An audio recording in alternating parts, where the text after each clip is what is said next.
seen the changes and it's fine. Getting a Jiva run going is hard. What do you mean by a Jiva run? Um, because my recommendation is to start Cinder Acolyte and then just abandon Ignis the moment you find Jiva in Layer 6. If you try to find and worship Jiva as your only god, yeah, it's gonna be pretty difficult. It's not gonna happen. Not having a god till Jiva is the hard part of Jiva. Okay, yeah.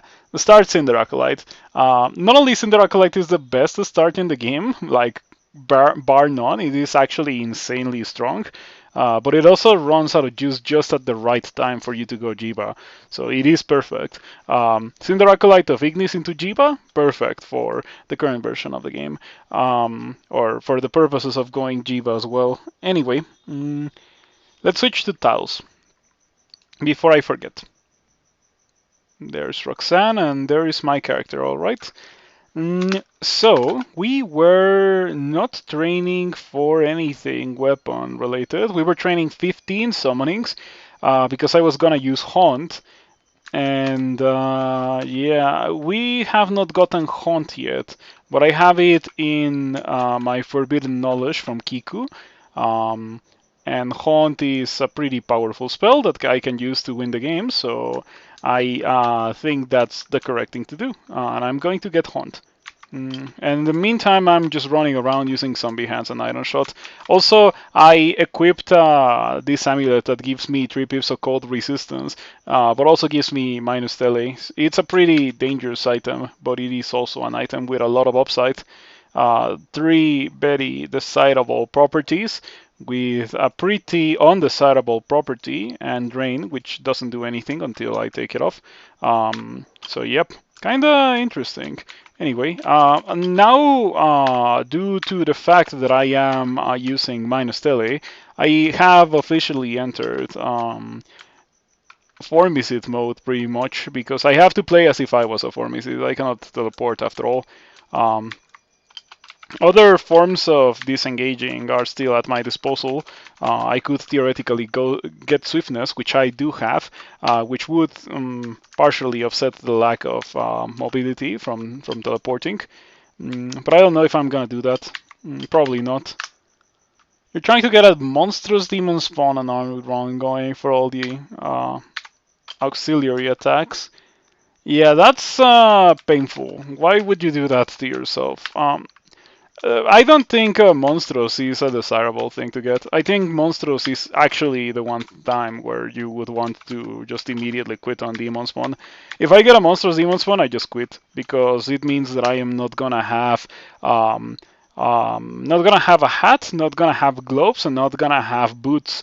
And you know what species also don't get those? Ogre and Troll.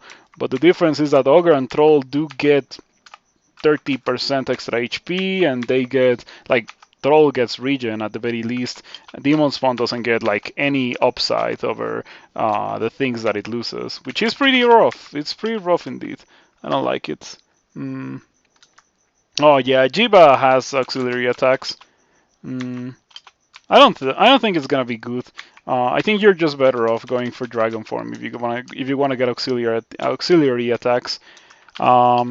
Anytime that I've barely considered the Salt Cloak as a mild worry, the game is very pleasantly reminding me of the fact that I am not a Meteoran, and therefore I don't have to worry about the Salt Cloak. Yeah, I only mentioned it because my current character has been resting for mana quite a bit, and since I don't have mana regen anymore, that's the only thing that is actively being a serious issue with my current character.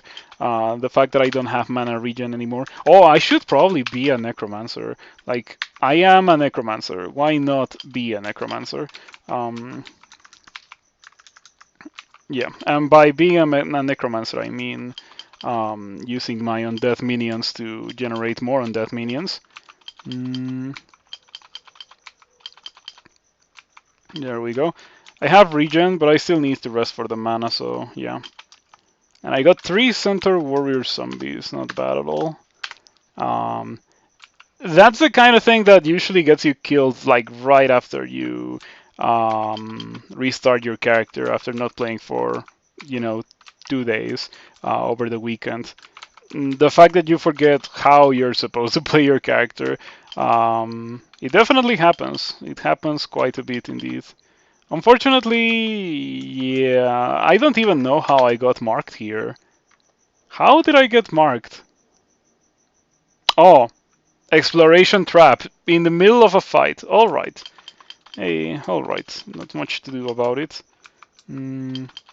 Pretty rough regardless. I am going to cast Animate Death so I can get an Entropy Weaver zombie.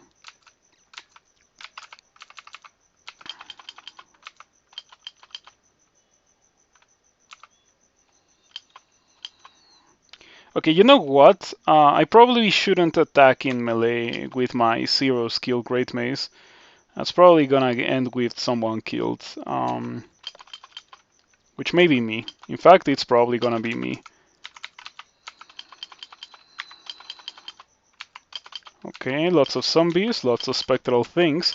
As I mentioned, this is a very good, playstyle build to go for the purposes of being in long drawn out fights, since your resources replenish themselves on their own. Like you just get the ball going, and then they just kill everything for you. As I mentioned on Friday, the chainsaw analogy, you struggle to start the chainsaw, but once the chainsaw gets going, it literally just kills everything.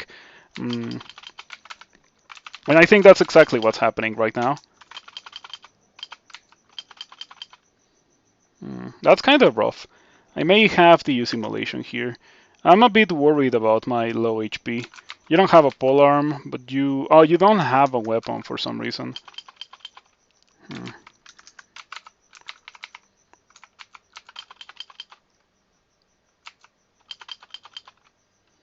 Okay, no longer marked. I kind of want to use immolation, but I feel like I'm just gonna create a bunch of enemies for me to deal with. Maybe I should use Honored Wretches. Yeah, which summons a couple of very, very low HP dudes that are permanently paralyzed for you to kill. Or you can just wait for them to die. They also die in a couple of turns after you get them. They also seem to be hostile, so as you can see, these dudes are not attacking them. And there we go. Now, it would be nice to have a bit of extra mana, but yeah, unfortunately I don't.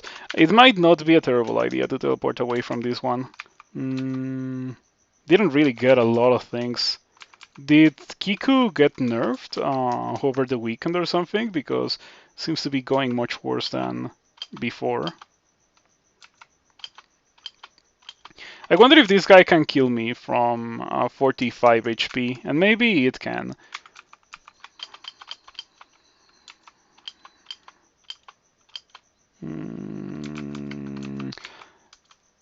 I feel like I'm so close to winning this fight, but I think I'm gonna use Wand of Roots since I don't have any more mana. Wand of Roots is gonna be nice for adding a bit of extra damage to these dudes that are kind of painful.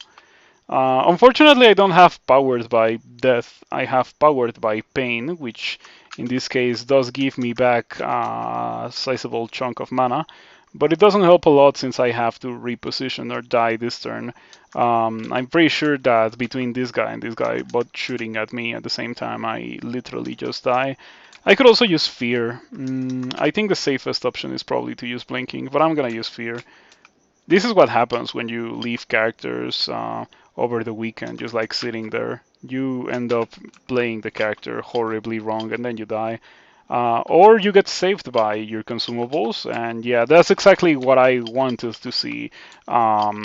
The Animate Death and Death Channel combo, just like overwhelming everything, which is exactly what's happening.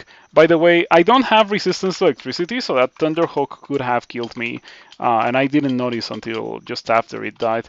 I'm very glad that it didn't kill me.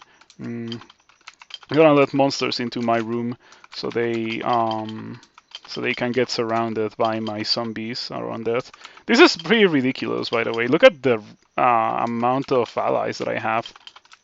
Yeah, look at how many allies I have. It is insane. Gonna lose about half of these when I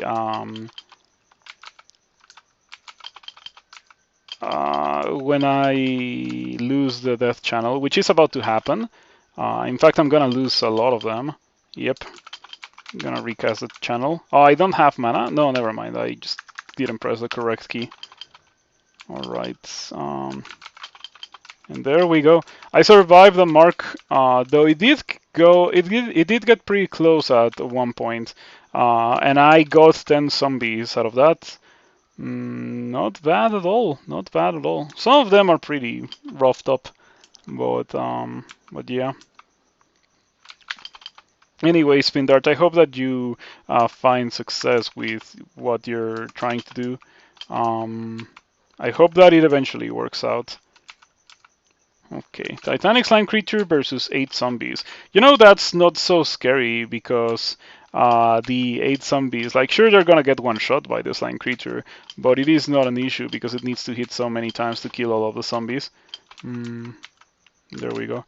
I got some Spectral Slime Creatures, some rather low value Spectral Slime Creatures, it seems. I don't think they are based off the very big ones. Huh. Do I care about this brand weapon? No, I don't.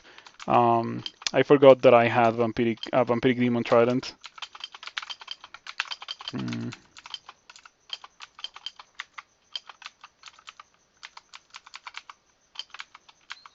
Okay, there was like a single dire elephant in there. That's weird, but sure.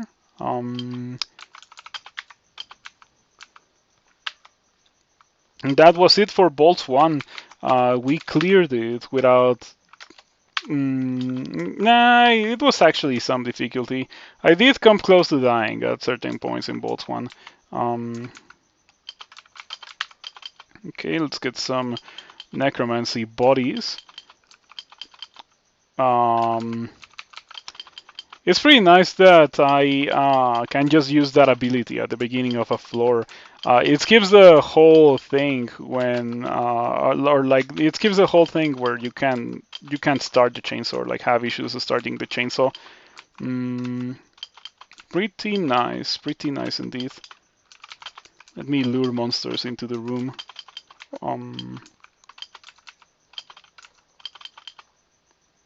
About to lose Death Channel.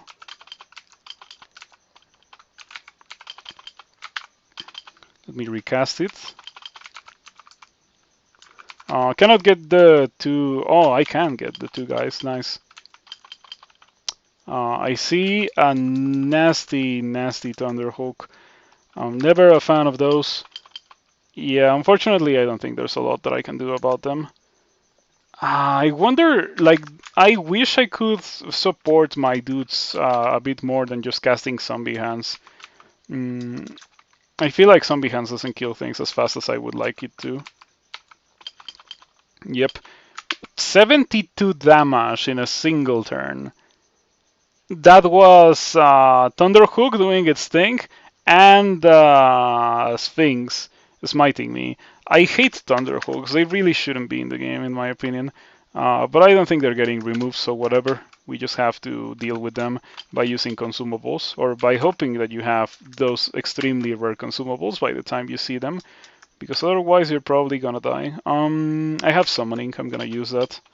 I'm not a fan of getting into nasty situations so frequently and having to use so many high value consumables, but it is what it is. Not much to do about it, as I already mentioned. This time it misses me with its thing, and then I get hit by it. Or did I get smitten? No, I got hit by it, but I have resistance, so it didn't kill me. Alright, pretty much out of zombies, so I'm probably gonna have to get a refill. Yep, pretty much out of zombies, apart from that rather worthless Great Orb of Ice zombie. And another Thunderhook. I don't think I have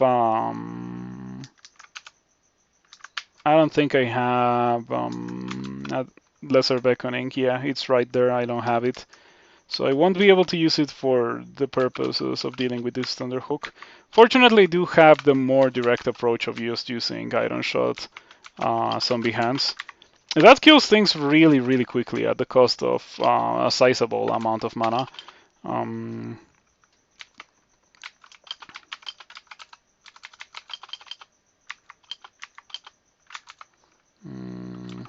You know, it's a rare luxury that I have access to be able to use Tin of Tremor Stones. More often than not, it is not a thing that can be done because I just have too many undead allies, but not this time. I got a proc of Powered by Pain, but I didn't get mana. That's lame. I wanted mana here. This is a nasty situation once again. Out of mana, and with an enemy that's rather nasty next to me. I'll use a Wand of Quicksilver.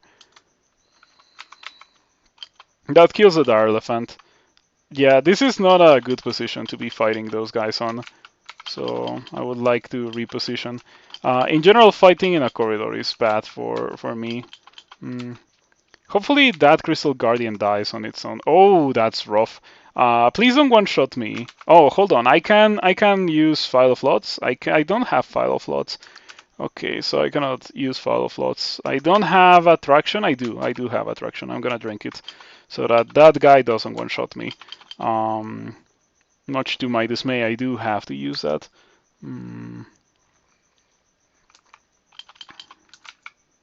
Oh, I am outside of its range. Yeah, it's a bit of a tricky thing to actually make sure that I am within the donut that doesn't have that doesn't get hit by its thing. Um, the crystal bolt freezes me. Yeah, the crystal bolt freezes you. You resist. That was lucky because I think if it had been a fire crystal bolt, I would have taken a lot of damage. Yeah, like remember that guy that I had the other day, the last week, where I died because one of those crystal guardians hit me for 69 damage because I didn't have resistances. It was pretty rough. And I did have resistances. It's just that the sources of those resistances were bad enough that I didn't really want to use those rings. And I guess I ended up paying the price for such a decision. But yeah, still not a big fan of monsters dealing so much explosive and swingy damage. I feel like Kroll tries to balance between having monsters deal high enough damage that it's actually dangerous, and having monsters deal low enough damage so that they don't one-shot you, or like at least they don't one-shot you if you're playing like a normal species, because who cares about cats and spriggans, right? But yeah, it can result in some very lame situations, in my opinion. These trolls just got rid of all my zombies. And yeah, I don't like this playstyle because of the whole if you lose your allies, you don't have anything going for you anymore. The summoner. That will be partially remediated once I have access to Haunt.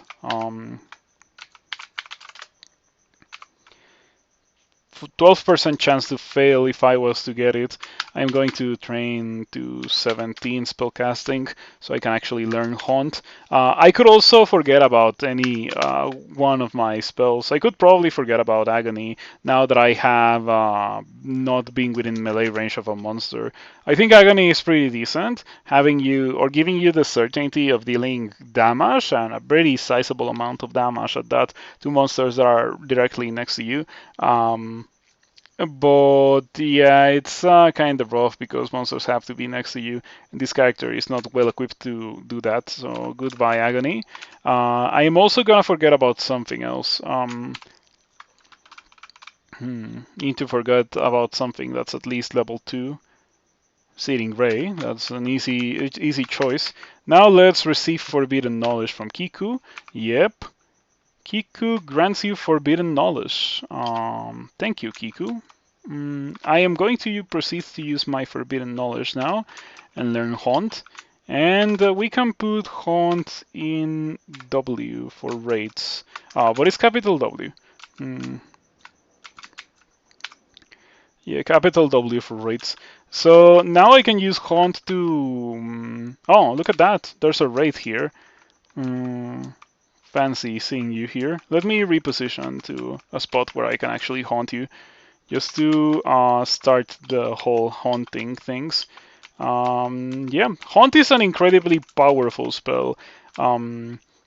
You point at monsters with Haunt. In fact, I'm gonna quiver it, and the monsters die. It's really, really strong. You feel devilish. Huh. Your hexes are more powerful. Seriously, you cast hex spells with increased power. Who needs that? I don't have any hexes, nor I plan to ever get any hexes. That's pretty rough. Um, Kiku protects you from your miscast necromantic spell. Sure, I shall appreciate that. Thank you, Kiku, I suppose. Ooh, these guys are actually beating my other guys. It's kind of scary. Oh, I got back all of my mana because I got hit pretty hard. I guess one of these guys has an Arbalest. Oh, Mighty Deep Troll, kind of spooky. Once again, I have to keep in mind the fact that I do not have access to Scrolls of Teleport because I'm using a minus teleport item. I'm probably gonna take that off at some point. It's unfortunate that it has minus teleport because it's such a good thing to have, but I just straight up cannot use it. I think Haunt will easily replace my combo of Zombie Hands Iron Shot. Or at least it will most likely replace Iron Shot because Haunt is smite targeted, is more reliable than Iron Shot, hits the entirety of the screen, and I can Zombie Hands through the Haunt dudes that I summon, so it is great for the purposes of what I'm doing. Very nice addition to my kit, and I'm very glad that I did end up getting that spell. It kills things so quickly. It is really wonderful.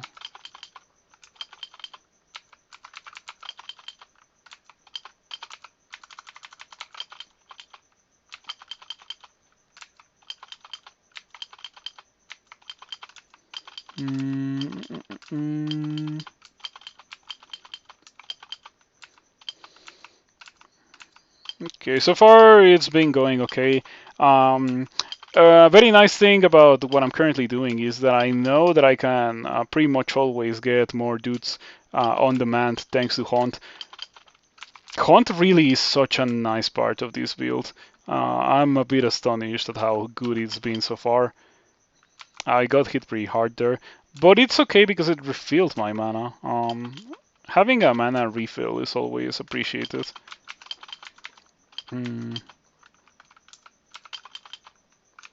Even if it's a mana refill that forces you to take damage.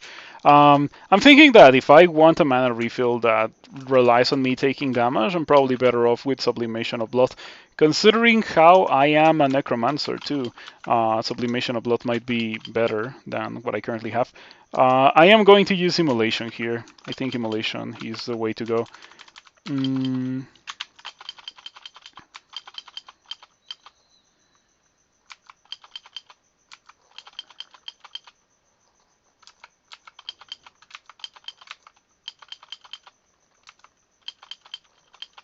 That's fine. I knew that I was getting rid of my zombies when I used Immolation, so it really is not an issue. I'm not sure that Stone Giant Zombie is one of mine that turned hostile because I dealt damage to it with Immolation.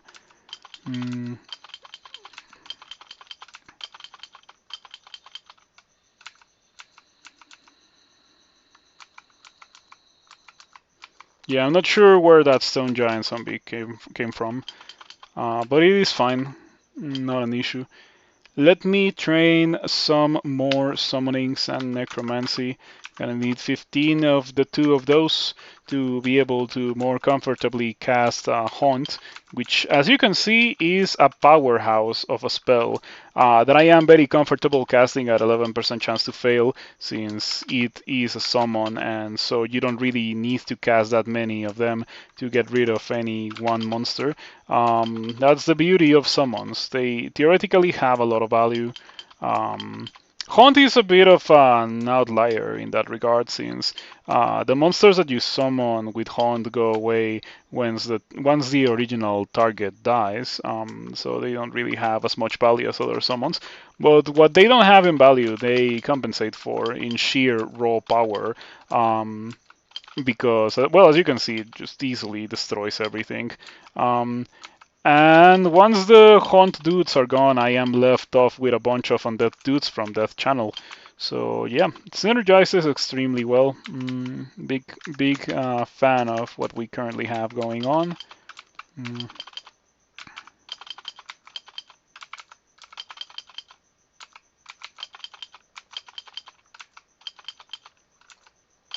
okay, that killed everything. Did get me a little bit of zombies, which I didn't have. That's always appreciated. And yeah, I knew that those guys were guarding something. You don't really see bold wardens behind doors without a bold guard band if they're not guarding something. In this case, they were guarding even more enemies. I was hoping for some loot, but maybe it is in these styles that I have yet to reveal.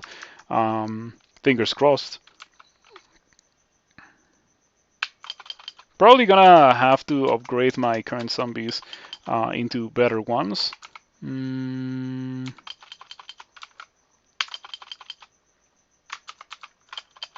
Rare time to use, or rare perfect occasion to use Tin of Tremor Stones there, since I didn't have allies.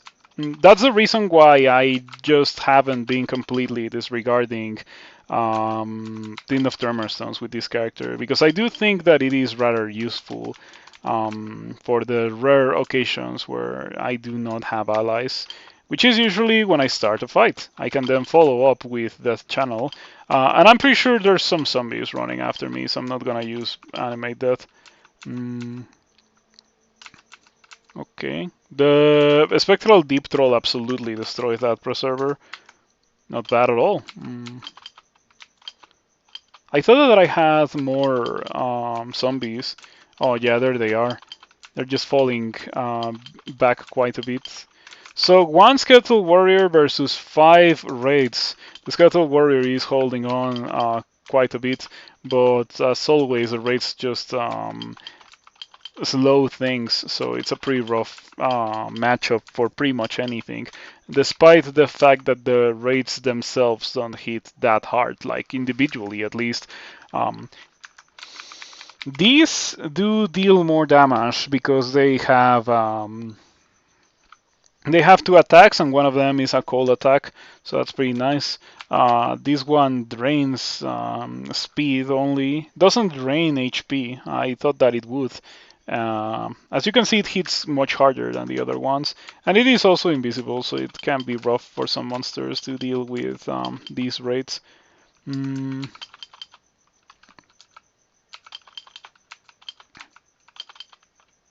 Oh, the Battle of the Necromancers. This one has a Skeletal Warrior, or like a Phantasmal Warrior, I mean. I don't know why it has it, since it is very difficult to get one, unless you have Haunt. Mm, I didn't have any at my disposal until I got Haunt. Fighting here kind of sucks, by the way. It is a pretty good arena to be fighting on if you are a character that fights one-on-one, but like my character is most definitely not that, so I would like to not be fighting here. Unfortunately, monsters keep coming my way. Um, Stone Giant too. I wish I had a bit of extra mana. I have Lightning Rod, but I would hit one of my dudes inevitably. I guess I can do it like this, maybe? Maybe that will work. Oh, I forgot that in order to continue channeling Lightning Rod, you need to actually use it several times, which is kind of annoying. I would prefer it if it wasn't like that. There's no position where I don't hit this Bolt Sentinel, so I'm not gonna cast that again. Okay. Alrighty. There we go. Stone Giant dies. Sweet. That's it for bolts 2. And this is taking so long, but Yeah, I guess that's what I got myself into when I started playing this character. This is a pretty good ring. I think I have willpower equipped. No willpower equipped. Where am I getting my willpower from? From a leather armor. Okay, I am wearing a ring of Sea Invisible that I can probably replace with this amazing ring that I just got. 5 strength, willpower, resistance to negative. All three are pretty desirable properties for my character. Gives me my first pip of resistance to negative. The only thing that I'm lacking is resistance to electricity. Hopefully we will get that soon. So yeah, looking pretty good for my character. As long as I don't make any terrible mistakes, I think we are on track to getting a win. I really don't see my character dying, especially now that I survived like the initial part of resuming this character. The time at which it was most likely to die was like right after I started the stream. Because you know how it is when you leave characters parked over the weekend. And I did forget about everything that this character was doing. I was doing some behind side on shot. And then I remembered that I was a necromancer, and I started doing necromancer things. And so the character got better. Hello, Thalfon. Thank you for stopping by. Good to see you around. Um, we're playing more of this demon spawn. So far, so good. I think it is very, very powerful. It's just that it is a playstyle that is very much not my preferred or usually practiced playstyle. So that's why it's been appearing to not be as powerful as it would normally be. I'm also playing a species that's not particularly that powerful. I don't consider Necrom or Demon Spawn to be crazy strong since their aptitudes are all -1. They don't have like any extra HP. You know, they have a lot of things that are really not that desirable for most species in this game. They do compensate for that somewhat with the whole mutation minigame that they have going. Um, but yeah, it's pretty rough. You're the exact opposite. The more floors you do in one sitting, the more likely you are to get killed. When you resume after 1 or 3 days, your odds of surviving go way back up for the first few floors. That's insane. I wouldn't be able to do that. Like, just because I forget what I'm supposed to do with the characters if I leave them parked over too long. Pretty much out of zombies. I'm gonna cast Animate Death again to get a zombie refill. At some point, I will get maybe infestation. Like I did get infestation as part of the forbidden knowledge gift from Kiku. It is right here. Not quite castable yet for multiple reasons. I cannot learn it. I don't have enough spell levels, and I also wouldn't be able to cast it with a 54% chance to fail. But I would love to be able to cast it maybe eventually. Just as I would love having some mana right now. Maybe it is time for a Powered by Pain proc that gives me back a lot of mana. That would be sweet. Or I could also kill a couple of dudes and just like shred everything with undead allies. That also works quite well. Who needs mana if your dudes just generate an insane amount of value? And they do. Like, look at the amount of allies that I have in this small room. I think I have more allies than open space in this room. It's insane. Um, Truly powerful indeed, and I quite appreciate it. You have to do it in one sitting. You forget as well. Sometimes if it's another day, you forget you even have a character and start a new game. Seriously, I guess it can happen. If you play offline, you can start characters fresh. But yeah. Fortunately, it's not that extreme for me, but I do forget about what I'm supposed to do with the characters, especially over the weekend. Like from one weekday to the next weekday, it's not that much of an issue. Mm, mm. Don't I have allies? Because like I would like to have some zombies right now. I better wait for them to get to me. Um, yeah, I'm gonna use them to deal with these guys. Hmm.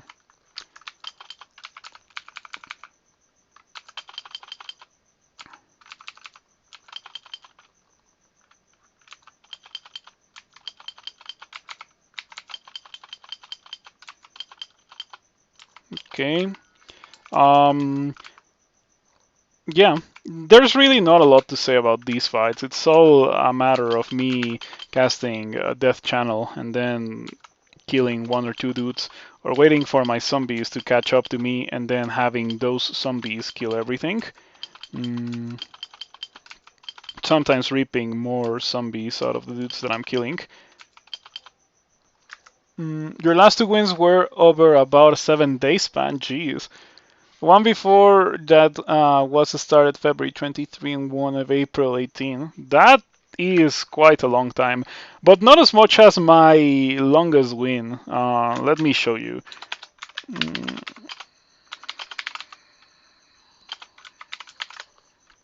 Yeah, let me show you my win that took the longest.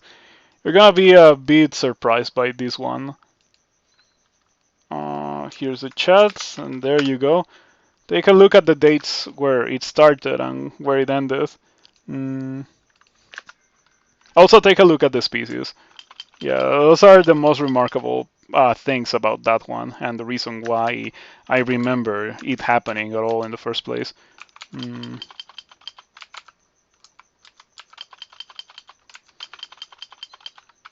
Okay. Yeah, it's only a matter of adding a little bit of mana, like Zombie Hands, Haunt, and then the Arrived Undead just kill everything for you.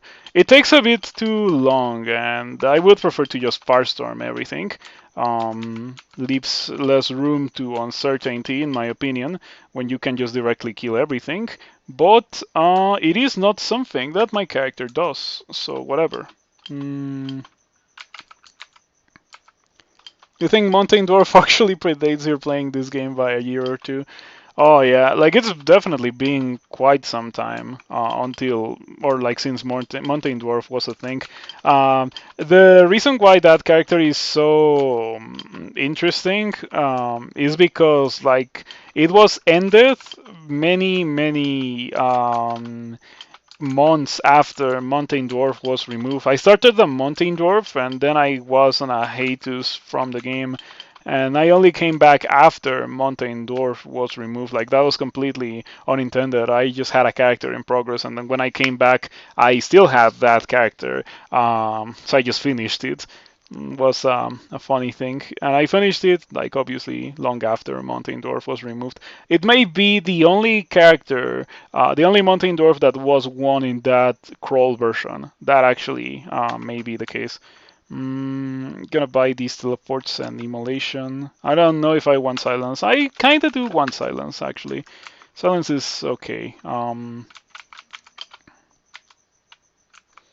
Yeah, the reason why silence is good for my character, even though it is a spellcaster, is because once I get a ball of undead allies going on, I can just rely on them to kill everything, and I can even support them by providing silence for them. So yeah, I would like this guy to die already. Um, so we can just focus on fighting the guys that are surrounding me. It's kind of rough because I don't have a lot of mana. Yeah, I'm not liking this. I think that I probably grossly mismanaged my mana here, expecting to get more undead allies than I ended up getting. I could also use some unearthed wretches. That's fine. Okay, what did we get? Two center warriors and a convoker. Now I just have to wait for them to die, and they will turn into a lot of undead allies for me. I of course need to survive until they die, which I do. I got a lot of dudes out of that. A lot of dudes out of killing 3 dudes. You get way more than 3 dudes from killing 3 dudes. Just Kiku things. Okay. Unearthed Riches is a pretty powerful ability. If you take into account that like you can turn those 2 or 3 guys that you get from it into many more. And you don't even have to directly kill them. They just die on their own after a bit.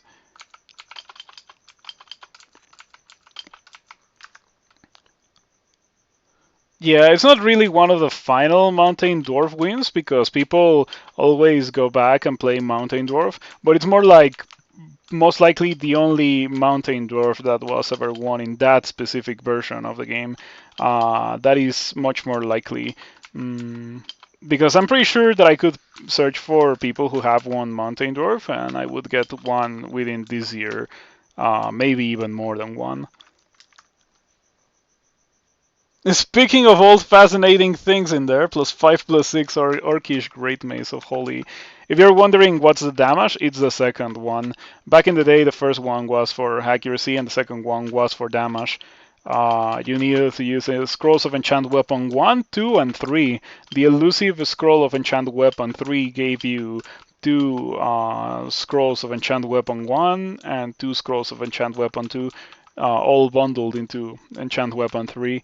I think it was also used to make certain brands that you got from spells that branded weapons into permanent brands.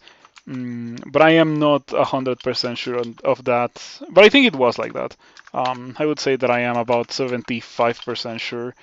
I'm sure that there was an item that did that, but I don't know if it was Enchant Weapon 3. You go back to 0.12 for your first win, so you caught some of that, so yeah. Oh boy, how has the game changed in the last couple of versions? I would say that those are some pretty good changes, to be completely honest. And that's a pretty good item. Yeah, okay, we're gonna throw the Hat of Stealth onto the floor, and we're gonna equip the ultimate item for my character, the Hat of the Alchemist. That Hat of the Alchemist allows me to take off the leather armor of willpower and replace it for a better item. It also allows me to remove the Scarf of Resistance and replace it for a cloak. So the Hat of the Alchemist may be -2, but for this character it was actually a sizable increase when it comes to tankiness, armor class. You'll see in just a bit when I actually have. Yeah, this is almost good. It's not really good, but it is almost good. Looking for a better rope. It would be okay if it had 4 intelligence. If it had +4 intelligence instead of -4 intelligence, it would be a much more desirable item. Sometimes I wish I was playing in console mode because I like highlight the console and stuff quite a bit. Usually text or items that I have like right here that you don't really get to see. Let me switch to console for just a second. Like sometimes I do things like these, like look at the 6 intelligence in this great maze and stuff, and like you don't really get to see it because you don't see the console part of this. But it is very much impossible for me to position my stream layout in such a way that you can see the entirety of the console without compromising the integrity of the tiles window. Robofarge Magi. But I lose like a ton of armor class, and I don't want to lose that much armor class. Hello, Mr. Lich. I have this spell on death for you. Yeah, we have this spell on death. I got that at the very end of the previous stream, so I can just kill that guy with that. I got a Book of Power, which has Battlesphere and Spellforce Servitor. And I got some pretty lame hats and ropes. I'm gonna use this row of fire resistance. It's a reduction in armor class of 1, but I do get my 3rd pip of fire resistance. Do keep in mind that I will take off the scarf sometime pretty soon. Alternatively, I could also take off the amulet, because the amulet is kind of spooking me out with the -10, I think. That can get me killed. Wow, like my resistances look so good. Even 3 pips of willpower to make sure that I don't get hexed. Wow, a Fading Arbalest. I got the Arbalest Bolt. That bolt is so common in this version of the game. I have the armor class of a noodle. I do, but at least it's not the armor class of a cat. So I am tankier than a cat despite being a noodle. It is important that I do replace my cloak at some point because I don't need the resistances that it provides anymore.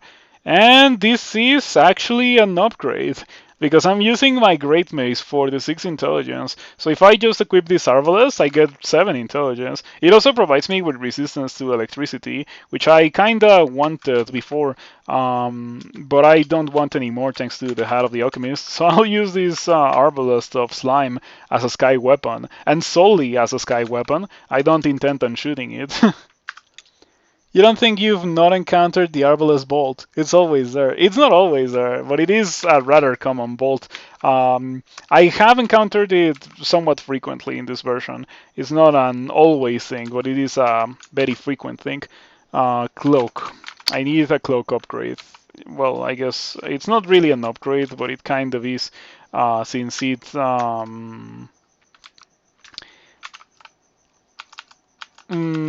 kind of an upgrade because it gives me armor class and it will take off some fire resistance that I don't need anymore, so it's not really an issue. Let me quiver Hunt, which is a 3% chance to miscast now. It is quite nice. I have a lot of certainty when it comes to using Hunt now.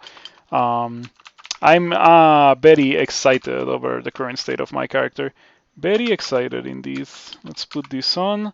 Goodbye Scarf of Resistance. And as I mentioned, I lose 1 pip of fire resistance, but I gain a bit of armor class. I actually have the same amount of armor class that I had before switching things around. 12 armor class. Not bad, not bad at all. You finally won a Gosak game. You get why it's so strong, but you're still not a fan. Might be partly because you were miffed at good weapons in the Hollow Blades being turned into gold when you defeated them. Understandable. What turned into gold? Because I feel like the only times where I actually get decidable weapons in the Hollow Blades are when I am using swords or when I am a worshipper of Gosak. You needed to use Potion Petition a lot earlier than you had been. Driving Sod 5 was fun. Yeah. Gozak is not a Potion Petition and Distract with Gold are the 2 things that you need. Yeah, they're pretty good. So, I'm very happy about the current state of my character. I wonder if I have Enchant Armor. Because it may come the time where I want to enchant some of my stuff, like the gloves and the boots. I would also like maybe fire skills. Maybe fire skills wouldn't be the end of the or like a bad thing for my character. If I stick to the 5 strength that I currently have, that ring enables me to use fire skills. And fire skills would be a pretty nice addition to this character, giving me a pretty reasonable amounts of armor class. I do not have fire skills yet, but I'll get them eventually, so whatever. You were using Singing Sword in that run. Because it hits neutral allies, you were looking for an alternative weapon to use with Bright Branch, but all the double swords turned into gold. Sad. Singing Sword was ridiculously fun? Yeah. Bribing with Gosag and getting busted uniques as allies. Busted uniques as allies. I don't think I've had that happen because I pretty much only bribe in SOT 5. But it does sound pretty good if you can get it going. I wonder if the allies don't follow you through branches, so it would be like maybe in SOT 5 you happen to encounter something like the late game uniques. Like I don't think Tiamat can spawn in SOT 5. In fact, I don't think I remember ever fighting a unique in SOT 5 at all. But if you bribe from earlier, say SOT 4, and you get a late game unique, that would be quite nice. It could probably, like, some like Park Hit would probably just destroy the bolt at the end. It's very difficult to deal so much damage to something with so much armor class and 27 regen per turn. I think it's 27 regen per turn. Yeah, it is actually insanely high. You have Tiamat as an ally in SOT. Oh, Tiamat, that's right. That actually is an enemy that I have gotten in SOT 5. Good thing that you remind me of it.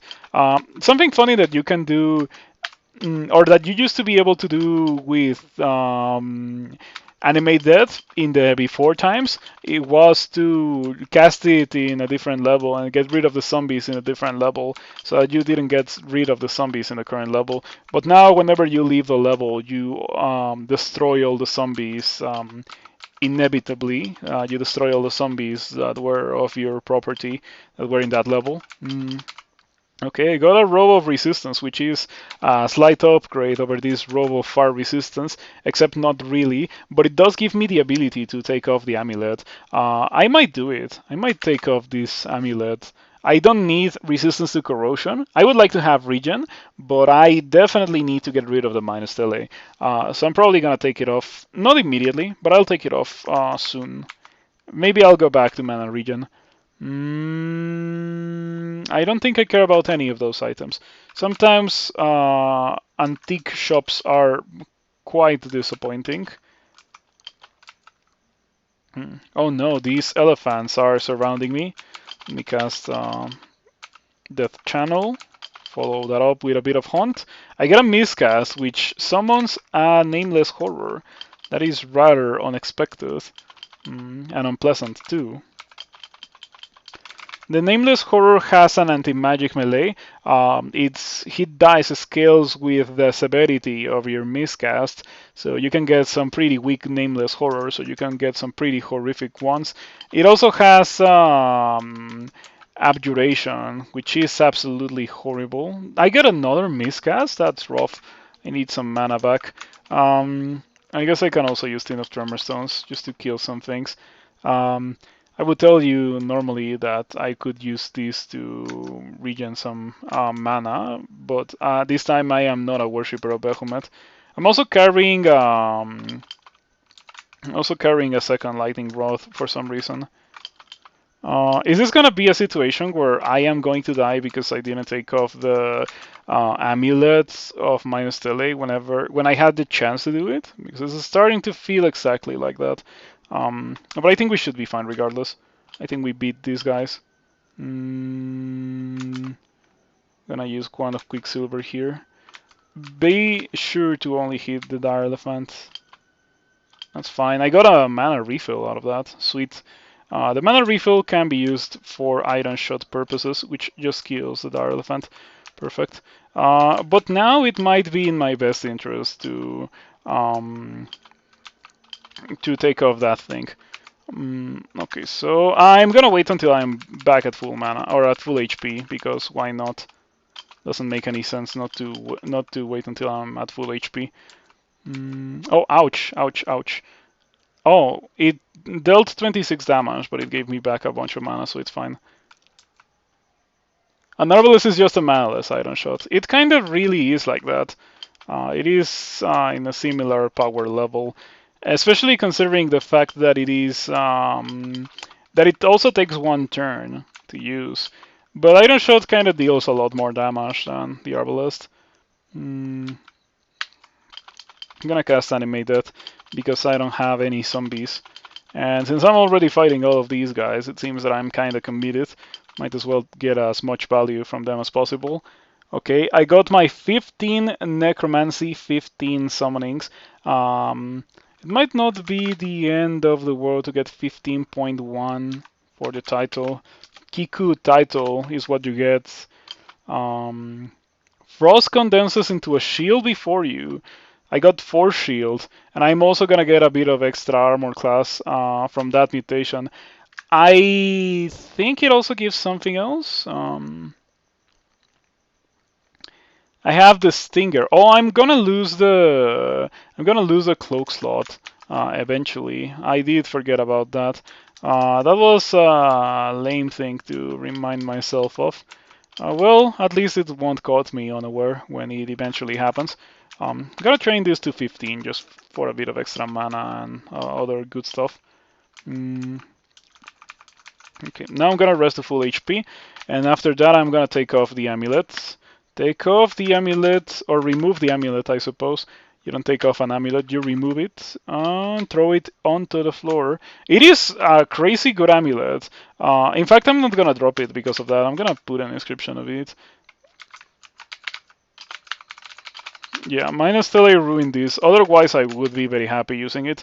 Let's get Magic Regen. Magic Regen is what we're going to get. There's one in Bolt 1. We can easily backtrack for it.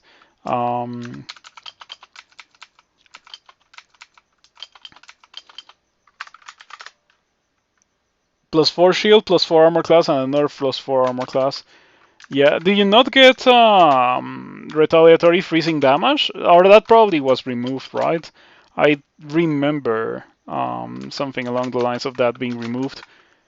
Man, this character is kind of sick. Look at this. Um, my only issue is that I will lose 3 armor class when I get the 3rd level of the tail mutation. I don't know why it prevents you from using scarves as well. It doesn't make any sense in my opinion, but it does. So I'm gonna lose 3 armor class when that happens. Hopefully by then I will have fire scales. Yeah, it would be okay. Would be okay. I might even go back to my amulet that I just took off when that happens. You mean spiny? Sharp spines is another mutation. No, there used to be a one that did something similar to spiny, but instead of being spiny, it gave you freezing damage, retaliatory damage. Can you search for mutations? Hmm. Passive freeze. It's this one. Foes who strike you in melee will be frozen taking damage. This effect is guaranteed to trigger if your foe does any damage. This used to be a demon spawn mutation, but it was removed from the demon spawn pool and made into a normal mutation that you could get with any character. That's what I was thinking of. Okay, you know what? I would probably better off getting some unearthed wretches. Before your time? Seriously, it's not been that long ago, or it's not been that long since it was removed. Or I guess removed from the necroman or from the demon spawn pool. You know what I mean?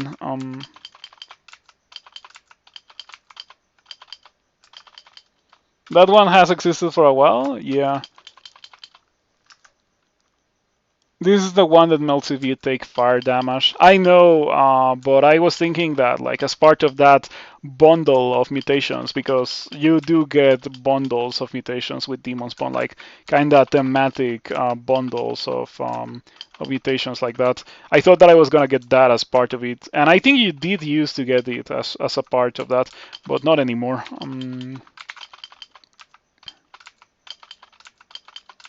Okay, it's gonna be sweet when I am back to full HP.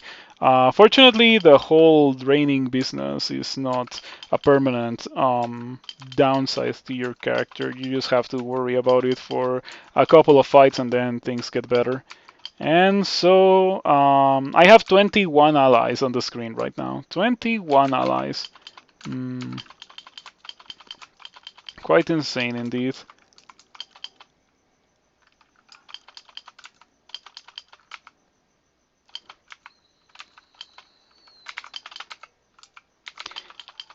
I wonder if I should get Infestation. Like replacing all of these anime dead dudes with like dead scarabs sounds pretty nice. Pretty powerful indeed. Might be a good reason to go all the way up to 17 necromancy or so. But I'm gonna think about it.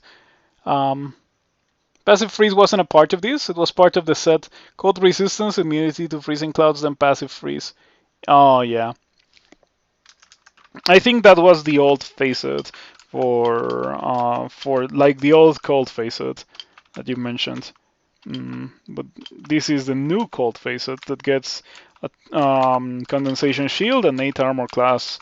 The 8 armor class thing is gonna be quite nice.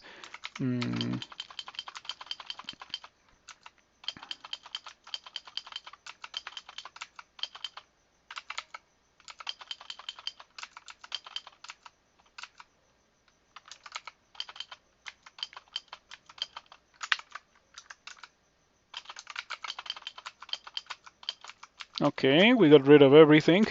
I still have a sizable amount of zombies, so I won't cast Animate Death again for a while.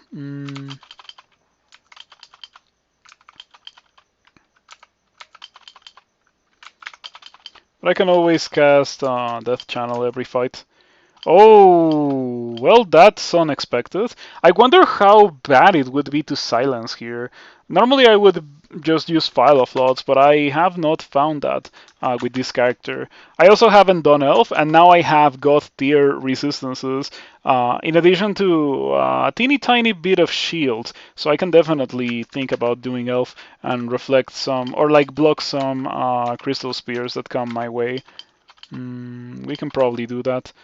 I don't know why I have 13 dodging and only 23 evasion with 22 dexterity. Maybe it is normal, and maybe I should increase my evasion a bit more.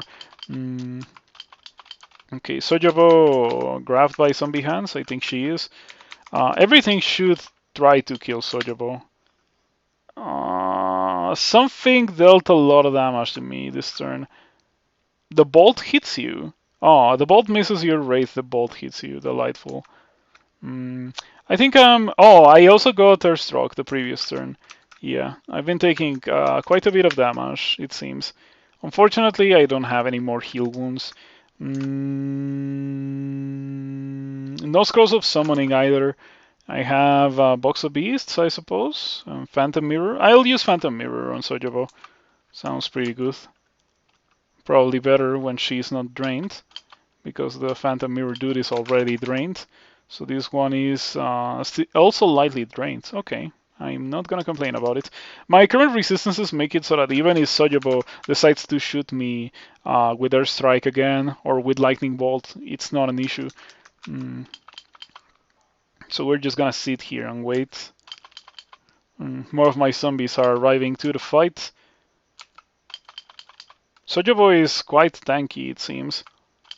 Even the Phantom Mirror Sojabo is not really speeding up the process of killing her. She does have 150 HP and a ridiculously large amount of evasion. So that's why it's taking a bit. But she's gonna die. She's almost dead already. If I had something like Poisonous Vapors, this would be a good time to use it. Except for the fact that she has poison resistance, because she always seems to get the most annoying thing ever. Ouch. I'm standing within melee range of a monster. That Bolt Warden has a glaive, so I have to walk away from it. Okay, 15 spellcasting. I'll get my 17 necromancy for infestation. And then when we have infestation castable, I'm probably gonna forget about something. Maybe animate death, since infestation and animate death kinda overlap with each other, since the corpses that are used for animate death are also used for infestation. You can use death channel and one other necromancy spell that uses corpses, which includes necrotize, it includes animate dead, it includes simulacrum, and it also includes infestation. I think it also includes corpse rot, but I'm not 100% sure on that.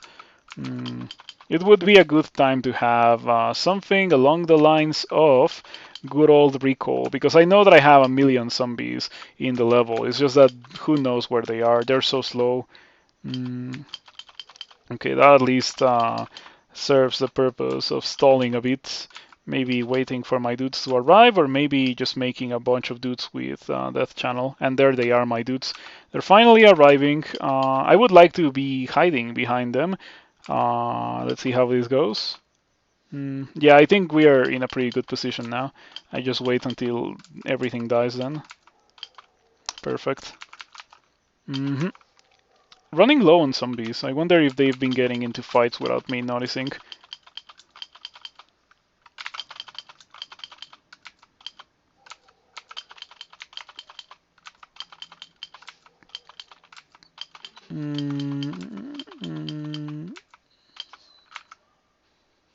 Okay, alrighty, not bad at all. There was a bolt with a bunch of loot. I just remember there was a transporter bolt with a bunch of loot that I didn't enter. Maybe the time has come for me to check that out.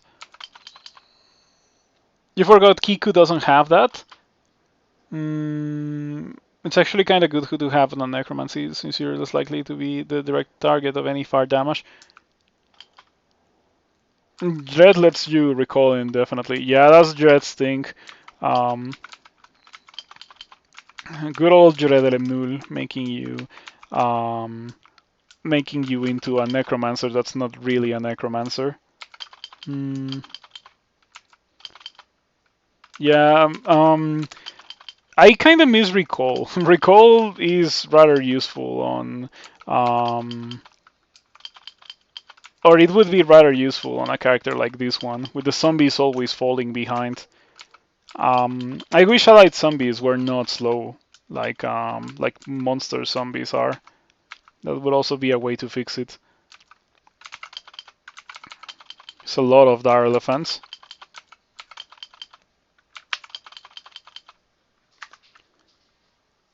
It is pretty fun having your own pet Mara to fight for you. Yeah, and Mara is not even the greatest thing that you can get. Like, I think that the greatest thing that you can get is like, um, I would say Asterion, but I don't think Asterion retains its abilities since it's a priest.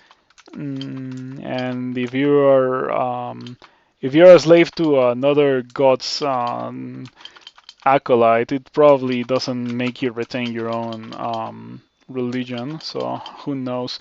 If Asterion retains its abilities, then Asterion is probably one of the greatest things that you can get. If if not, Frederick is incredible. I would assume that the Enchantress is pretty good. Late game uniques. Late game uniques. Saint Roca, I got Saint Roca in my Dreadnought playthrough, and for the longest time, Saint Roca's Spectre dealt one physical damage because all of the orcs had like base one damage, or like all of the orc specters had one base damage, so it was pretty awful. Um, these guys are really shooting at me. Fortunately, I am Omni resistant, so it's not the end of the world if I do get hit by one or two or three of these bolts. They barely deal damage to me. It is great. How are my zombies looking? Okay, they're pretty hurt. It's time to upgrade from them into, or like upgrade into different zombies. Some Tengu Reavers, some ugly things as well.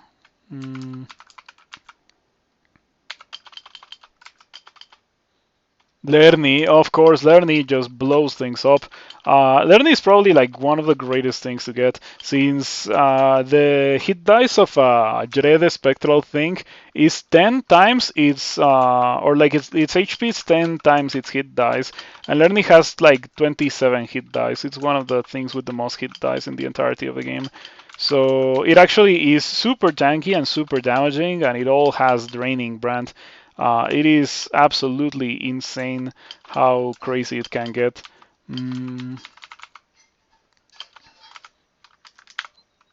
Orb of Mayhem. I wish I could use that. That would actually be useful because it frenzies things. It's like Discord. But unfortunately, my two hands are occupied by this huge arbalest of 7 intelligence. Because 7 intelligence is better than 6 intelligence, and I was already using a two-handed weapon anyway, so why not?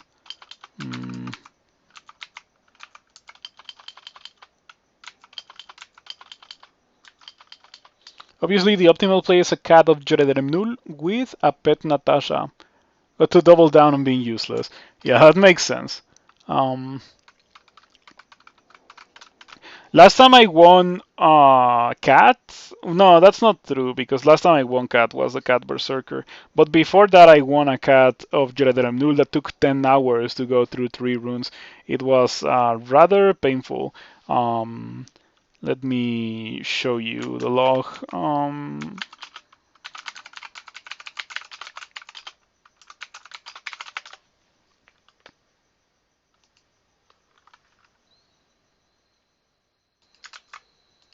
The horrors.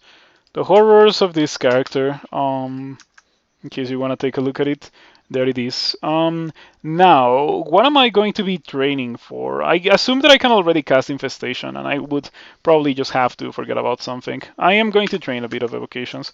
I like the title that I get from Kiku, which is the Lord of Darkness.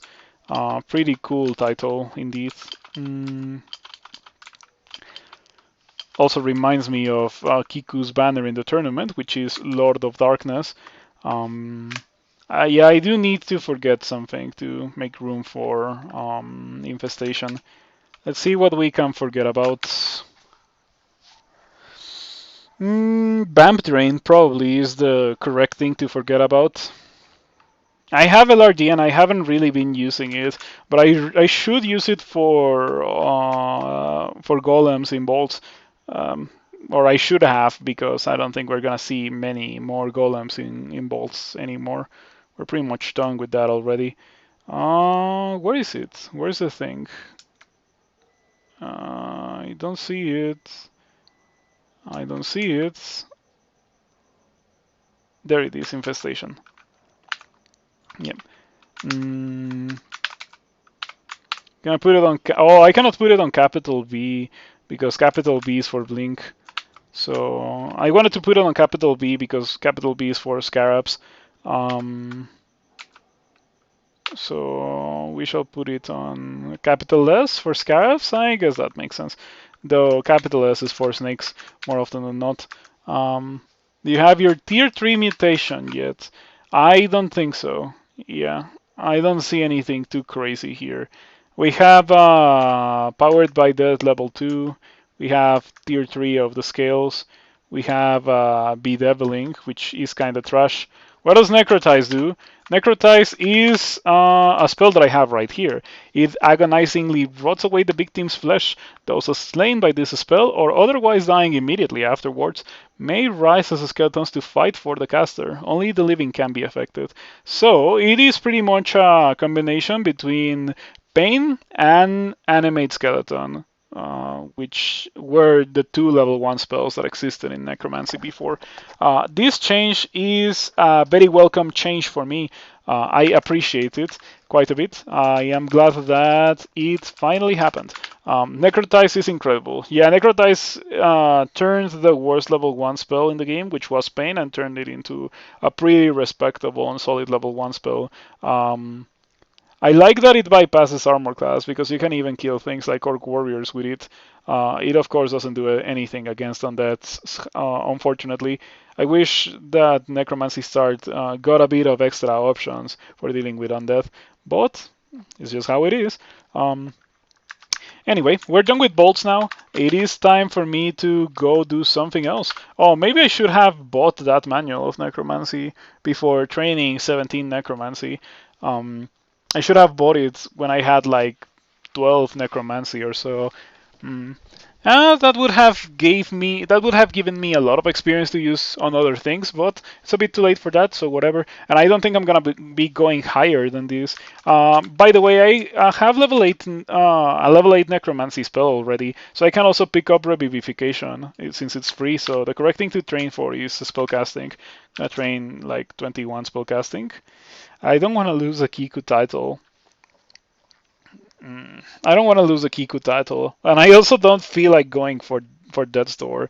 Death's Door is a level 9 Necromancy spell, and since it's a level 9 spell, but it is, in my opinion, not that cool of a level 9 spell. It's not a Shatter or Glaciate or like a Polar Vortex kind of thing where you get it and you literally just kill everything.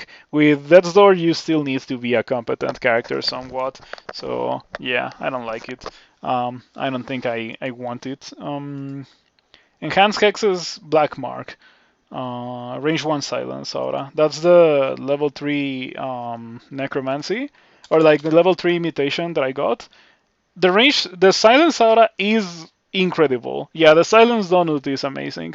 That's what it's called, Silence Donut. It is really, really strong. I'm gonna train this to 17, and I'm gonna train Necromancy to 17.1, so I retain the title. And I don't think I'm gonna be going higher than 17 on any other skill for the rest of the game, because I really want to win with the Kiku title.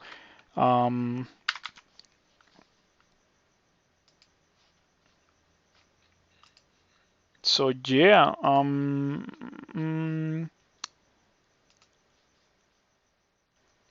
the donut is such a good thing to have.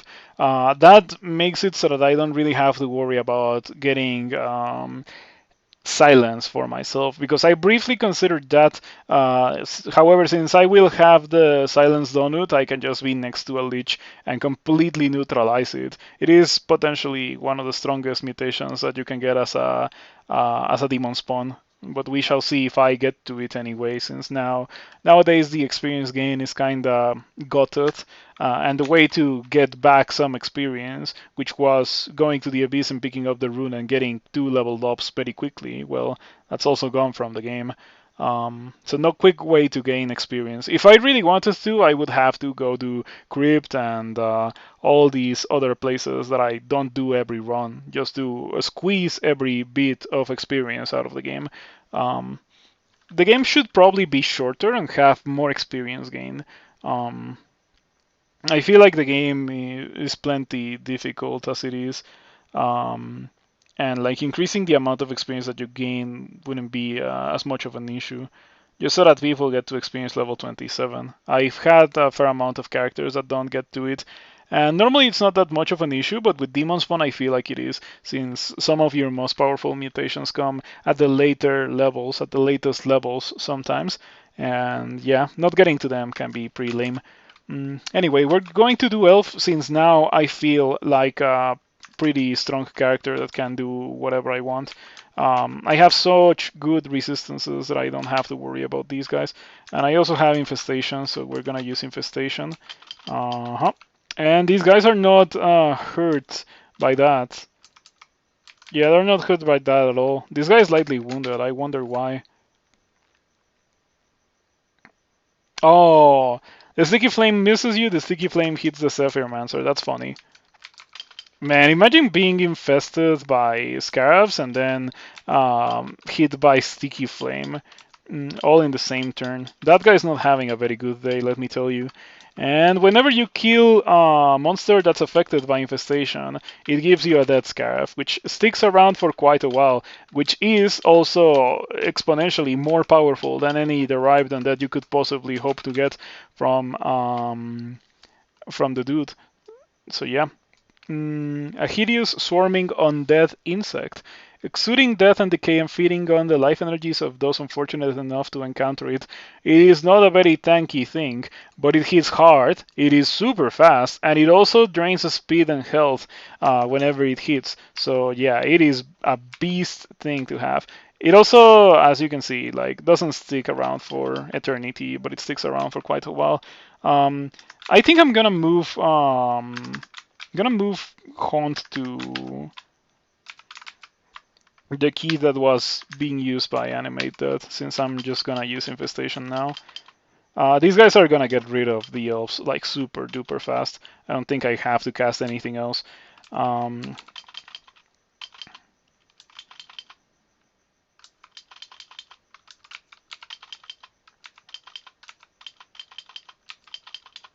I wonder if I have a limit on how many of these dudes I can have. Doesn't say anything about it.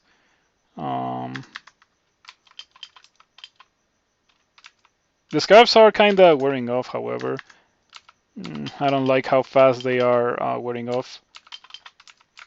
In that regard, Animate Dead is kinda better, but not really. Like, I guess you just start from zero every fight, but the more the more the game goes on, the more it is starting from zero, whether or not you have undead allies with you. So whatever.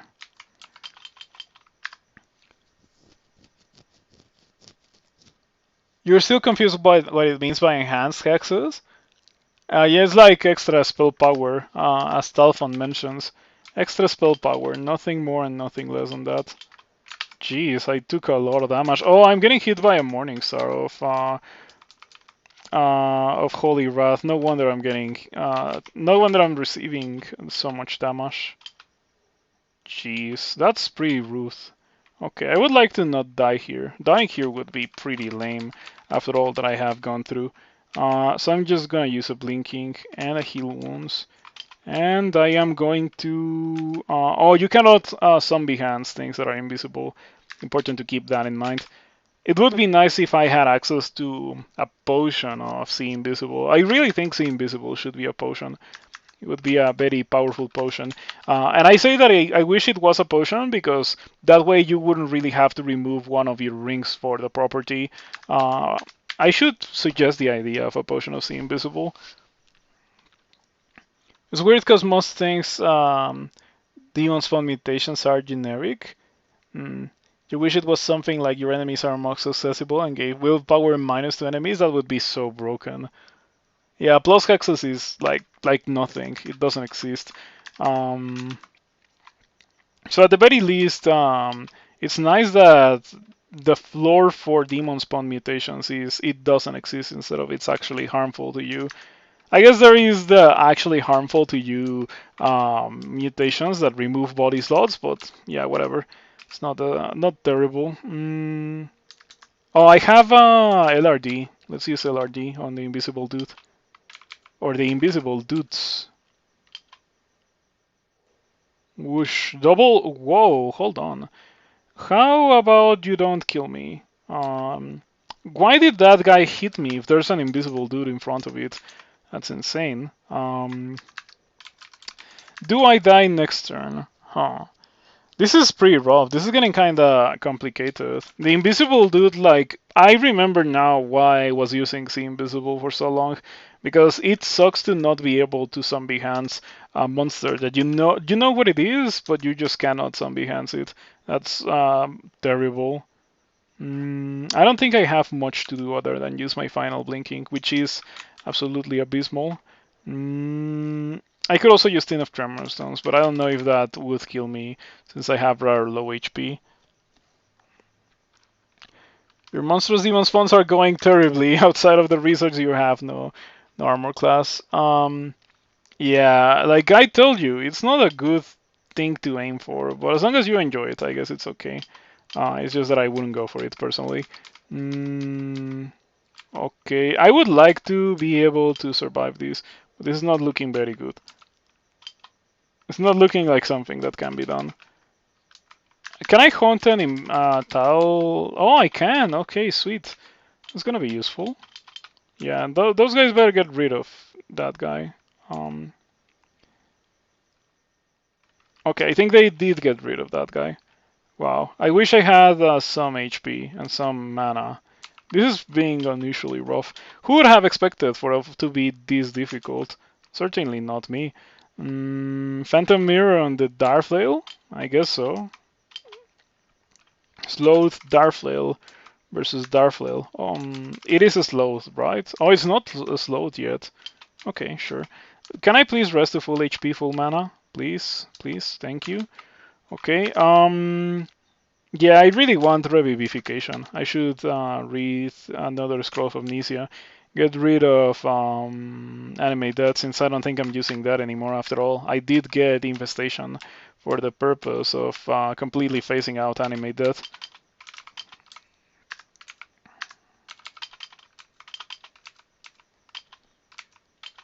Okay, and I got my little Death Scarf right here, which is gonna proceed to run towards the Earth Elemental and slow it, and then barely scratch it. This is enjoyable in its own way. Does it go away if I cast Infestation again? It might go away if I cast Infestation again. I think I have noticed that. Because otherwise they're not lasting for very long.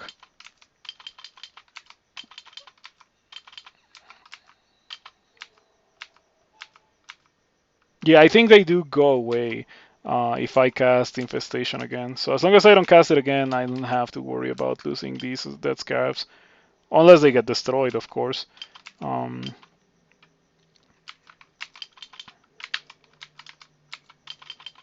Yep.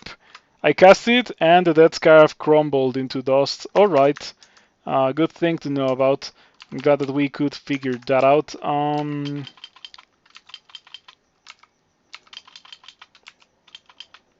Oh, they have Abjuration.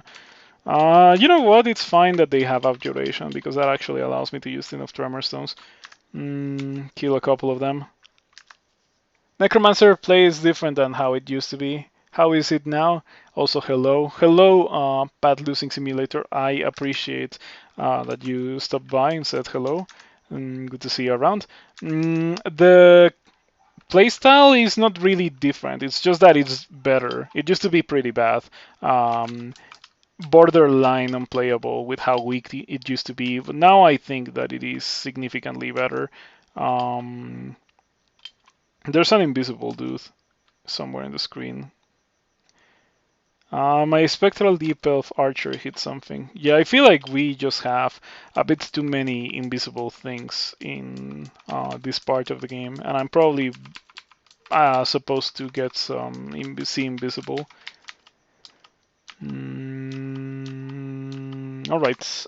So when it comes to Necromancer, yeah, like the most impactful change is, in my opinion, the merging of Pain and Animate Skeleton into Necrotize. The combination of those two things, or like the combination of those two spells into this one, is the greatest buff to Necromancer, because now they don't like just die on their own from casting Necrotize so much, um, or from casting Pain so much in like D1 or so, which was one of the worst things about Necromancer. Mm, made some species completely unviable as necromancers, and now you don't have to worry about that. In addition to not really having to worry about the tedium of casting animate death or animate skeleton pretty much every time that you kill something. Um, which yeah, I didn't appreciate that myself. And as you can see, I'm casting Haunt and Infestation. I'm pretty much doing things that you were already able to do. The changes, in my opinion, were more impactful for the early mid-game parts of being a Necromancer.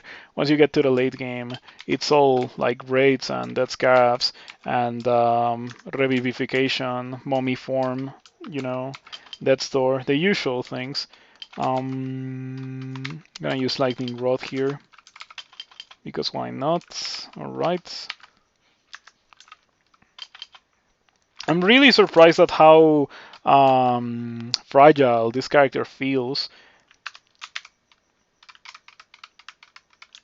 Not much to really do about it, unfortunately. Cannot LRD Molten Gargoyle.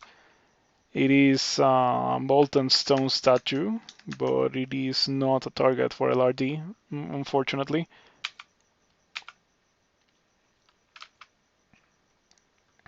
Mm.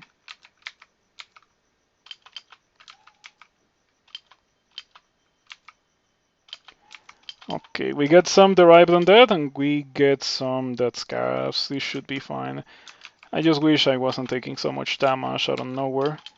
I have pretty great resistances, but I don't think I have really great damage. Wish I did. I do have LRD for those invisible dudes. Oh, an Annihilator. That's actually pretty spooky. It blinks next to me and then it just kills me. I would not like to be in the receiving end of that. Some high level elves here. And yeah, this Mancer did have the idea of linking towards me, but it is unfortunately lacking the firepower that the Annihilator would have. I guess I say unfortunately, but it's unfortunately for the elf, not unfortunately for me. Yeah, I am also pretty surprised at how fragile the character is. It's not really that I have issues killing the elves. It's just that it's taking just long enough for me to take enough damage to like be afraid. I still have 2 scrolls of blinking. Fortunately, I got another one. But yeah, this is pretty rough indeed.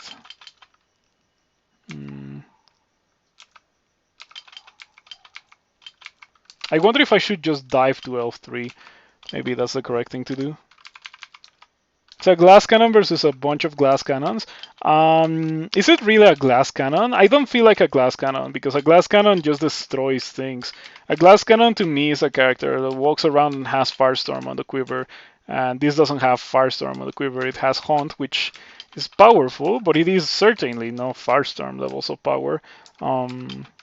Yeah, like if this character was given the choice between going for Firestorm and going for Haunt, I would have taken Firestorm every time. And by extension, I would have also not worshipped Kiku, but yeah, that's not what I wanted to do with this character. Jeez, that's so rude. Like, why is this dancing weapon destroying me? Did you see that? That dancing weapon almost killed me on its own. Insane. Better rest to full HP before I get killed for real. Elf has a lot of stuff that will ignore evasion. I guess it does have its fair amount of damnation and fireballs. This guy has fireball. Oh no, it doesn't have fireball. There's an elf that has fireball, isn't it? I don't remember.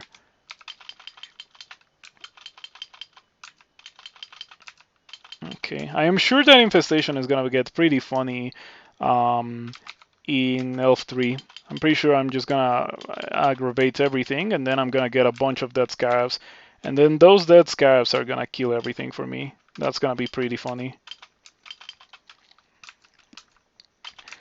Yeah, dead scarabs just like are pretty strong. They have very low amounts of HP, but they certainly pack quite a punch. Not only that, but they also slow. Pretty nice.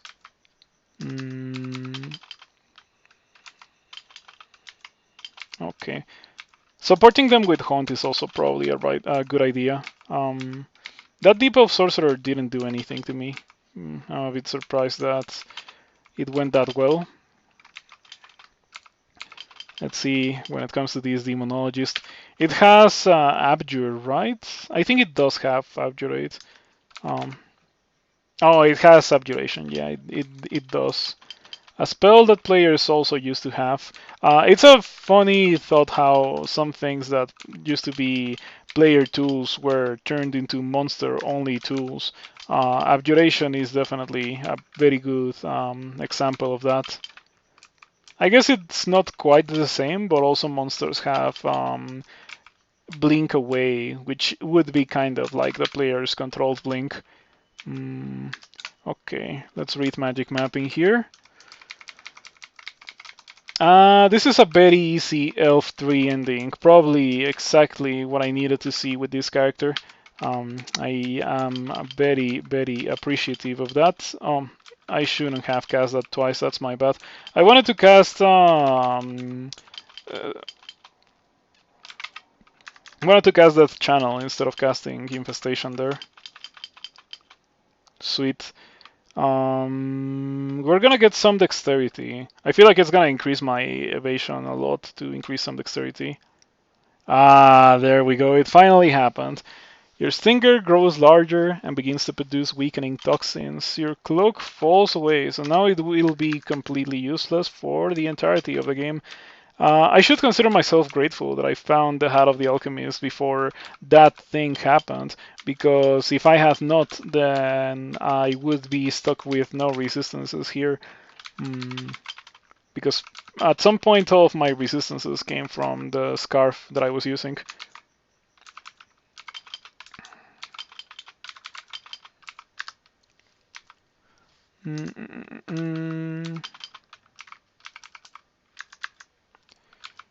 Okay, I have been not really enjoying this character because at the end of the day it is a playstyle that I am not a fan of, as I've mentioned in multiple occasions already, but it is a functional and powerful playstyle, and I can respect that for sure. It's just not for me since it takes so long to, you know, do things that other playstyles don't take that long for. There's no tile that I can target that hits all three of the guys with zombie hands. So I'm gonna move away one tile.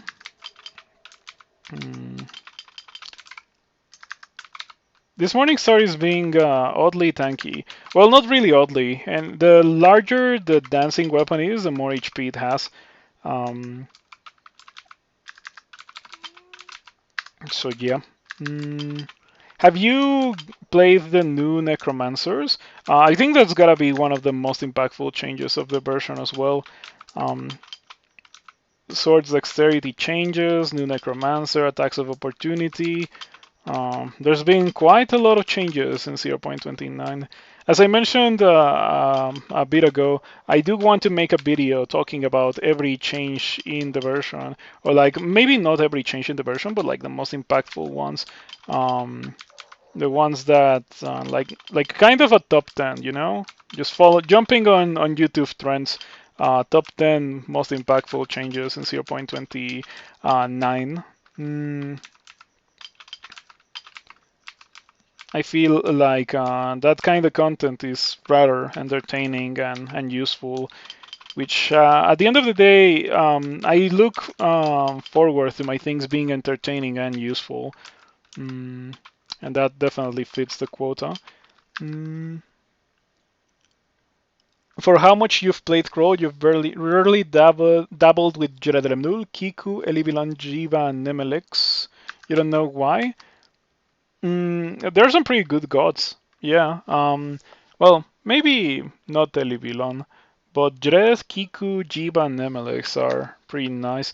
If you ever want to try an Elivilan character, I would recommend you to go back to the before times where healing monsters was free but gave you half the experience. Um, it was literally possible to go through the game without killing anything. You just started as a healer, which was a background that always started with Elivilon.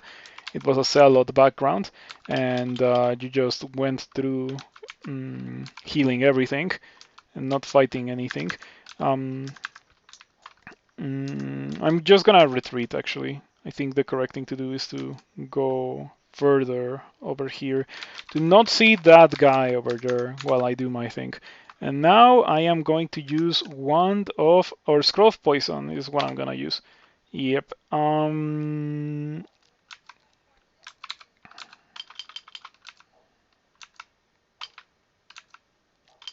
Okay. Ghostly Deep Elf Death Mage. We should have no issues with it. And the Annihilator is about to die too, so it will turn into a Scarab that will then get me more Scarabs.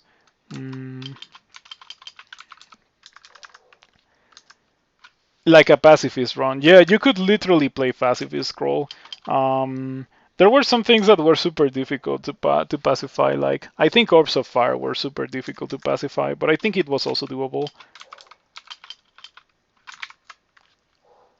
Oh, that's a pretty good ring. 4 evasion, 4 dexterity, and willpower. I don't think I can put it on, but maybe it replaces this one. Maybe it replaces that one. 4 evasion, 4 dexterity. It's gotta be better than 5 strength for my character and resistance to negative. 1 pip of resistance to negative is like truly gonna be enough. I need this Dead Scarab to kinda, you know, get going. Why is it not moving? This short sword is an item. Why is it not moving towards those guys?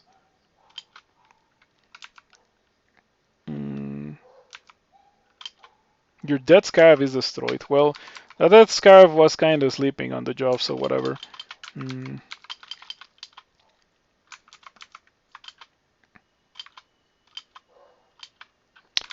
Okay, this is a ghostly deep elf sorcerer, which is almost destroyed. We can use the second charge at Team of Tremor Stones for it.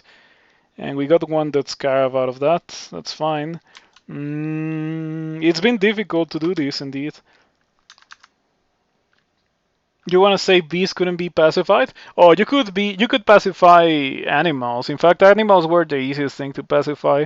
Um, it was like the weakest. I think you were even able to pacify mindless things like slime creatures and stuff, but I am not 100% sure on that one. What I am sure is that you could pacify animals. In fact, the Elivilon playstyle revolved quite heavily around pacifying animals to get more Elivilon piety, because Elivilon liked it when you pacified things. That was how you got Elivilon piety.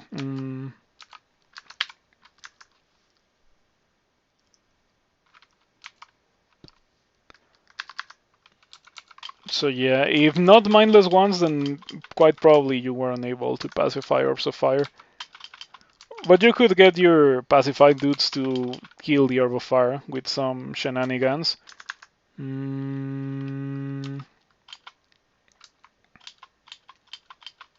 You know, these Earth Elementals don't get as much credit as they deserve for the amount of danger that they can pose. After all, they hit for 40. It hits for 40. And at some points, you can be surrounded by like 8 of them. So they can certainly get quite nasty if they all decide to hit you at the same time. It's just that that is rather uncommon for some reason. Looking forward to getting that ring of 4 evasion and 4 dexterity. I really want to try it on. Oh, ouch. Well, that was rather rude, but at least I have poison resistance now. So it was not the end of the world to get hit by that.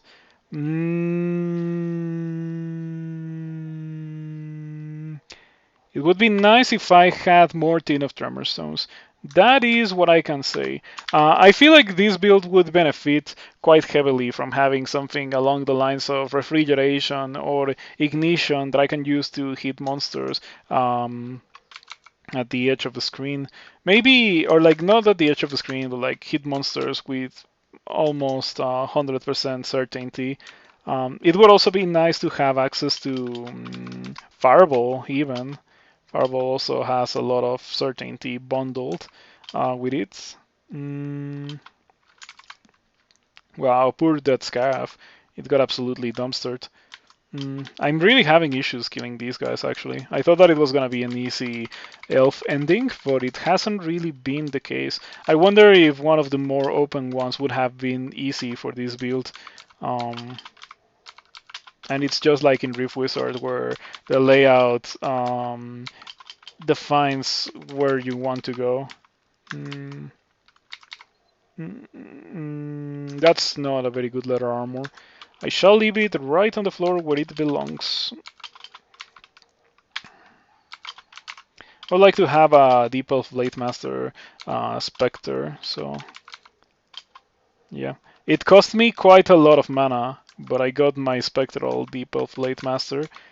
It hits twice for 20 damage to drain life, and it is fast, and it has a ton of HP as well, so I would like to throw it at something. None of these guys fly, however. I do fly, but I cannot really step forward and just tank the damage from all of those guys. Do you fly? It does fly, okay. I was not sure, or I was unaware of that, but I guess they do fly. It makes sense if you think about it that they fly, since after all they are supposed to be specters. Who summoned that? Okay, please get rid of it before it torments everyone. I'm gonna use a potion of 3 maybe? I'm gonna use a potion of 3. I may have made a big mistake, but it may not be a terrible mistake. The unidentified potion may be resistance.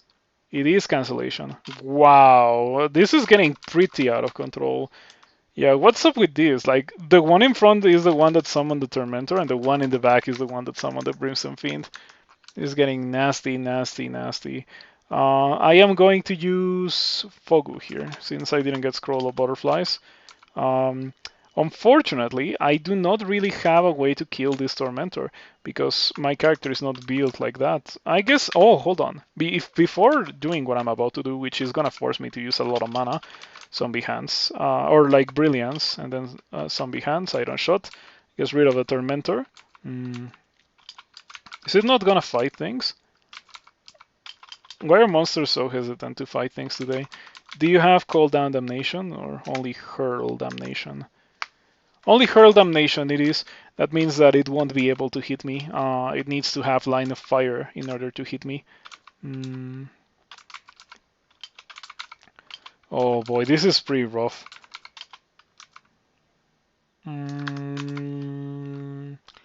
Lightning Rod, maybe? Yeah, now is when the Brimstone Fiend is gonna start getting fancy with its damnation. Okay, I got rid of the Brimstone Fiend before I killed its summoner. That's not something that happens very frequently, I have to say. This guy is almost dead, and I don't. I would like to get a Dead Scarab out of it, but I value killing it a bit more. Now let's get some death scarves out of these guys. And now imagine if I could follow up my infestation with like ignition here. That would be so good. Infestation ignition has to be something that I'll have to try at some point. Um, our scroll accumulation doesn't really do it in the same way because unfortunately it leaves the clouds and it creates explosions. So the undead that you create are just gonna be like instantly hostile.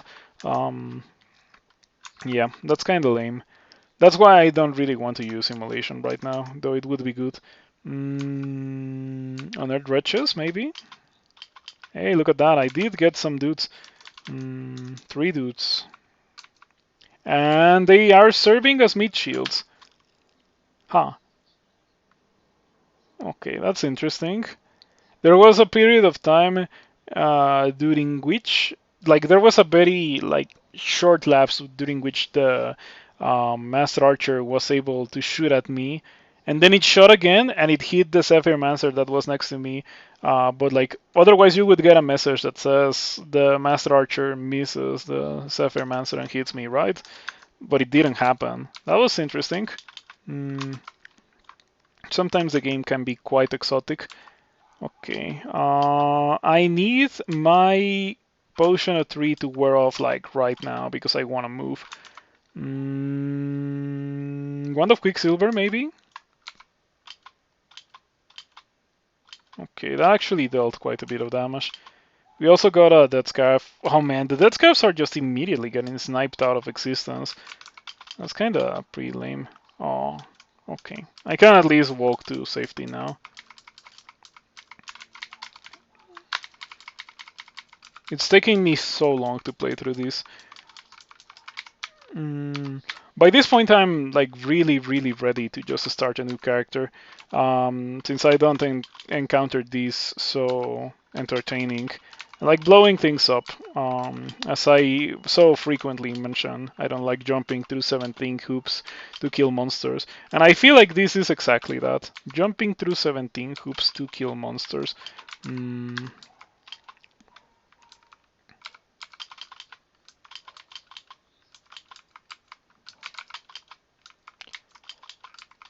Mm, I think that if I was to redo this, I would get only a couple of these spells, like not revolve all of the play, all of the characters build around Kiku. Only get Kiku and like use infestation or animate death, but also get some things like fireball or ignition, other spells that hit the entirety of the screen. Mm, to get the whole thing going. It's not gonna work quite well. Mm,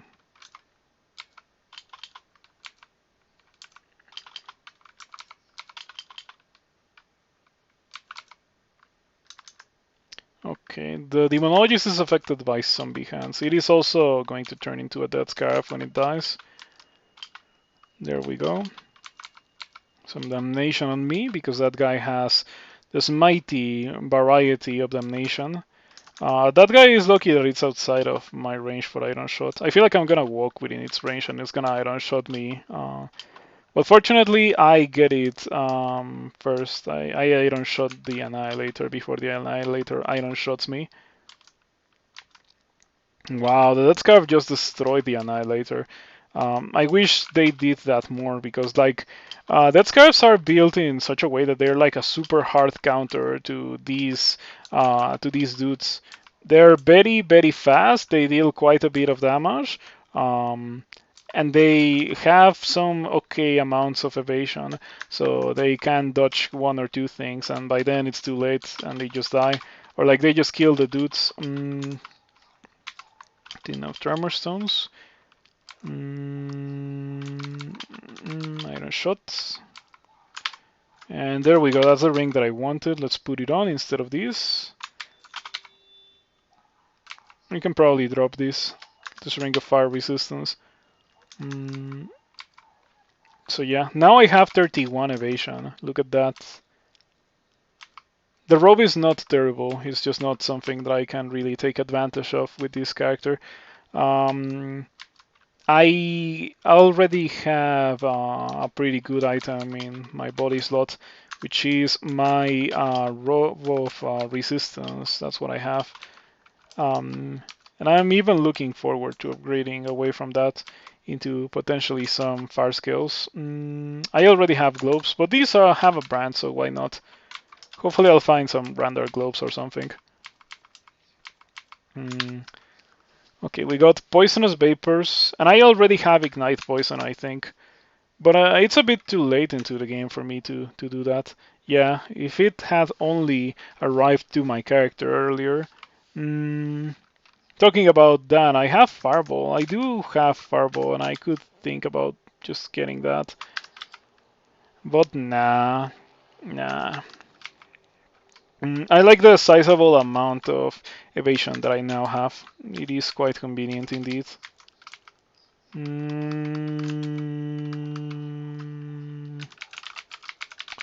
There was a bolt with transporters. Yeah, that one. Let me check the loot. Maybe there's some interesting loot. Well, that manual of dodging is absolutely worth it. I would have to fight some pretty scary spellcasters for it, but I wonder if I am going to do it. If I'm gonna be able to do it. Maybe. We shall see. Against all odds, I do manage to survive Elf. Geez, it might actually be a bit too much. I have 9 teleport, however. How bad can it truly be? Um, I can just teleport away the moment that things truly get spooky. And of course, the very first thing that happens is an Ancient Lich going invisible. Someone told that Ancient Lich that is exactly like my greatest weakness. And then I get hit for 34 by the Earth Mage of all things. Rather unexpected that the Earth Mage decided to hit me in melee and hit me that hard. I think I mentioned it last stream, but Wand of Quicksilver dealing or like removing zombie hands is so lame. I wish I didn't have Wand of Quicksilver this game. It is such a feels bad moment to get that specific combination of things happening. I am teleporting because this is looking kind of scary. I'm also carrying 2 rods of lightning rods. I have to get rid of them. I have to get rid of at least one of them, I mean.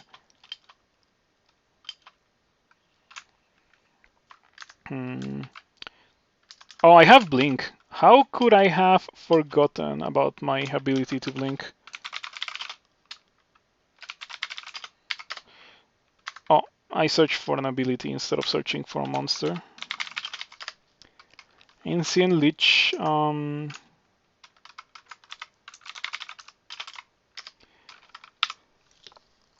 It had a 5% chance to petrify me, and it still got the petrify.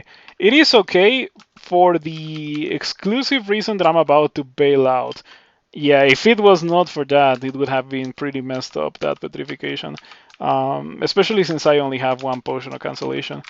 Anyway, that's pretty rough. I can probably do it, but I need to get lucky and reposition into a part of the level where I can exploit those crystal walls without hitting myself with them. And I also don't think that I can do it with a lot of allies. So yeah, that would be pretty rough.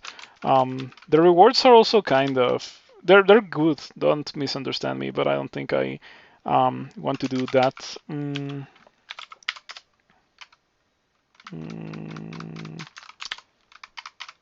What do we do now? Like, Bolts 5 Slime? I don't think I want to do either of those. Slime. Can I use Infestation on slimes? Let's go to Depths. I have good resistances for Depths. Oh, I remember not wanting to do this because of the Fire Giant. How have times changed? Now I can just haunt and zombie hands and I don't shot that giant away.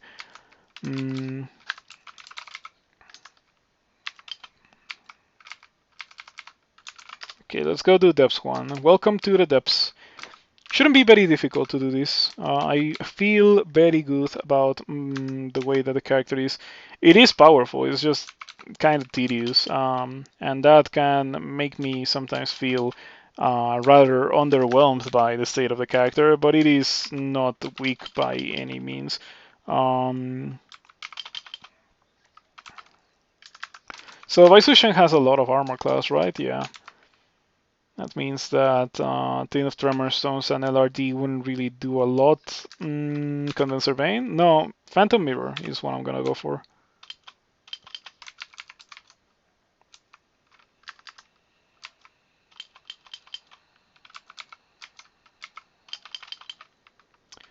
Okay, Baisushen copies itself, or like turns into a dragon rather. I copied Baisushen. Now that Baisushen is a dragon, she has significantly less evasion. So now I can afford to use Iron Shot on her. She's no longer grasped by zombie hands. I can also refresh that.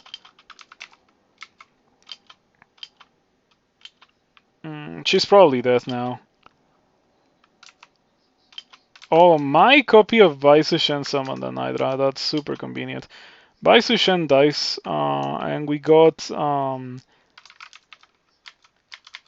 Baisushen the Spectral Storm Dragon. Not terrible.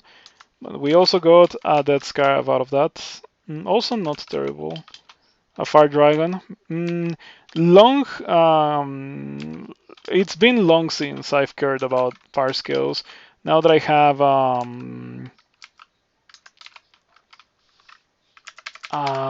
now that I have the Hat of the Alchemist, I don't particularly care about fire skills. Probably gonna open that at some point for that loot. And I am not afraid of this Ice Dragon. Yeah, this is actually so much easier than Elf. The layout being so open helps for quite a bit. It makes it so that if I do end up summoning allies, all of my allies can hit the dude at the same time. Which is something that I wasn't able to do for the vast majority of Elf and Bolts for that matter. Let's get out of there because I was marked.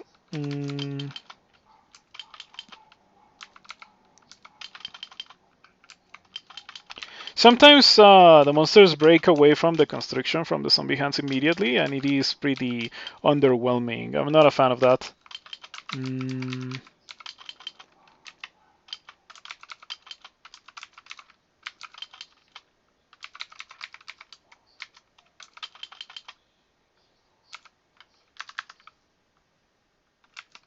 Yeah, I don't think I can really do anything with the amount of mana that I have. Just wait for them to die.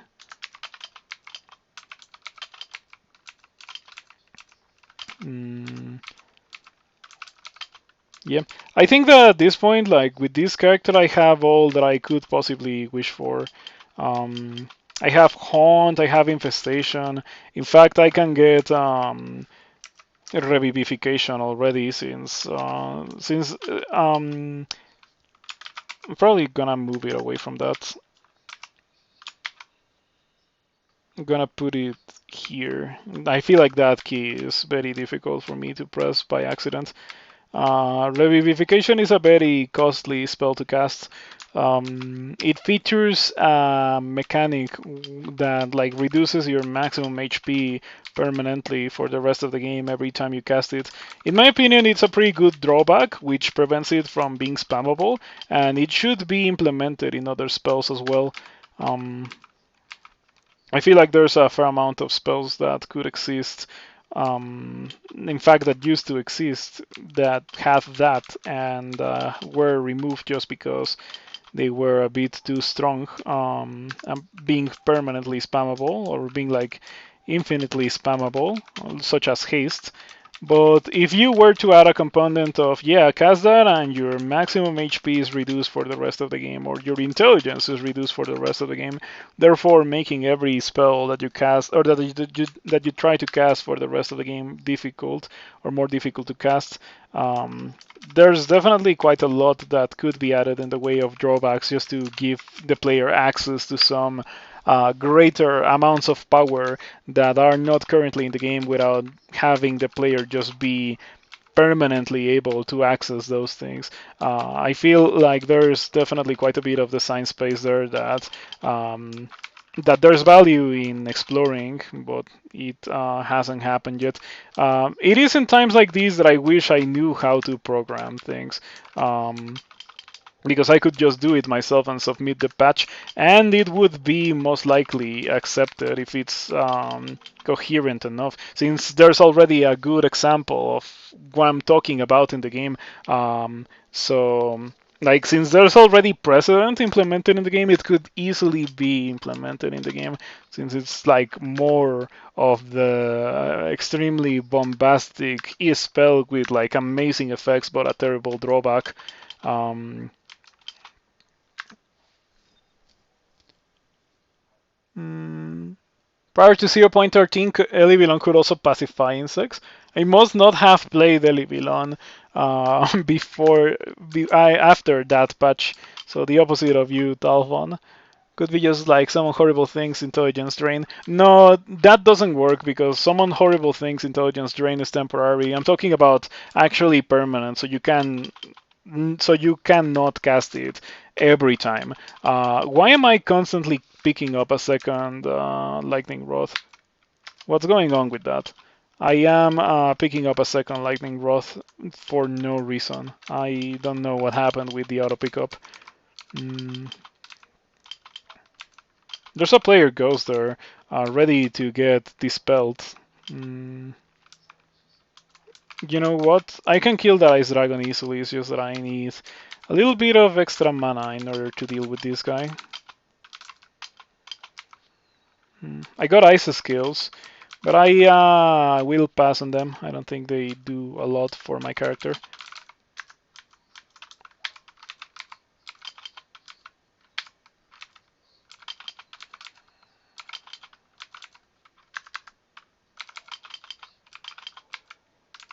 Boy, I really don't like this playstyle. Like, it's not weak or anything. It's just that I find it to be very, very boring just to hide behind things. Wait for them to actually kill the other things that I'm trying to have them kill. I would prefer to have a more direct approach and just kill everything myself. This guy has no spells. It's a Tengu Berserker that was using unarmed combat because of the title. 3 dispels on that later, and it is gone. And its bolt didn't really have much, so whatever. Mm.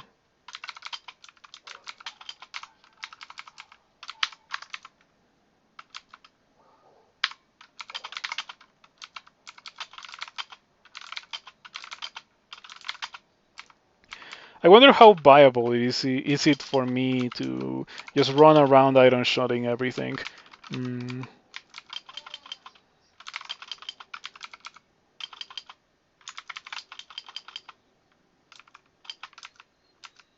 Okay, there's no way my dead scarves don't kill that lone Spriggan or Mage. Yeah, look at that. These spectral Spriggans are pretty good. They are so fast. I like having fast allies because they immediately blitz towards the thing that I want them to kill, and they immediately delete it. Mm. Okay, I want to fight those things, but I don't want to fight them there, since there's a bunch of corridor. Mm.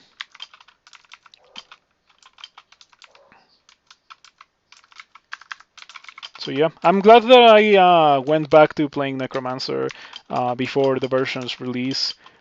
I like it. Well, I don't like it. I don't like it. That's not true. What I should say, what more accurately reflects what I'm currently feeling about the playstyle and the current character, is that I think it is powerful, but I also think that it is boring. Because it's not directly killing things. And I like directly killing things. I feel like it makes for a faster, more exciting experience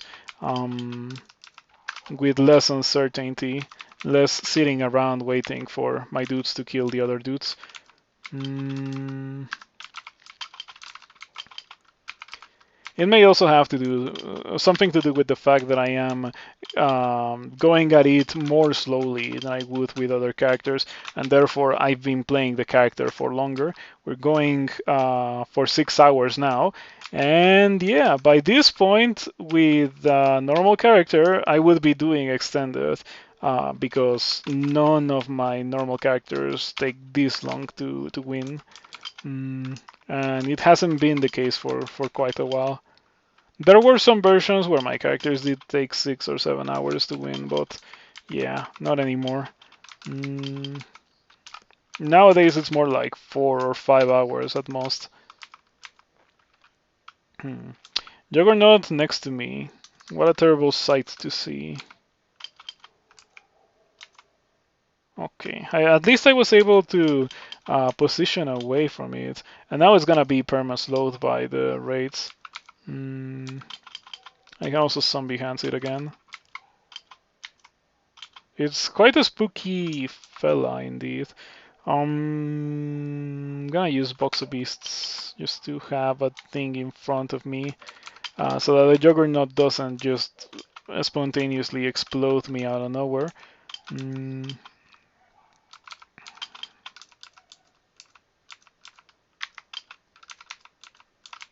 okay. I do have to say that this character has been kind of carried in the shoulders of Necromancy.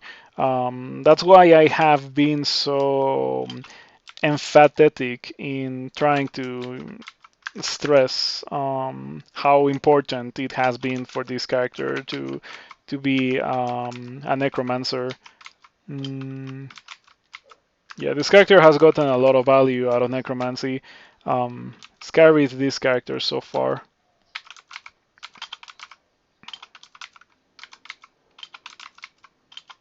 Oh, that's nasty. Was it a real golden dragon or was it not? I actually have no idea because it did generate an undead, but it didn't make the other golden dragon go away. Maybe Rakshasa clones just generate dead scabs. Alright. Mm, Fee simple. I do not need that item. And so I am going to leave it right on the floor where it currently is. It is nice to be able to fly sometimes.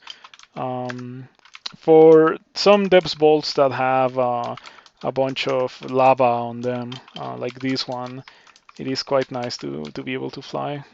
The Sun Demon is unaffected. These are incorporeal? Huh.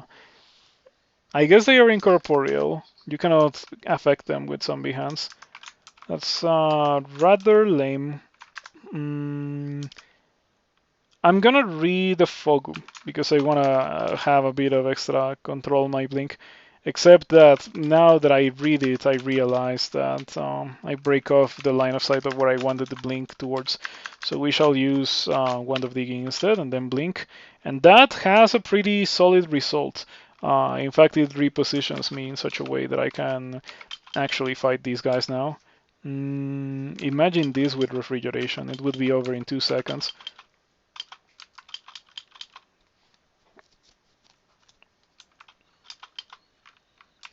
Yeah, some other streamers get good donations. I've seen people donate 100,000 bits, so yeah, it's not the largest donation that I've heard of. The largest donation that I've heard of actually is a $10,000 donation of like a dude with a business saying thank you for the entertainment. My business had a good year, and the guy just dropped $10,000. It was such a bold move. $10,000. It's insane. Yeah, I think everyone needs $10,000. I would appreciate just receiving $10,000 out of nowhere, but I don't think it will be happening anytime soon. Whatever. Mm, mm. Oh boy. It's not a bad character. It really is not a bad character. It's just a character that doesn't work very well with what I normally try to do when I play this game. I am in reality kind of suffering this character somewhat. It's not a bad character. It really, really is not a bad character. By all by all means, it's a ridiculously powerful character. It's just a character that is doing something that, yeah, it takes me forever to play through, and I usually like to go at it a bit faster. Mm, I look forward to playing the opposite side of the coin, just like a really powerful spellcaster after I'm done with this one. That's what I'm gonna be playing next. Oh, got another level up. Black Mark. A Black Mark does something. Melee attacks. When you strike a foe in melee, which is not something that we're doing, so why read any further? So yeah, unfortunately that will be unused, and Silence Donut may also not be that good. It definitely holds a fair amount of utility, the Silence Donut. I can just stand next to dudes to silence them, including Ancient Leeches, but I would prefer to not have dudes next to me in the first place. Unique identifier, thank you for the follow. I appreciate it. I hope that you have been enjoying the stream and Crawl. Crawl is a nice game. I enjoy Crawl. I do not particularly enjoy Crawl right now, despite the fact that I have a powerful character. In fact, I encountered this to be on the boring side of characters, which is unique to me. Even when Crawl is destroying me, I don't find it boring. But I do find this to be significantly boring. Follow notification is quite loud. I can lower the volume just a bit. Thank you for mentioning it. Yep, I already lowered the volume, so next time it shouldn't be that loud. In fact, I can replay it and you can let me know if it's as loud as it was before. It shouldn't be. Mm.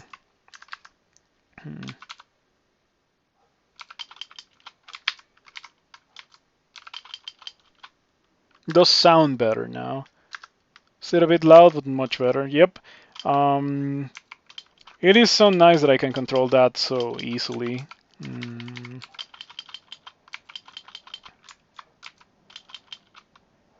Oh boy. You know what I think is the issue with this character? I have such a rough time fighting in corridors because I feel like it takes forever for me to kill anything when I am fighting in a corridor. And yeah, it really is true. Like, if I am in a corridor, things take forever to die.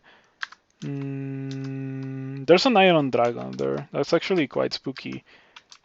Nothing that Iron Shot cannot kill, however. There we go. That Scarf destroys the Tengu Warrior. The Scarf destroys a Golden Dragon? Probably not. I would be pleasantly surprised if a single Dead Scarf could kill a Golden Dragon. But I think the most that I can hope for is the Golden Dragon getting slowed by the Dead Scarf, which did end up happening. You also feel like the very start of the fight is a weak point. Like your chainsaw analogy, sometimes it takes too many pulls on the core to get going. Yep, it is like that. It's so rough. And yeah, like I enjoy explosive starts. With this one, it actually doesn't feel like that anymore. Now that I have Haunt, I feel like it sounds weird and crazy, but I feel like the power level has overall gone down. But maybe I just haven't been doing it right. Maybe I'm doing something terribly wrong, and a player that is more well versed in the art of necromancy will look at what I'm doing and think that I am playing this completely wrong. But I don't know. Anyway, probably I can just like auto travel in there again. You are unfortunately an undead, and I say unfortunately for you because for me it's a nice thing that you're an undead since I can just do that to you and go back to full HP. It actually got me a couple of procs of Powered by Pain to do that to that guy, so that was super convenient. Newscast of LRD. Vampire surrounding me. Gonna try to to dispel on death the vampire. I have yeah, I have just enough mana to be able to kill those guys. Did take a fair amount of damage, but whatever. Um, wow, like that bolt really didn't really want me to clear it. Those are some interesting Fady skills. Unfortunately, they need to give me fire and cold resistance for me to truly be considering them. Um, I also really would like to get some better gloves and boots so I can compensate for the -2 in the Hat of the Alchemist. I'm reading Teleport immediately, by the way, because I don't want the Enchantress to prevent me from teleporting away. Let's see if we get lucky with a tin of Tremor Stones. We did get lucky, but it didn't kill anything, unfortunately. Condenser Vein. Not bad. I hope that those guys don't go hostile. I don't know if they went hostile because of the clouds, but they may have. Anyway, getting shafted into the Enchantress is definitely not a very nice thing for any character, much less so a character that takes so long to get started in any given fight.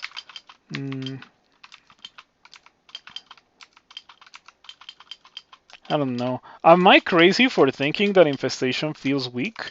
Because maybe I am crazy. I don't know. I cast a level 8 spell and I got 2 Death Scarabs out of it. Is it really that strong, the Death Scarab? I feel like they often just die. Even the zombies last for longer.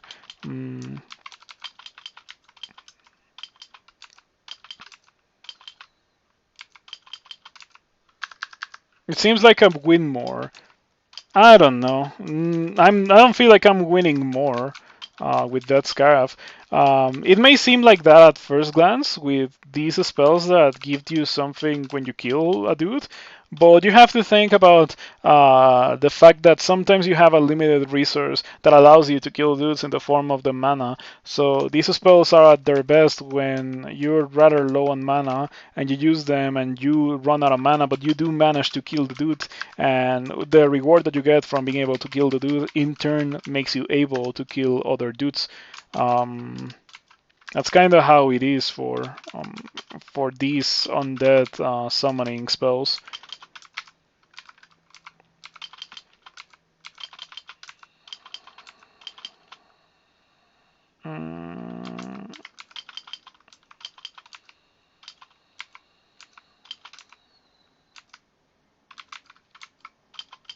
So the sumo tournament finished. I'm a bit surprised about that, to be completely honest, with how many people were withdrawing from the tournament due to COVID reasons. I'm a bit surprised that they actually finished the tournament. But I guess it would be unprecedented to interrupt the tournament in the middle. The winner was also rather surprising. So yeah, it was a pretty good tournament just because of the winner alone. First time that Ichi Nojo has won a tournament in his very successful career. When he got to the first division, he still didn't have his hair long enough to get the traditional hairstyle of the sumo wrestler. And he's been in the top division, or like in the first 2 divisions ever since. He's looking pretty strong, Ichinojo. Must be the best tournament from him that I've seen ever. But anyway, we're done with Depths 4. So the next thing to do is to get a 3rd rune and finally win the game. What's gonna be my 3rd rune? There's a timeline where I do Bolt 5 and I just like go down the stairs, cast Infestation, and then, I don't know, kill everything somehow with a spell that hits the entirety of the screen. I think the one thing that this character is truly lacking is a spell that hits the entirety of the screen. It would be nice if Necromancy got like something like Drain Life, but it would be way too strong to get something like Drain Life since it also heals the player. I've had situations with Jeredremnul where I use Drain Life and I'm at like 50% HP later in the game, and then I use it and I'm back at full HP. So it's a really crazy ability. Anyway, I think we're maybe doing for a third rune. I don't think we can do slime, and I don't want to do crypt. I just want to be over with this. I'm gonna do bolts 5. Let's see how it goes. But I don't think we can just go in and kill everything the way that I would have hoped to do. I think we have to go in through a hatch or a shaft. So yep, okay. There's a shaft here.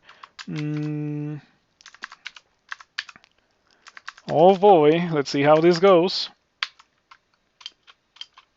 Oh, you know what I maybe should have done? I should have cast Death Channel beforehand.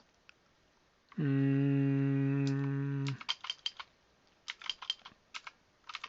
am in the corner of a level. This is like probably one of the greatest spots where I could have landed. I got a miscast of Infestation there, kind of rough. Let the Derived Undeath begin.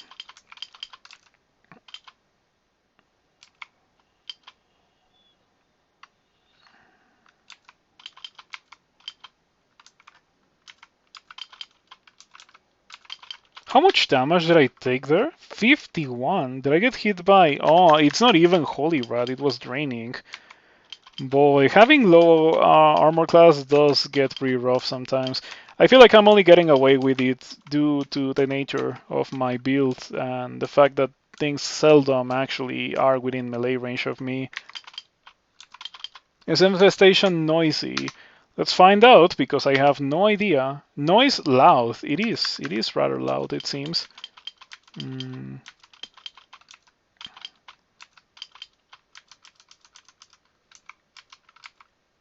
Anyway, I'll have a very good level of power until the Death Channel wears off, which is about to happen.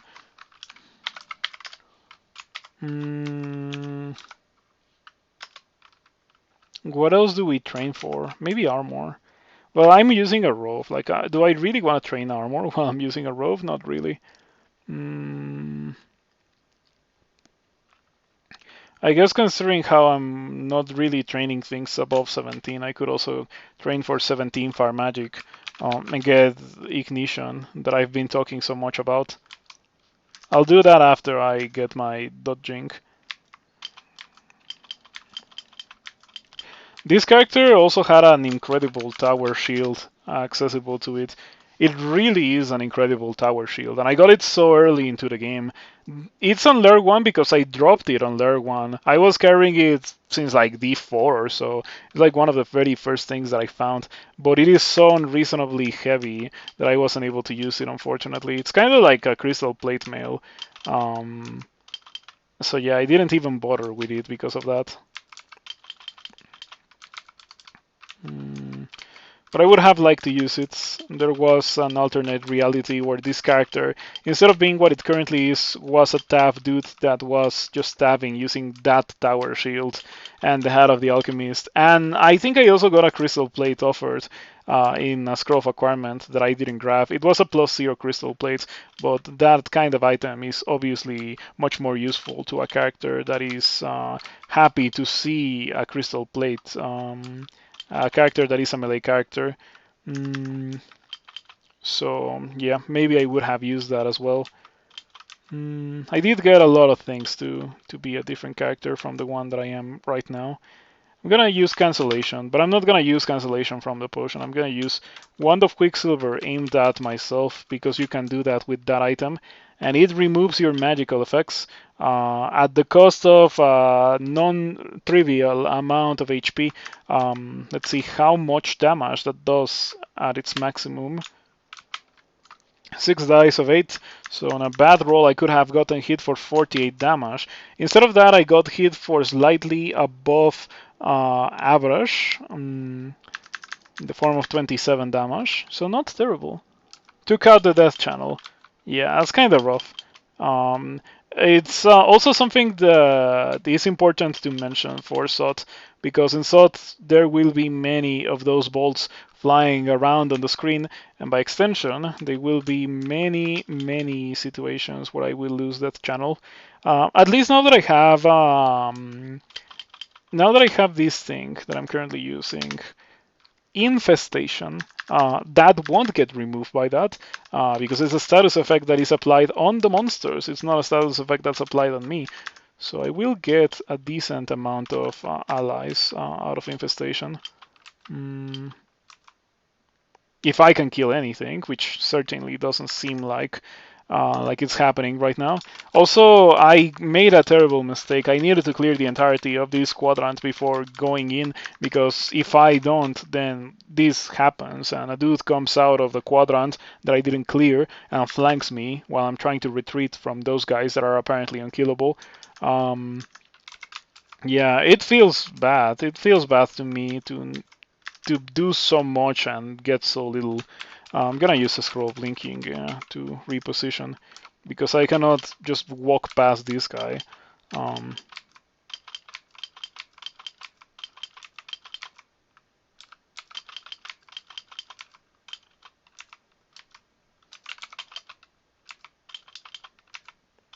oh wow, my dudes went away because of course they were haunt dudes. They were inevitably gonna go away. It's fine. Ouch. That's kind of painful, but I don't die if you do it again, so I'm just gonna sit here.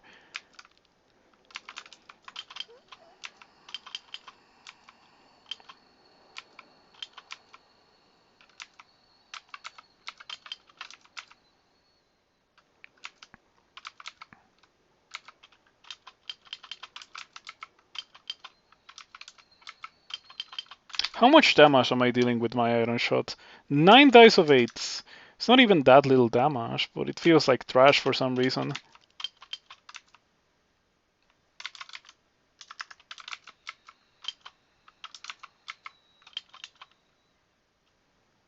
I could use a mana refill right now.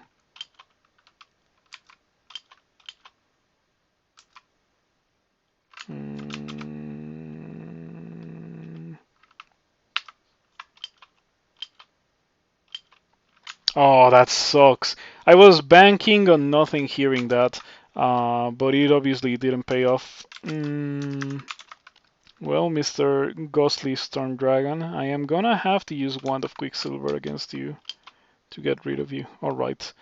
Now I wish I had mana, or that my mana was useful for killing things.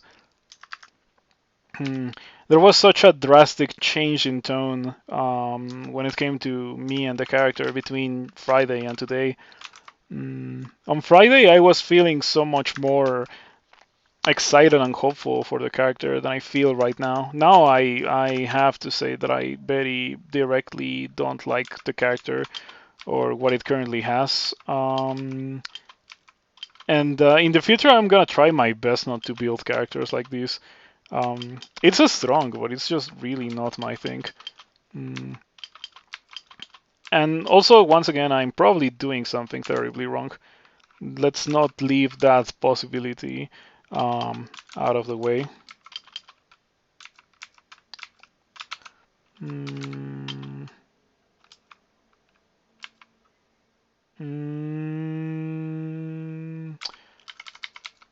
Please kill the Titan. I have to ask nicely, because otherwise I don't know if these raids are actually gonna kill the Titan.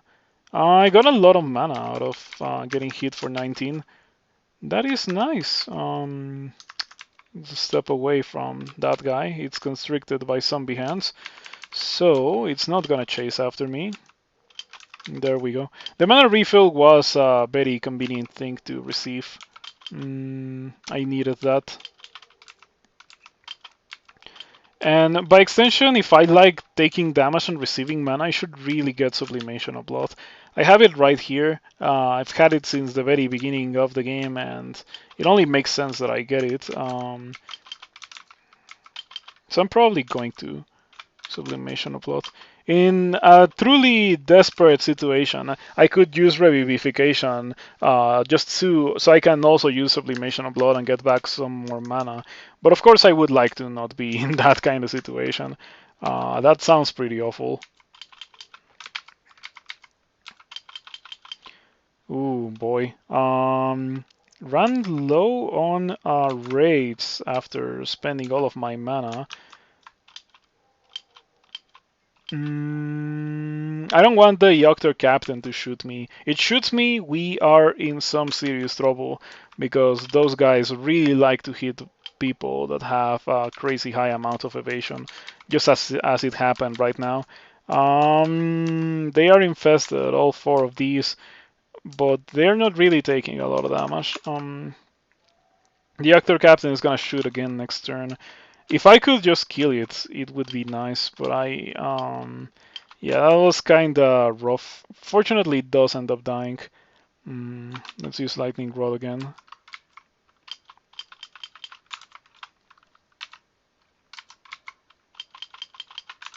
Ignition, the more I think about it, the more reasonable it is to get Ignition.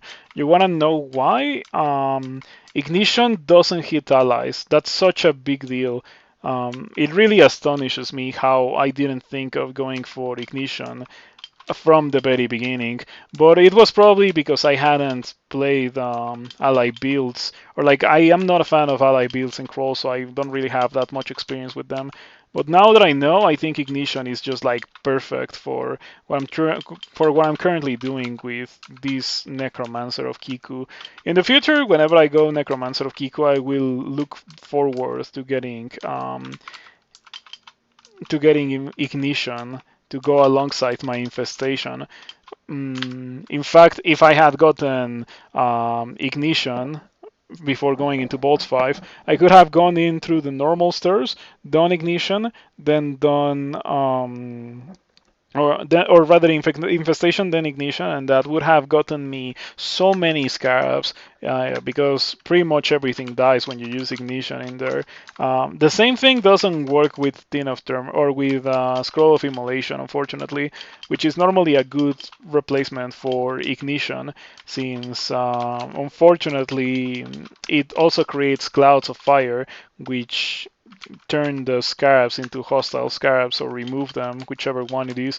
Normally, when you deal damage to something that you summoned, it goes away. With the undeads, it seems that they become hostile instead.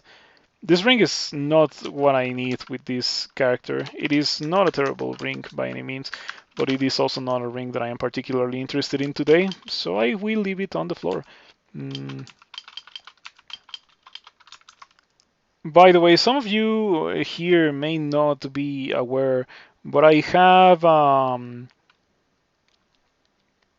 celebratory stream that's gonna happen this Friday. Um, the first part of that stream will be on YouTube, so if you are not on the YouTube already, you could consider subscribing there. For that, and then I will eventually switch to Twitch. It's just that what I'm going to stream cannot really be streamed on Twitch, but can be streamed on YouTube. So yeah. I'm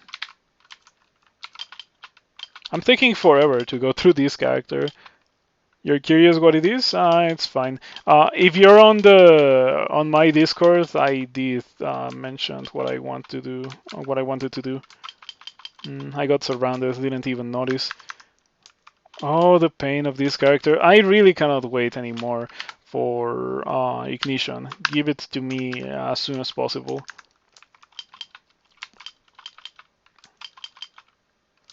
I've gotten into so many situations where if I had Ignition, I could just cast it and it would solve all of my issues, alongside giving me a ton of dead scarabs. But because of my lack of it, it's been pretty rough. But I have really no one to blame but myself because of that. I chose how to build this character. I had access to Ignition since quite a while ago, and I completely ignored it. Only just now realizing that I kinda did need it. Okay, to be completely fair, these dev scarabs have been absolutely melting everything. So if you happen to get a good amount of them going, they actually just run at things and immediately destroy them. It's just that you have to run around at 90 HP, right? Because they don't last for long enough for you to regen to full HP, unless you're using a regen item, which I am not. I'm using mana regen because for the longest time I was actually running out of mana before running out of HP. And right now I may actually also be running out of mana first. Well, of course I haven't run out of HP yet, but I consider being at 50 HP, 50% HP to be low enough that I would like to, have regen.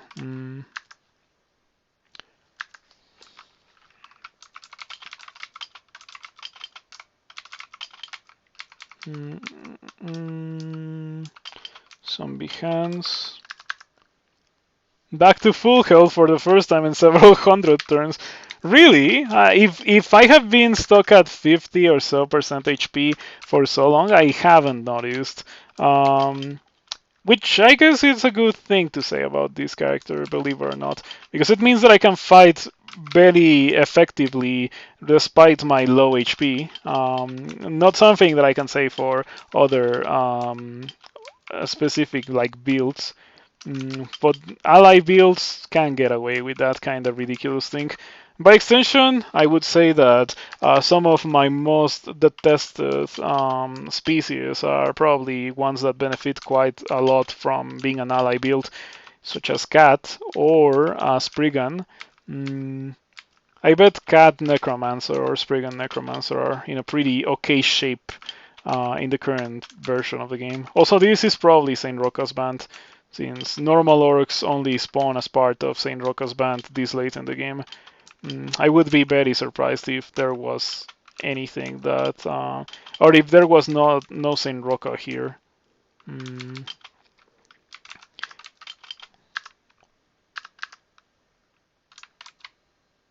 Oh yeah, I did remember that. I was never at full health after that. Oh boy, that was crazy then. I really didn't notice that I was not at full HP. I was walking around, like I remember exploring this, killing the golden dragon, and then walking around with the dead scarabs, having the dead scarabs kill everything, and then I realized that I was at 90 HP. So yeah, that was probably my bad. Mm. Mm. I wonder if the Death Scarabs will get mad at me because of the clouds of freezing vapor. Doesn't seem to be the case, however, which is a pretty good thing. What's this invisible thing? Is it like a two-head ogre or is it an undead? Mm, mm, I think it is an ogre mage. Going back to the log, trying to figure out what it is rather annoying. It's an ogre mage. Alright. It is right here. Nothing appears to happen. Oh, it is not here. It is not there.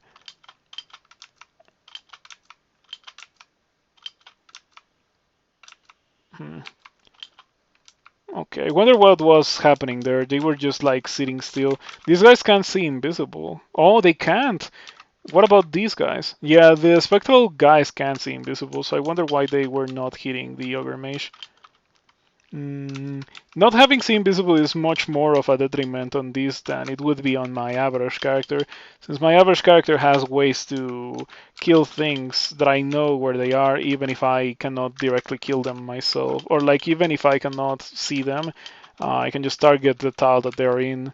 But it doesn't work with zombie hands, and also the undead allies that I have don't really like to attack invisible monsters.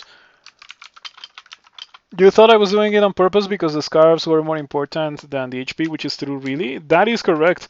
And I was indeed walking around to take advantage of the scarves, but I didn't notice that I was at such low HP. I do have to say that having scarabs is really, really sweet.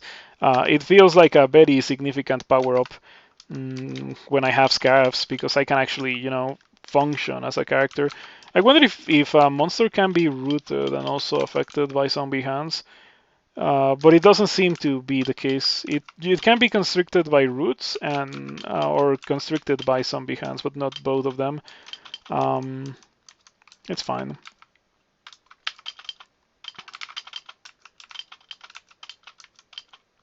An icy envelope takes form around you. Wow, I gained 4 armor class. Finally. Now I'm at 13 armor class. My mutations are providing me with more armor class on my gear. That's so funny. But it's fine. There's gonna be some situations where I'm not gonna have dudes, and I also have the Kiku receive corpses mutation.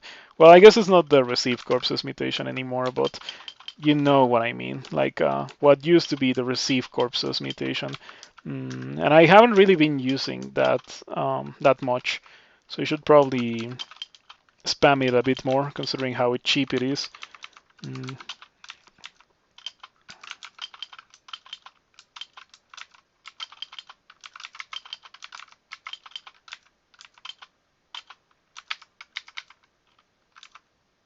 Mm.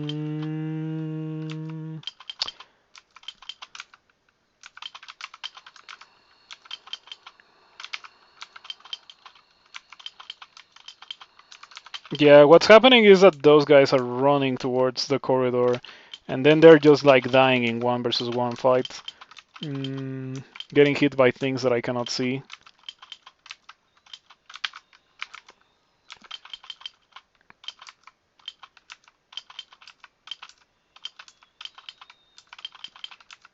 How far away am I from ignition? 98% chance to cast. Jeez, how much training do I have to get for that? Does Kiku enhance your necromancy spells or something? Maybe Kiku does that. No, Kiku only protects you from miscasts. Doesn't make it less likely for you to miscast. Alright. Would be nice if Kiku enhanced your necromancy, just like Behemoth enhances your destructive magic. Man, Behemoth is such a good god.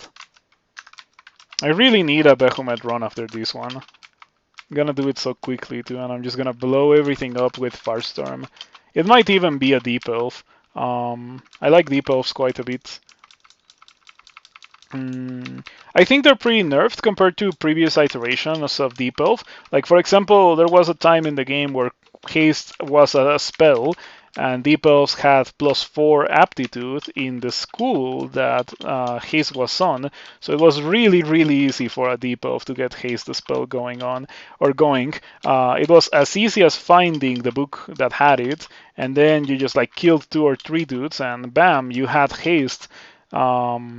And you had haste for the rest of the game. It was like pretty much infinite since it used to be a spell. But now, well, now it's kind of like just a nerf to Deep Elf, the loss of that tool. It was a nerf to every character in the game, but it was much more of a nerf to Deep Elf, in my opinion. So yeah, they've been getting nerfed quite a bit, but they're still pretty enjoyable to play in my opinion, as the quintessential spellcasters that just destroy everything.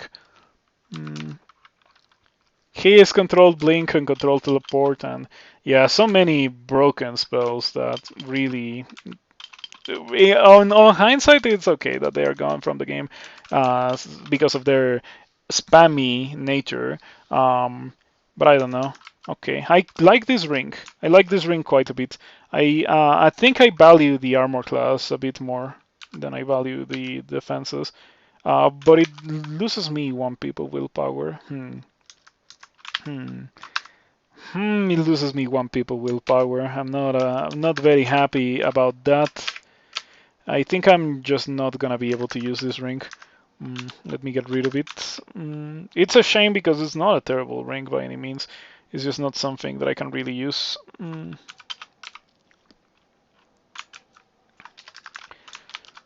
I should forget about another spell so I can make room for Ignition. What do we lose here? What do we lose? I cannot lose anything. Yeah, I cannot lose anything. LRD maybe, but like, I don't want to Amnesia LRD. LRD can be good. LRD would be good against BB. And where we're going after this, we definitely have a serious chance of seeing BB. BB likes to spawn in SOT.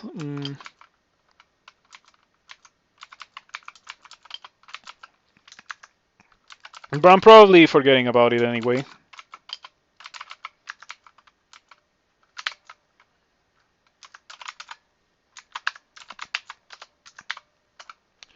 Okay, we're pretty much done here. Or so it seems like.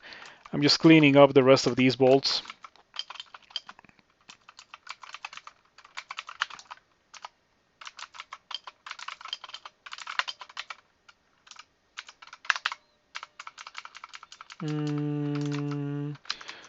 I wonder if we can find like if there's any item that I could find that would be like, oh yeah, that's like the greatest thing ever. That fixes my character. I don't think so. I think that the only way to fix this character or to make it more palatable for me to play, because to be completely fair, it's not really a broken character, like a weak character or anything. The only way to make it better for me is to get Ignition, as I mentioned earlier. Ignition Infestation is gonna be so good.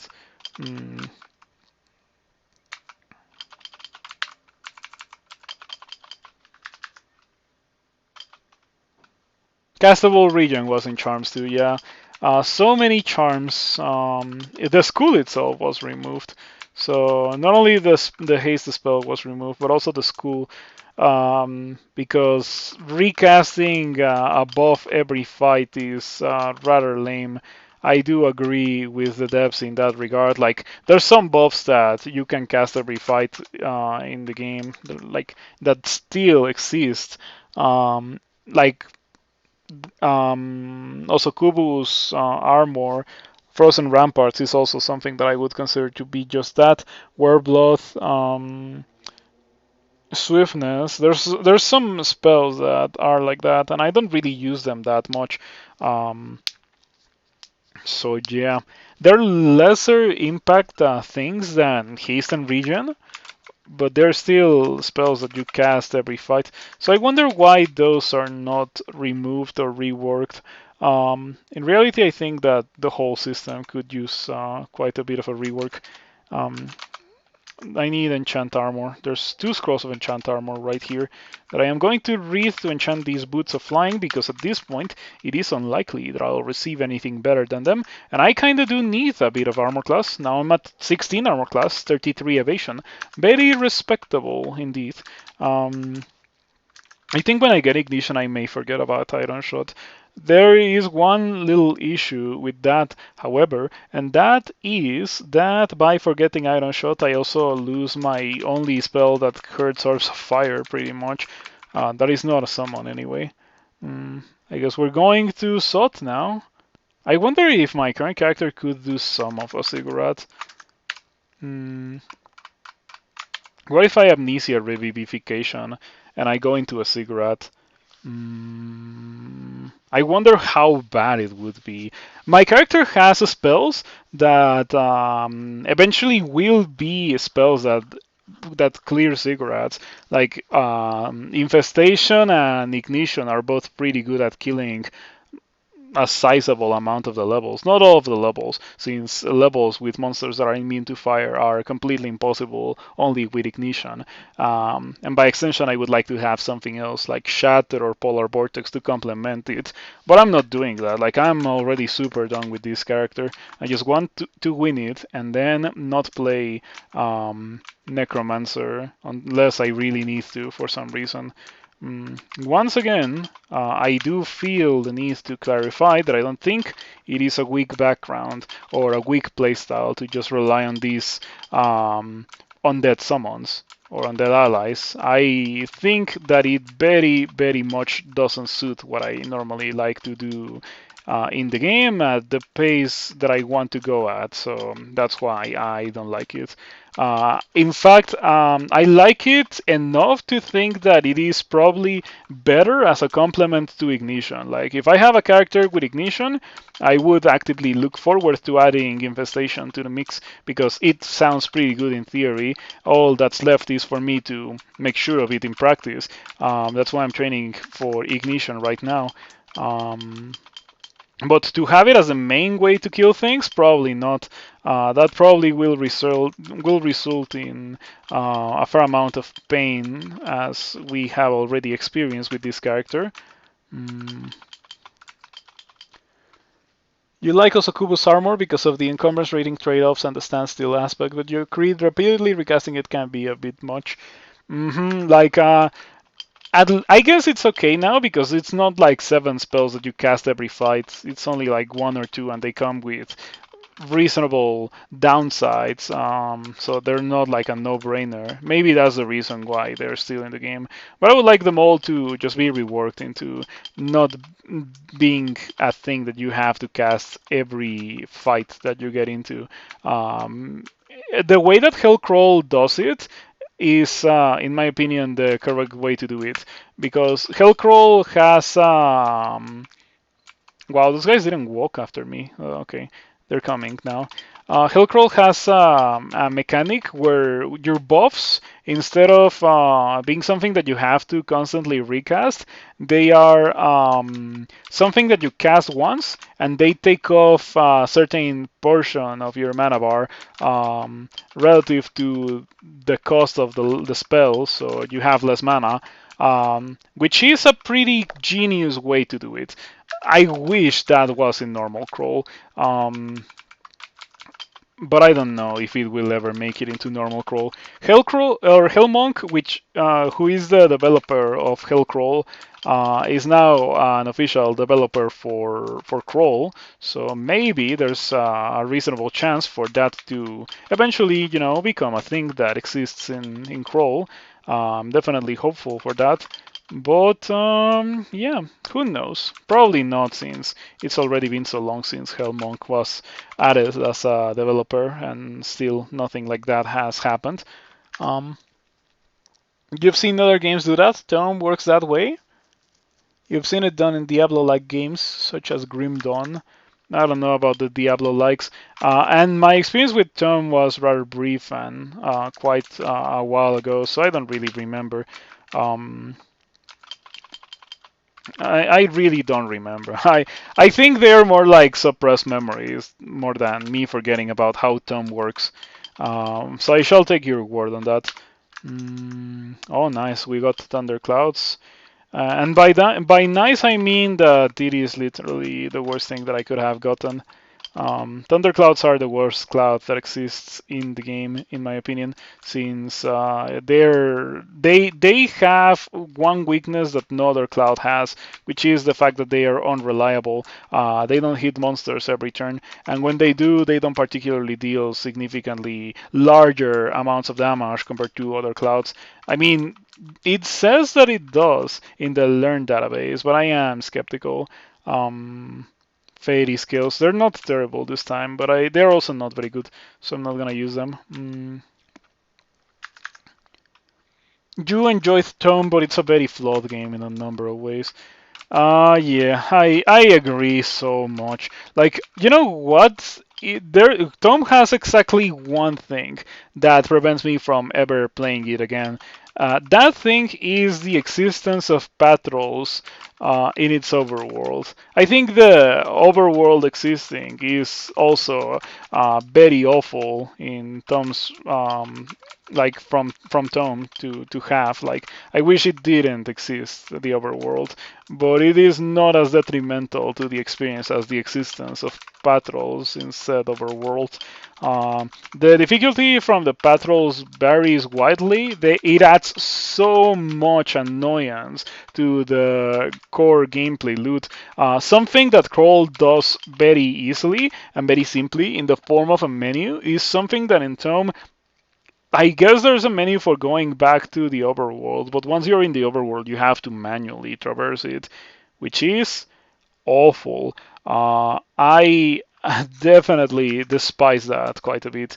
I the patrols and the overworld in Tome are the two things that I despise the most about that game. But yeah, there's so much about that game that I didn't like. Mm, I played it 4 years ago. I played one run, and I got to the second map in my first run.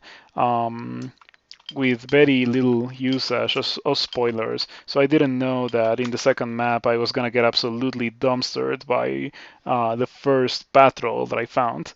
So yeah, patrols and the second map. It was pretty rough. But yeah, better remember happier things like Firestorm. Yeah, Firestorm is pretty cool, right? Or Rift Wizard. Rift Wizard is also pretty cool. Um, do any of you not know about Rift Wizard 2? I've mentioned it a couple of times in the stream already. Rift Wizard 2 will happen um, in the future, in the near future, I suppose. I've heard that the development for it has already started, and I am definitely looking forward to it releasing. I'm gonna play so much of it. It's gonna be a day one buy for me.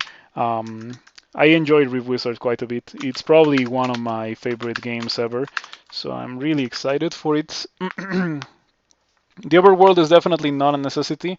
If you were to give your number one complaint is how imbalanced random elite enemies are. Oh yeah, there's random elite enemies. I didn't even remember. This why you get extra lives because sometimes they're just unfair. I did get extra lives.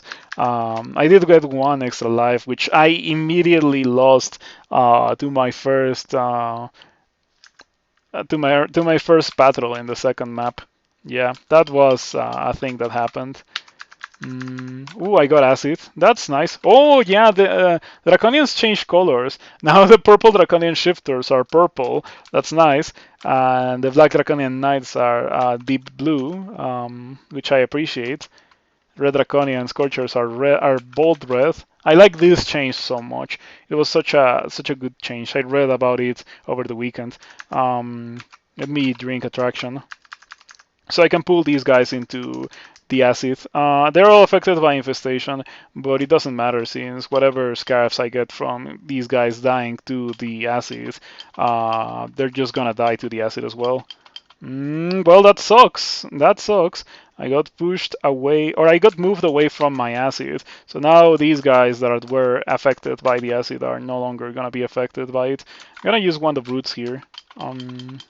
Hopefully we can finish off the few guys that I still have that I still have remaining, and it does seem to go quite well. My dead scabs were hurt by the acid, but they were not killed.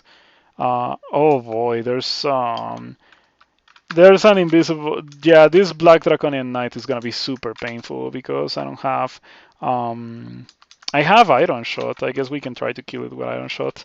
We get a miscast. Okay, it hits something. It misses. I'm getting killed, and I kill it. All right. The Annihilator is pretty spooky. I'm gonna use File of Lots, which I recently acquired. We can use it against the Annihilator to prevent it from casting and therefore destroying me. And now I'm gonna rest here with my Scarabs. But once the Scarabs wear off, I'm gonna get out of here. Yeah, I like the recoloring of Draconian, of like employed Draconians. It's so nice. It's extremely convenient. I'm a big fan of that change. Whoever suggested that change, yeah, I don't know why I didn't think of it myself because it's a genius change. Am I going to try to clear off Sutter Rush 5? I think I should rush 5. On the other hand, I also think that maybe I should try to get Ignition. Like, I'm already on my way to training it. I think I am going to forget about LRD. I think LRD is what we lose for Ignition. Um, I think I can just forget it now. How about to level up to 24? So if I don't already have the spell slots after I forget LRD, I'm pretty sure I'm gonna have them after I do. Something that I think could improve in this screen is that if maybe next to this, press the button to toggle spell view, there should be another line that adds the number of your spell slots. As it is right now, in order to see it, you need like you need to go to this menu or you need to go to this menu. Um, but yeah, anyway, goodbye LRD. And we have 7 out of 8 spell slots. It's okay because we are just going to get an 8th spell slot once I level up to 24, which is about to happen.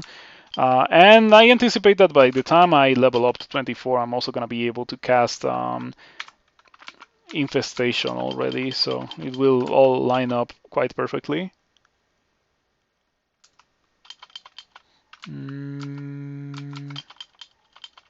Ouch. That hurt. 34 damage. What? Actually, oh, Quicksilver. Yeah. You can always trust on Draconians to affect you with Quicksilver whenever you have a buff. It is unavoidable. So I'm waiting for my 2 Death Scarabs to kill all of these guys and in turn create more undead for me. And there we go. Yeah, it is so impressive how the fight can just like turn around so quickly in your favor. Um, Look at these. I was so close to losing that, and then I just got a million allies out of nowhere. And now the million allies that I have will kill pretty much anything that happens to wander around. I don't really want to move with only 60 HP. That guy has damnation, but it doesn't have the kind of damnation or it does have the kind of damnation that can kill me, but it needs a line of fire. And thanks to all of my dead scarabs, it doesn't have line of fire. That's a lot of draconians. Yeah, lots of red draconians, kinda spooky. I definitely don't wanna continue fighting here for too long. Um,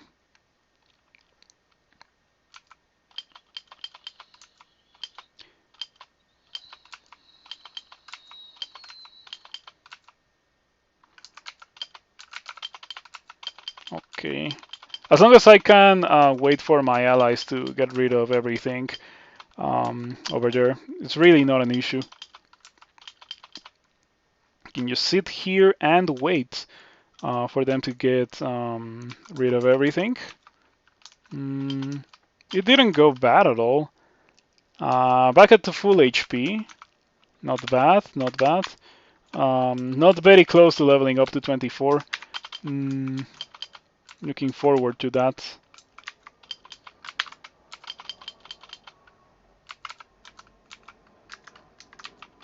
Yeah, I think I'm just gonna sit here and wait for those guys to get rid of that.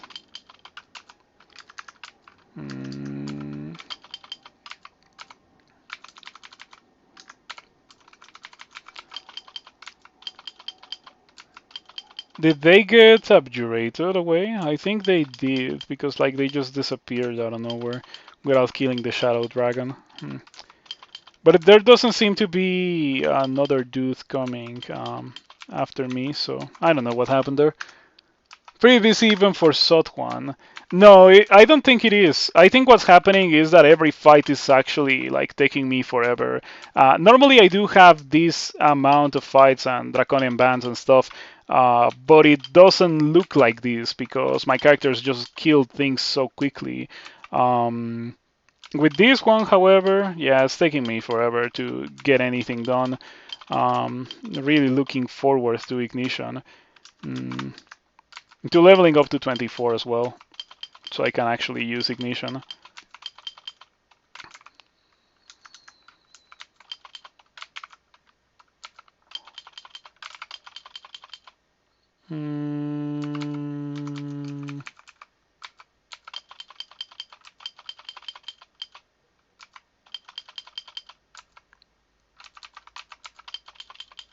You know what's happening? I am seeing the new color for the Draconian Shifter, and I'm not recognizing it as something that can affect me with Quicksilver. That's gonna take me a bit of adjustment. You know, so many years of having them be the same color, only for them to change. I shouldn't cast Ignition. Ignition literally doesn't do anything there.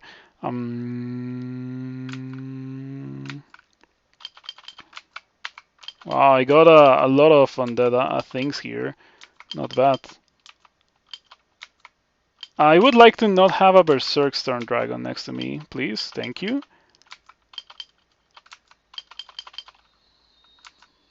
Fortunately, I had just the right amount of mana for that. It might be at the time to cast Sublimation of Blood. It chunks me, but I get back a lot of mana. That is exactly what I wanted to see. Now we can use the mana for Infestation to get more allies. Hopefully not have to worry about those Draconian Annihilators, which are extremely spooky at 60 HP, precisely because it can jump past everything and be next to me, positioned just perfectly to iron shot me, while the other one is waiting in the back row for me to use File of Lots on the one that's like within range of File of Lots now, only to blink forward the moment after I use File of Lots. Let's see if that happens. Well, so far it hasn't happened. Hopefully this guy will die. It is almost dead and constricted after all. That would be something that I would appreciate quite a bit. Okay. Ouch. Oh, there's so many named Draconians. Like, what's up with that? Man, this character is not that good. I can walk away from this guy, right? Yellow Draconian Annihilator dies. Okay. I think staying here is fine. Those guys need to get really lucky to blink forward. If such a thing happens, I just blink to the exit with a scroll blinking of mine. Yeah, getting smitten is kind of painful. I got back a fair amount of mana out of that, but unfortunately I cannot use my mana to heal my HP. Need to use potions of curing for good luck because they do more if you think about them as giving you good luck than if you drink them for HP. Okay, the dudes got distracted with all of the undead that were in front of them and now are actually dying. I'm gonna use Infestation. Hopefully we infestate a couple of dudes outside of the screen. There's an invisible monster. Invisible Draconian Knight, I suppose. Since there's an invisible Draconian Knight, I suppose I am probably better off getting out. Yep. It is absolutely a Draconian Knight. Unfortunately, like my spectral monsters, which do seem visible, are not going straight for that guy. I don't know why that is. Ouch. I probably should just get out. I wonder... No, it's not worth it. I have 49 HP. I'm just gonna get damnated and killed. Yeah. There was a red draconian scorcher there, so there was a very real possibility of just getting affected by damnation and killed. And me staying there altogether was like a huge misplay. I'm glad that I didn't die getting out. I feel like I'm taking a lot of damage because many of the dudes that I'm fighting are capable of hurting me past my dudes. And my resistances and my defenses are not really doing anything to offset that. The only thing that would really compensate for that would be having good amounts of HP, which I don't really think I have access to due to being a demon spawn that didn't get robust, or having good damage output, which it's not really what I have. I have mana efficiency, and even that is like a kind of, because sometimes I run out of mana and I don't feel like I'm killing anything. So I'm getting like the worst of both worlds, I feel like. But things will change once I have access to Infestation. or to ignition. It's already a 28% chance to succeed. By the time I can memorize it, it's gonna be very much castable, and I'm looking forward to that.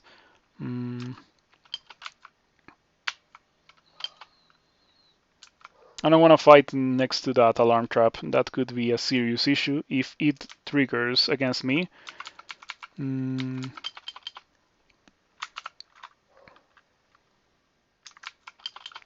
Yeah, in so many of these situations, I affect dudes with zombie hands, and then I feel like I am very seriously lacking something to do to them while they are like positioned in the perfect spot for them to be affected by ignition or by like a fireball or something. Um, so if I was to add that to my kit, the character will almost instantly get much better. That's what I think, and that's why I'm training for ignition. In fact, I could get fireball. Like I've been talking so much about fireball, I could get it since like as a way to hold on until I get ignition. Probably should have done that earlier. Now I'm about to get ignition. I only need to kill a couple more things, and I'll get 100% experience for experience level 24. At which point I will be able to get ignition, because it gives me my final spell slot that I need.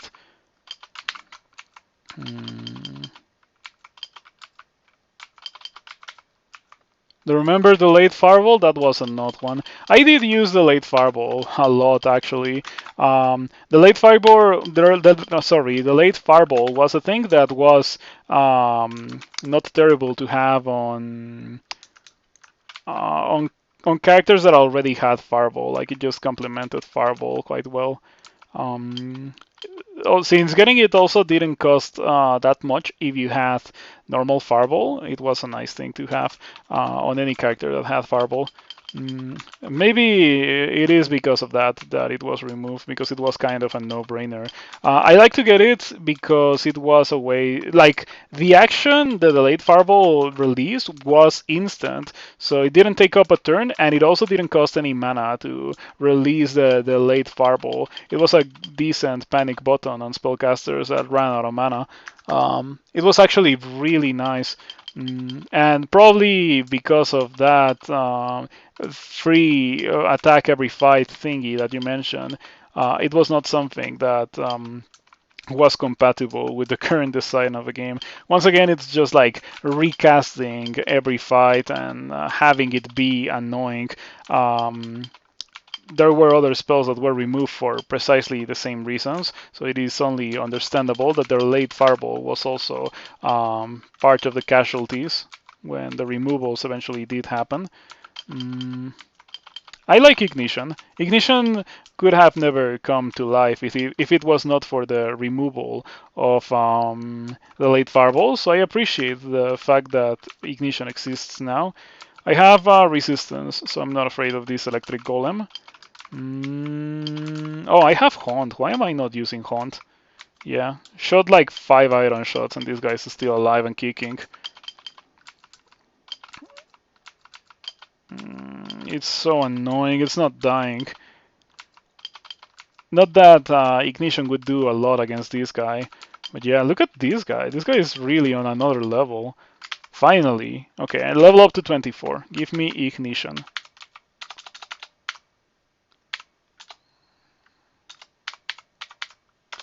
Ignition. Oh, come on.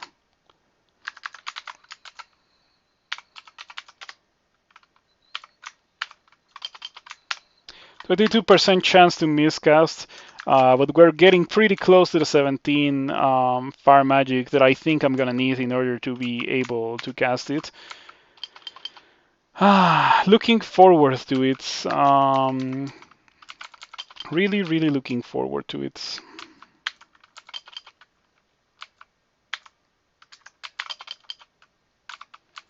So I forgot about LRD in order to be able to cast Ignition.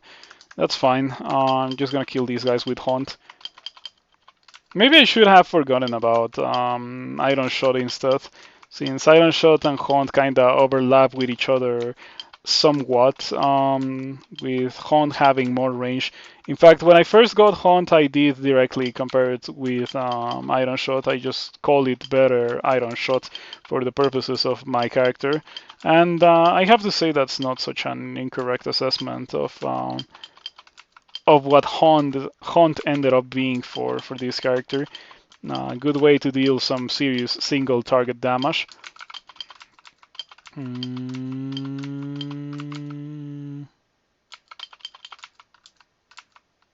Oh boy, that guy literally killed all of my death channel dudes. Double sword of protection. Boots, okay. And that's it for SOT 1. Seems like a very busy SOT 1, but it's just that it's taking me so much longer to go through normal fights with this character compared to, my usual kind of character. It is in fact taking me so long that we are about to finish the stream. I won't finish until I am done with this character one way or another. I won't let it go to a third day, especially after having it go through a weekend. But yeah, it's crazy how slow it is to play this. Almost 7 hours. Got mapping. I did get mapping. I can use it. Yeah, I generally don't use them in SOT, but geez, I know what this is. This is like a castle full of fire dudes, I think. Draconian castle. Usually the entrance to SOT can generate as the entrance to SOT. But yeah, I don't want to have anything to do with that. That looks awful. It also looks like it has a lot of experience, to be completely fair, but I don't want to have anything to do with it.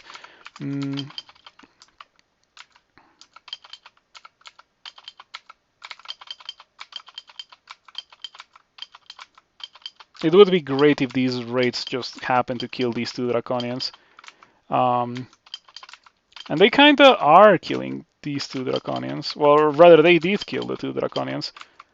So that was not terrible. In my opinion, Infestation should also be a status effect, the same way that that Animate Death is. So, like with Animate Death, you have a status effect that for a while turns the dudes that you kill into the derived undead, right?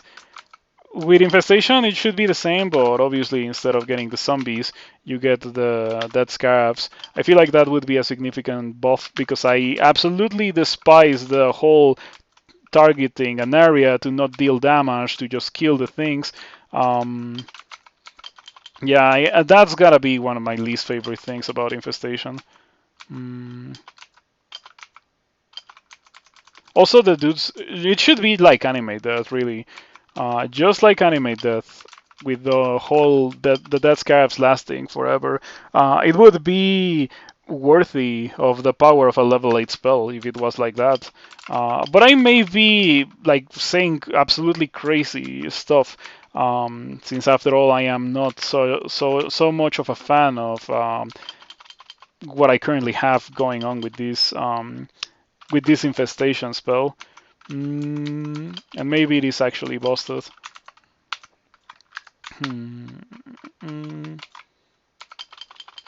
Ice Blast would be nice to have as well, I have to say. There's some situations such as this one where Wand of Roots doesn't do anything, but Ice Blast would be fantastic.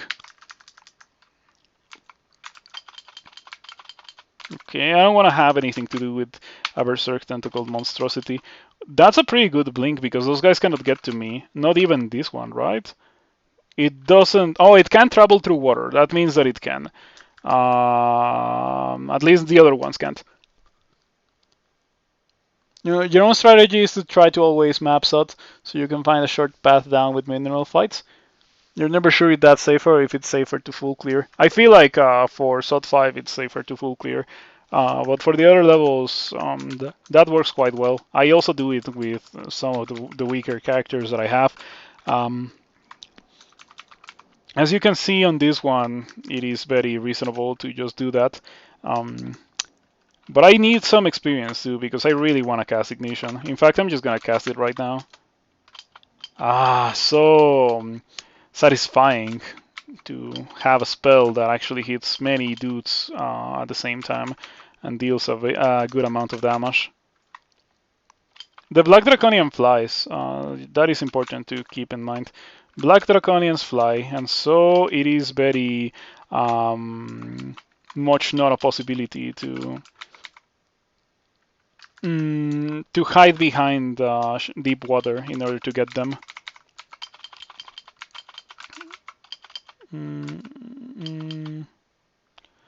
Okay, there's an invisible Black Draconian Knight over there.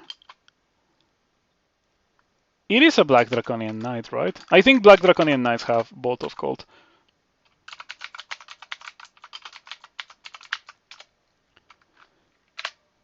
Yes, it does. It does have Bolt of Cold and Troll Icicle.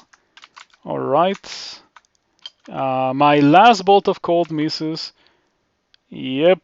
That's painful. I wish I had a bit of extra mana to be able to kill this guy. And I wish it wasn't a Black Draconian so I could use Lightning Rod on it. But none of those things are a possibility. Maybe Quicksilver gets rid of the invisibility. No. The Storm Dragon's effects unravel. I think it was affected by Infestation, but not anymore. The Storm Dragon dies, and its scales are intact enough to wear. Not that it matters very much, of course.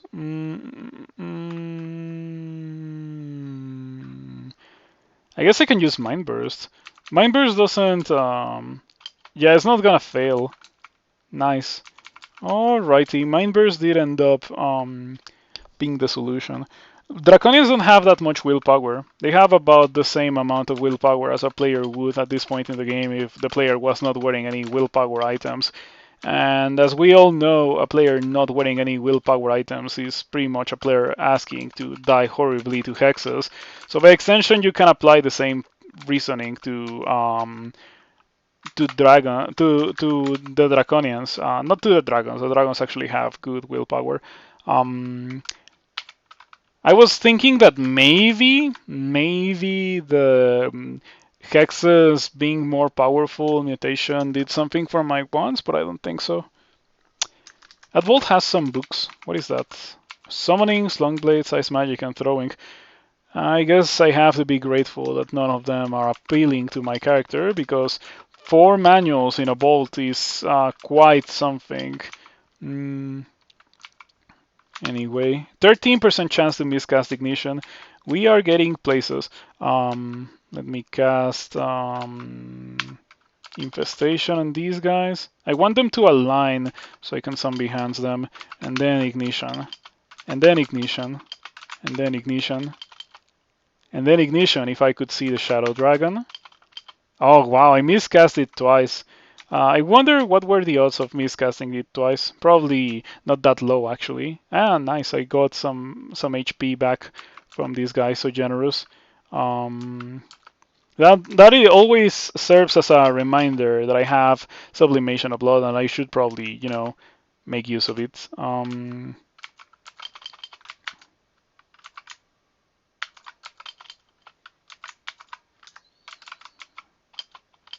Okay, that took longer than I would have liked it to kill those 2 guys.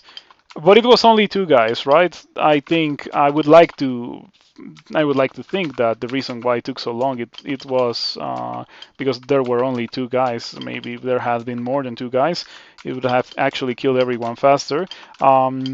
So I'm looking forward to trying Ignition with the Draconian Bands. I feel like Ignition with the Draconian Bands is just gonna be absolutely exquisite. I feel like it's gonna do exactly what I want it to do, which is kill everyone and get me a bunch of dead scarabs almost instantly.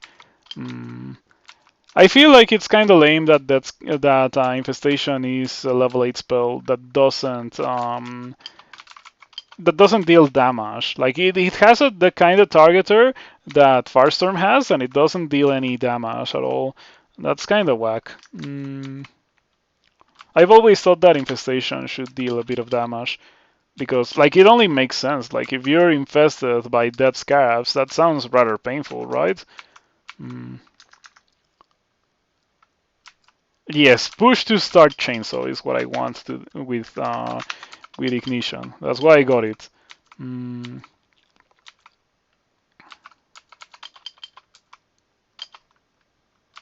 sweet, I got 2 death scarabs out of that. Sometimes you get double on death from Kiku, or maybe that was removed actually. Let me make sure. Um,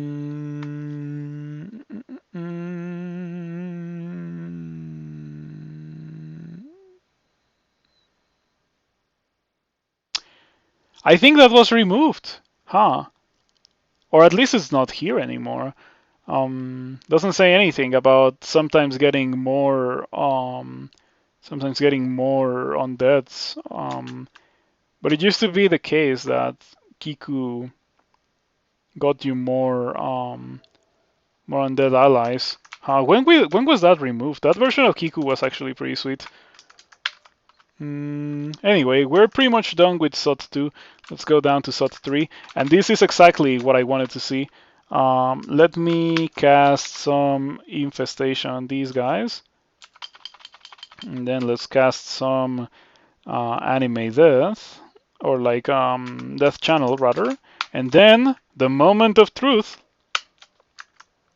Push to start chainsaw is what I like to call these. Yeah, that's definitely a push to start chainsaw right there.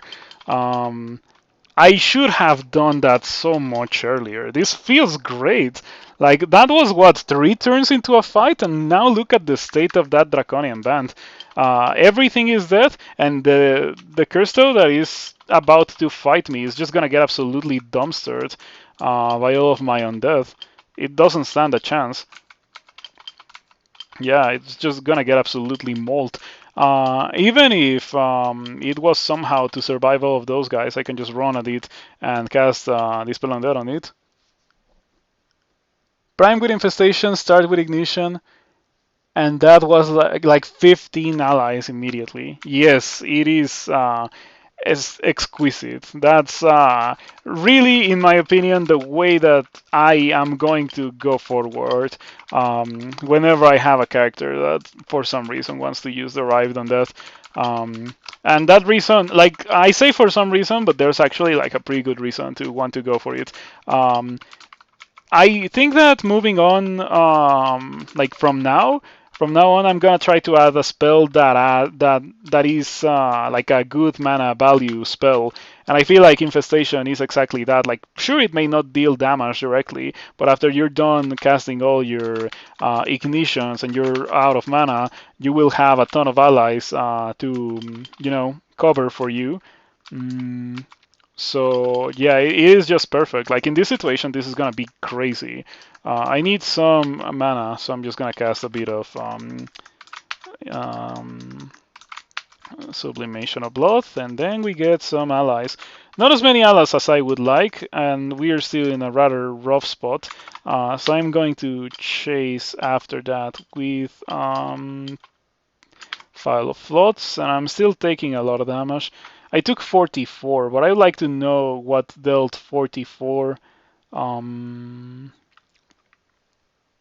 there was a Searing Blast. The Clown Pie hits your Spectral Draconian Stormcaller. Blueberry. That sounds rather nasty. Mm, mm, Yeah, I don't know what dealt so much damage to me there. Was probably the Killer Clowns. Anyway, it is rather dangerous to be here, especially fighting 3 Killer Clowns at the same time. Unfortunately, I wasn't able to kill them all, so we are gonna have to blink away to safety. There was a time with this character where I had literally 1 scroll blinking, so I'm glad to have gotten a good amount of them back. Or rather, that I have found a lot of them. Because, yeah, scrolls of blinking are the most important thing to have in this game, in my opinion. You don't have scrolls of blinking, you are probably gonna die horribly. I think the most awful part about fighting so many killer clowns at the same time is the fact that they like to reposition so much with their blinking. So it is very difficult for me to just be standing in a way that I can hit many dudes with ignition, many dudes with zombie hands, many dudes with infestation at the same time, just because they just move around.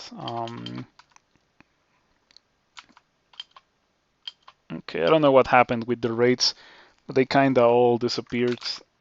Mm, maybe they all got blinked or something. No, no, that's not what happened. Mm, one small thing you wish was better to resting to full when you have your buffs falling off. Yeah.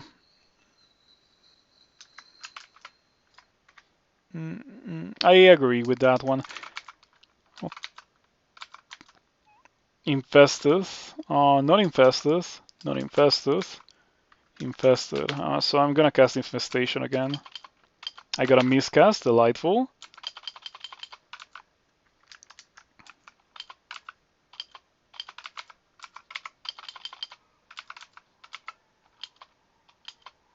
All right, I got some pretty good allies. As you can see, this gets better the more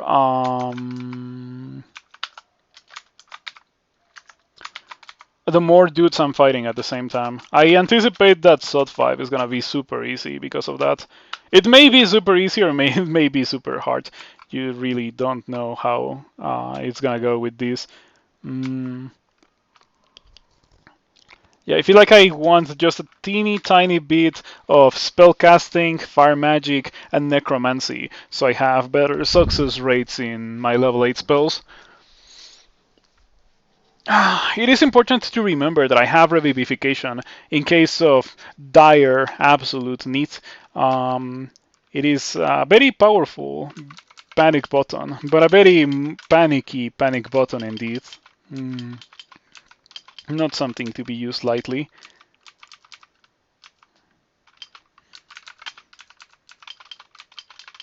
So yeah, I have to say that I like this new push to start chainsaw that I just got. Should have gotten one much earlier.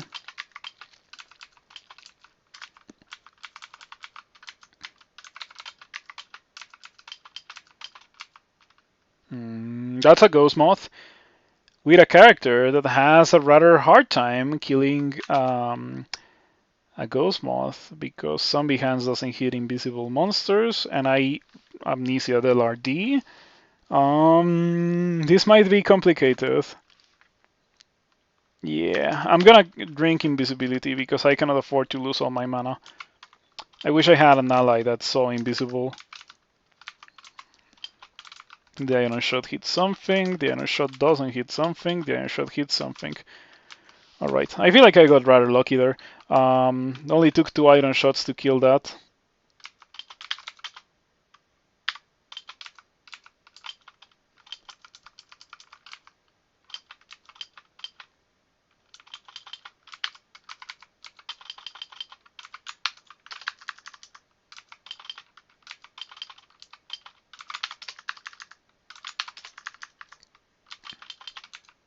There we go. This is turning around fights very well now. I don't know what is hitting monsters with distortion. There's something that has distortion on the screen. Like I think it's this invisible guy that I have right in front of me.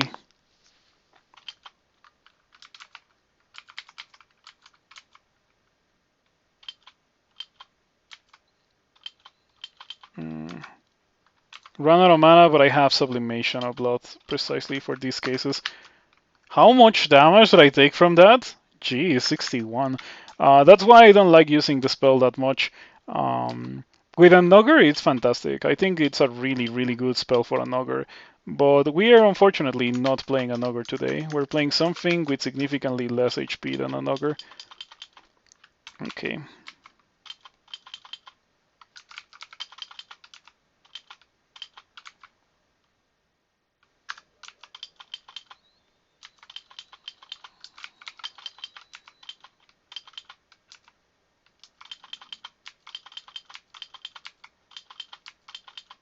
Yeah, once it gets going, it gets going. Um, it was much more powerful earlier in the game. I do have to say that.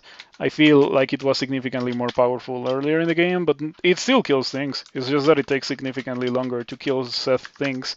And by extension, you need to be able to survive for long enough. But leaving aside the damage output of what I'm doing, we have to keep in mind that this character has like no armor class. I have 16 armor class, and I am still like doing quite well in SOT. Um, I think that's testament of the power of what I'm doing. It's not bad by any means. In fact, I think that with some other builds, I would probably be having significantly more issues, or I would have already died at an earlier stage. And it's been only because of what I'm doing that I've been able to get this far. I don't have mana for that. Am I fighting a ghost mod or something? Or no, I did that to myself. Okay, yeah, that's my bad. I don't even have enough mana to cast Sublimation of Blood. I'll use this potion of mana that I was saving for my retirement.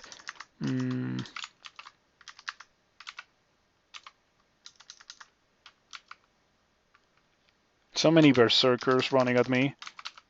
Kinda spooky, not gonna lie, especially with such low HP. Or with such low armor class, I meant. Jeez, it's not even that hurt, that Quicksilver Dragon.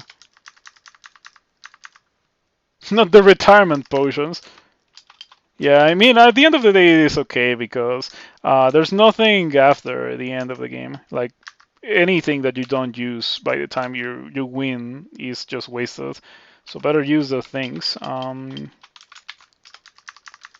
Okay, now hopefully the dudes that I made happen to kill everything. I have a lot of dudes, and I don't have that much HP, but I can probably sit here and just let them kill everything for me. It takes a while for them to kill things. I have to say that Death Channel has not been the most killy spell. Infestation does a better job of that. But this has been respectable anyway. Respectable, not that great. Yeah, earlier it killed things much faster, I have to say. Oh, did the Quicksilver Dragon get rid of my... Or was that natural? I think it was natural. Okay, it's fine. I still have one Death Scarf, which can probably kill the Quicksilver Dragon if I support it a bit with an iron shot. I don't want to cast any more though. Thank you for getting rid of the Quicksilver Dragon. So yeah, all of these fights against these Draconian bands feel so epic in proportion because I feel like what I'm doing is super weak. Or rather, like, I'm not killing things fast enough. It's not really weak. It's just that it is powerful, but it takes forever to kill things. And by extension, it feels like the fights are harder, even though they're not really actually that much harder. Infestation. Now, we're going to be casting Ignition. I might also want to get... oh yeah, that I should absolutely get, I think. Starburst is what I'm thinking of. Starburst I feel is really good because like I'm already casting Zombie Hands. Zombie Hands removes monsters' evasion, so they're pretty much gonna get hit by Starburst, and I like to position the monsters in such a way that they're in a queue, so Starburst also hits the monsters quite well like that. Yeah, there's definitely a Necromancy Fire Magic build that could work quite well. I'm gonna try to do it sometime. Certainly not soon. I cannot tell you that I'm gonna do it sometime soon because I feel like I am kinda done with Necromancy for a bit. But eventually, the stars will align, and when such a thing happens, I will want to come back to Necromancy and actually, try to do it again. But this time with the knowledge that I should probably complement that with some Fire Magic. Fire Magic works well because At least Ignition doesn't hit my dudes, right? Which is quite nice for the purpose of preserving a large amount of undeath. Mm.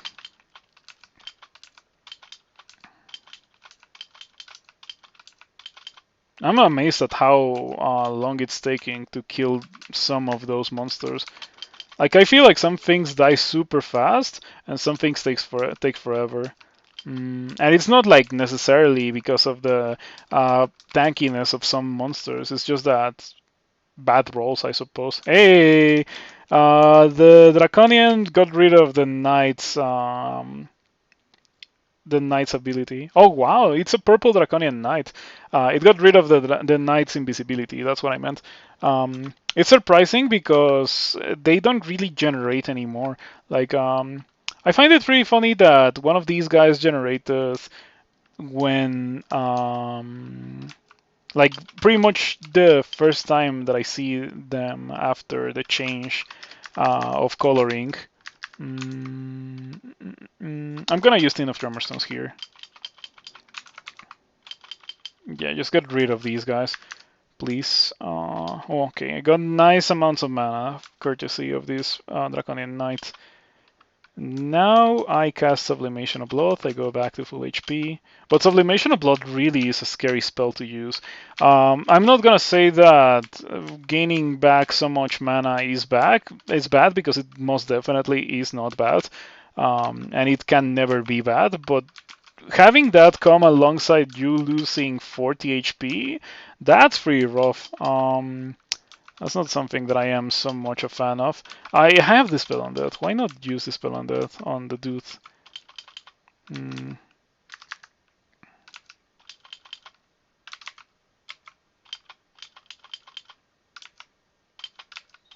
Yes, I mentioned much earlier in the game. This is really not the part of the game where you can freely take advantage of things like Death Channel or so, because Purple Draconians and Quicksilver Dragons are unfortunately quite abundant, and by extension, you're not gonna have buffs. You're straight up not gonna have buffs. Mm,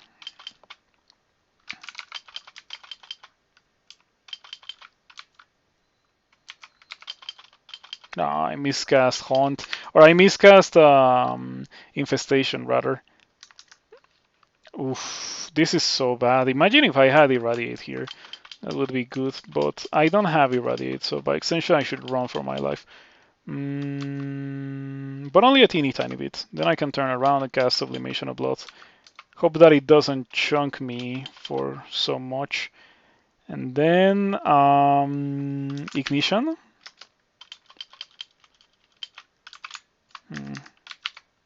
Okay, that was a big chunk that I got from Ignition or from Sublimation of Blood, but it's fine. Having so many undead is actually a pretty good thing.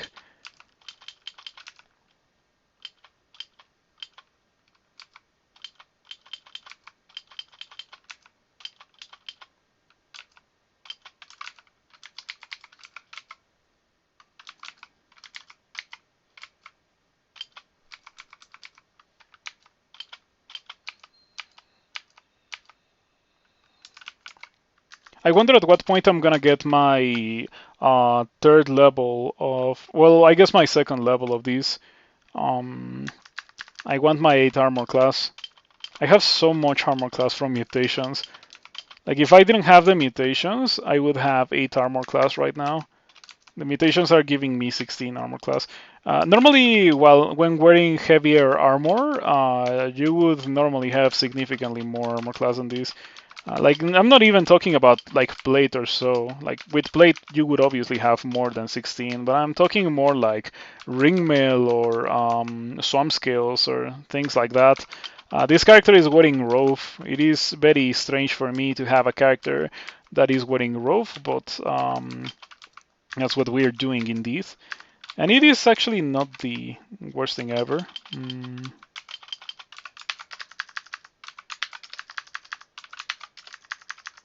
Oh boy.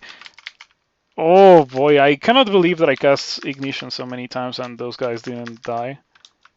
Oh boy, this is actually Oh, I got tormented. Yeah, I was wondering about why I lost so much HP so quickly, but it was a torment, which also happened to come with the nice upside of tormenting some of these dudes. So I was able to use Tin of Tremor Stones, and now I will use Ignition. Hopefully that will kill everything and get me a bunch of allies. It does not kill everything, but it does get me a bunch of allies. Um, there's that Yellow Draconian Annihilator, which is kind of scary, and I don't know if I can trust my undead allies to actually kill it before it becomes an issue. So I kinda don't feel like I can drink in, attraction for this thing. This is so tricky. I also don't have mana. My plan was to dispel undead it, but don't have mana. Don't even have mana for Sublimation of Blood. And even if I did, I don't have HP for Sublimation of Blood. It is quite a delightful situation to be in. Don't have Scrolls of Summoning. I guess I have Wand of Quicksilver with 19 charges. That better get something done on this guy. After all, it doesn't have that much evasion. And yep, that does deal damage.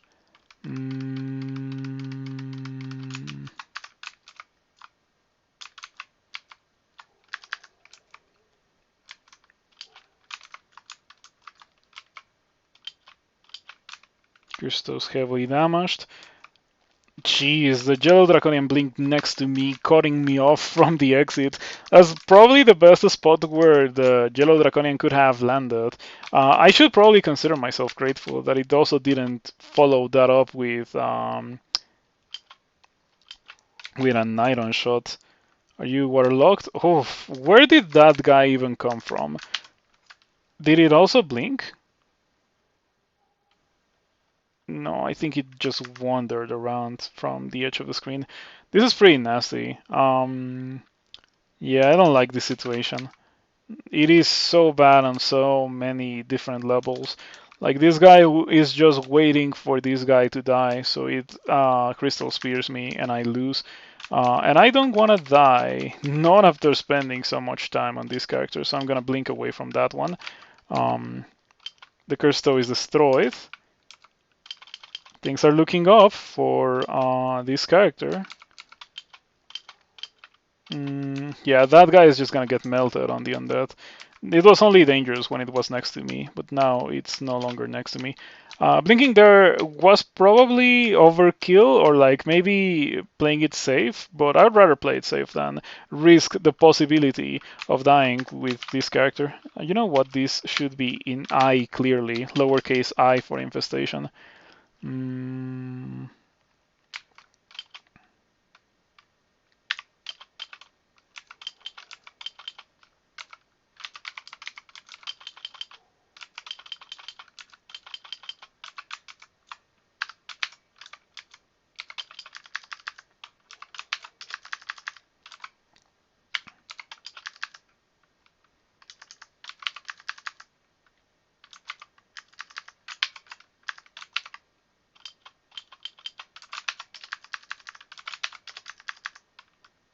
Okay, not bad, not bad. There's always one invisible dude. I should maybe have seen invisible. Like normally I don't even think of it because I don't consider undead dudes to be an issue. But with this, it really is an issue to have invisible things. Part of the reason why I don't like builds like these.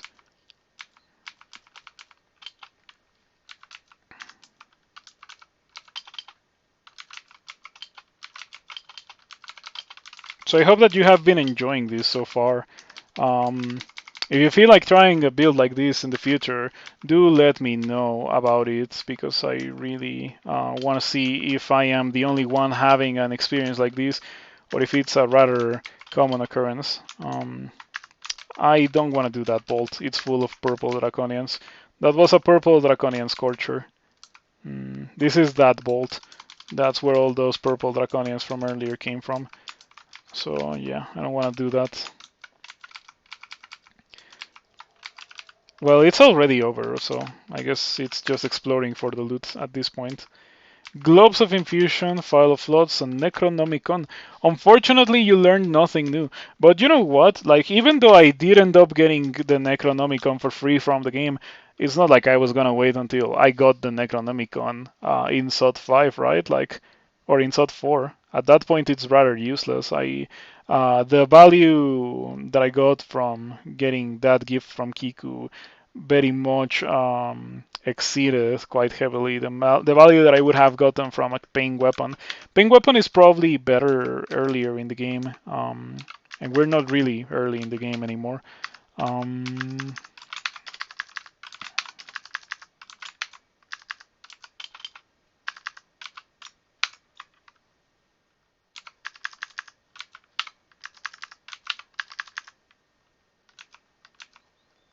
okay, that looks like the entrance to the vault. Yeah, I don't.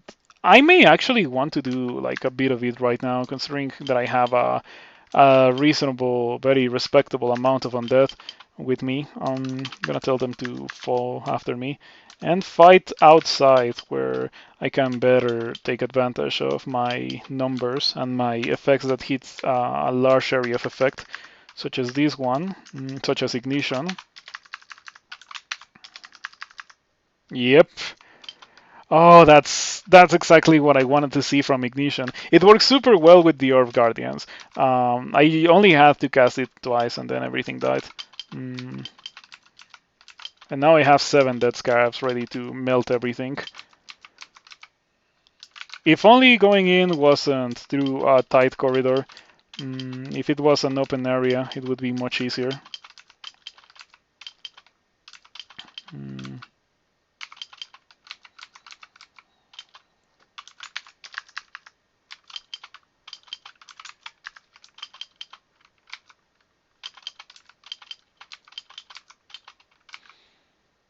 All right, that didn't go terribly wrong.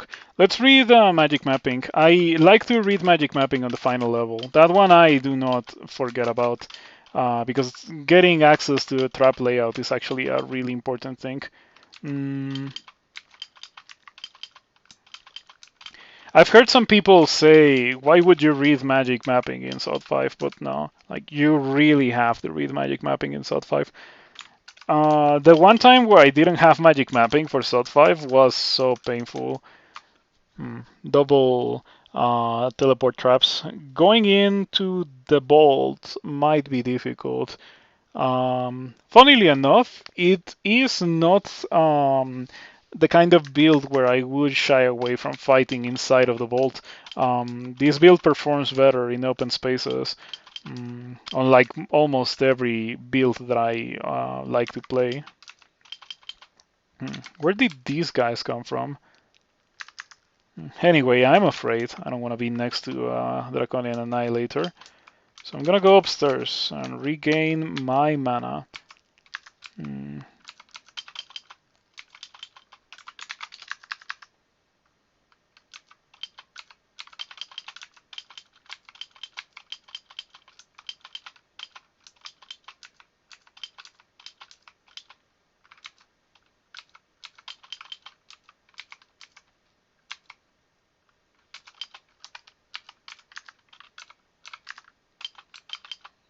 Killing single monsters is somewhat of a struggle.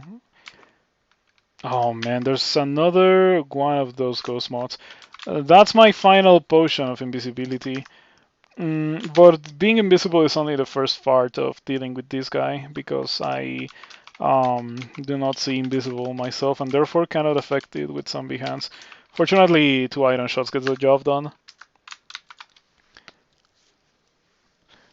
15 rune octopod run was very satisfying. It was very satisfying indeed. Um, it had everything going for it. Yeah, normally my runs do not look like that, but that one did, and that's why I saved it. I played that character like 4 months ago. Um, in fact, when I started to talk about the tutorial, the spell overview series, when I started doing it, I think I mentioned the octopod. Mm, Sometimes I mention things about my current characters whenever I make videos. Like sometimes I draw inspiration from my current characters to make videos. Last chance deals. Look at these things. Jeez. These are some pretty solid items. Um, that's insane. What is this even? Not terrible. Fancier willpower item. If I was looking. Oh, wow, they all cost 1 gold. Okay. I'm gonna buy everything because it all costs 1 gold. I find it pretty funny that it all costs 1 gold. It's a pretty cool shop. Yeah, I like it. I like it. This leather armor is not great, however. I'm gonna drop it. And then we. Oh wow, this crystal plate is beast. It only needs to be highly enchanted and with a couple of good properties to be an extremely desirable item, since the base item type is so strong. It only spawns in SOT 5. It makes sense that it only spawns in SOT 5. I had never seen that bolt before. And once again, it's gotta be a Nikolai bolt. There's no way it's not a Nikolai bolt. Nikolai makes such funny bolts.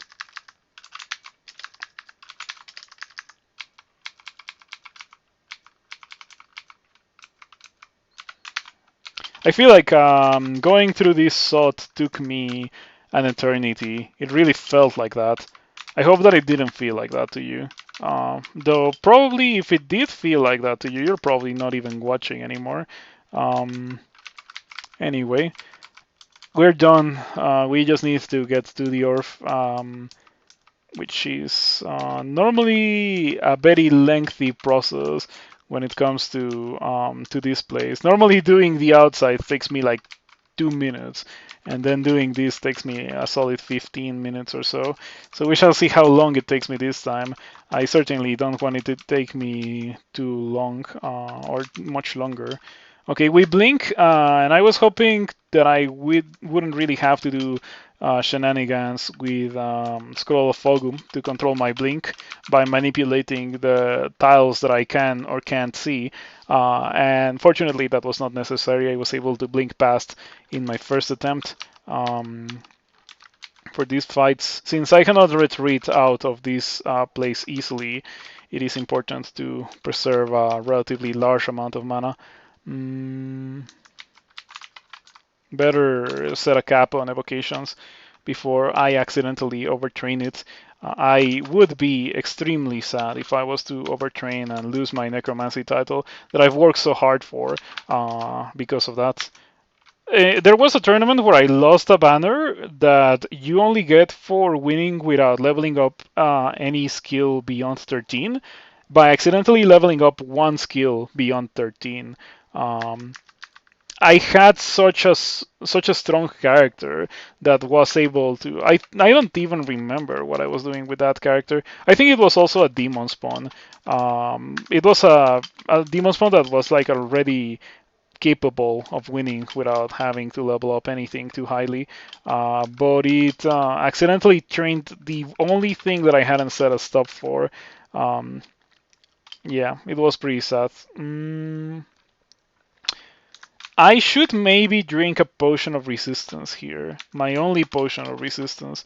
Gonna follow that up with some infestation. Maybe haste. This is definitely the best time to haste.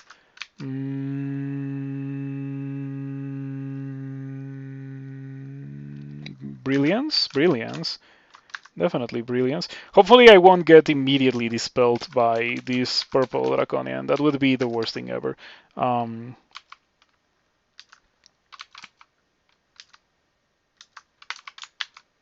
Nope, not yet. Gonna need some dead scarabs before that. Did I get hit by that? I did not. You feel odd for a moment. I did lose my armor class. That's something important to keep in mind.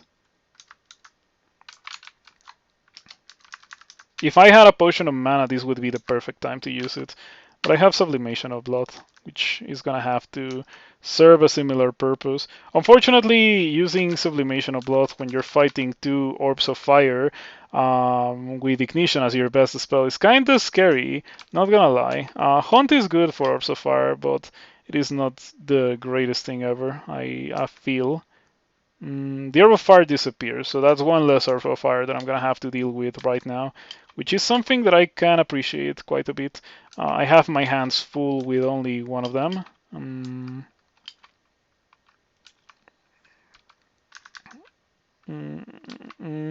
There's really not a lot that I can do to the Orb of Fire with this character. It's unfortunate. I guess I can use Quicksilver Bolt, which doesn't do silver damage. It does just physical damage, so it doesn't deal extra damage to the Orb of Fire. Um, it also doesn't have anything that it can dispel against an Orb of Fire, so it is kinda like wasting it, but not really, because at the end of the day, it is good to kill Orbs of Fire. That already has value on its own, even if you're not dispelling the buffs of anything. Mm,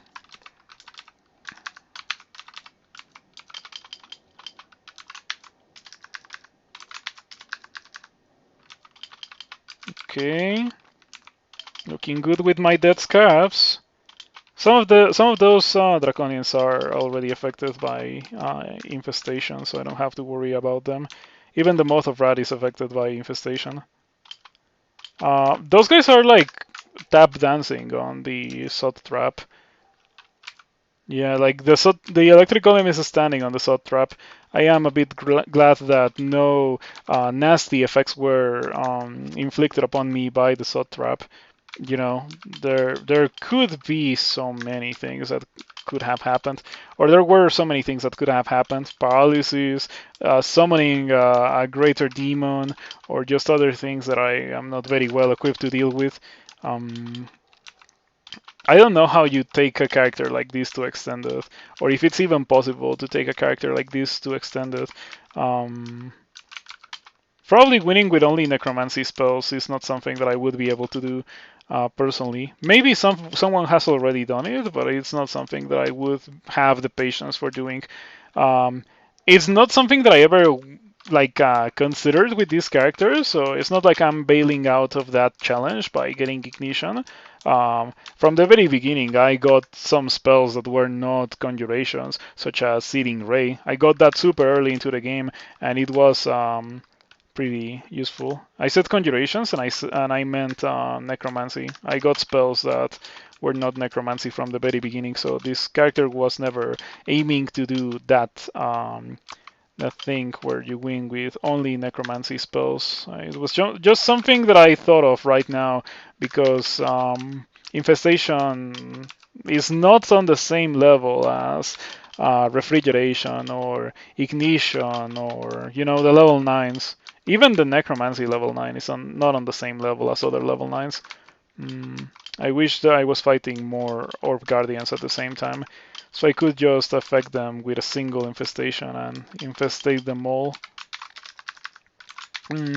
There was a Normal Fire that teleported away. Let us not forget about that one, because I still haven't killed it. And you know what they say about Chekhov's gun. If it's there, it's for a reason. So we're probably encountering it again before we go out, or maybe on my way out I'll encounter it again. Hopefully it won't give me trouble, because I use my only potion of resistance against it. Oh, that may be the Orb of Fire. I lost all of my icy defenses. Your icy defenses dissipate. That was so quickly. That was so quick. Unfortunate. Anyway, we do that, and then we chase it with some infestation. 2 orbs of fire. Okay.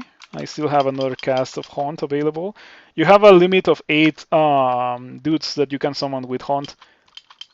Okay, that's a third orb of fire. There's some characters where I don't mind seeing orbs of fire, since I have the build that just destroys them. I don't think this is one of those.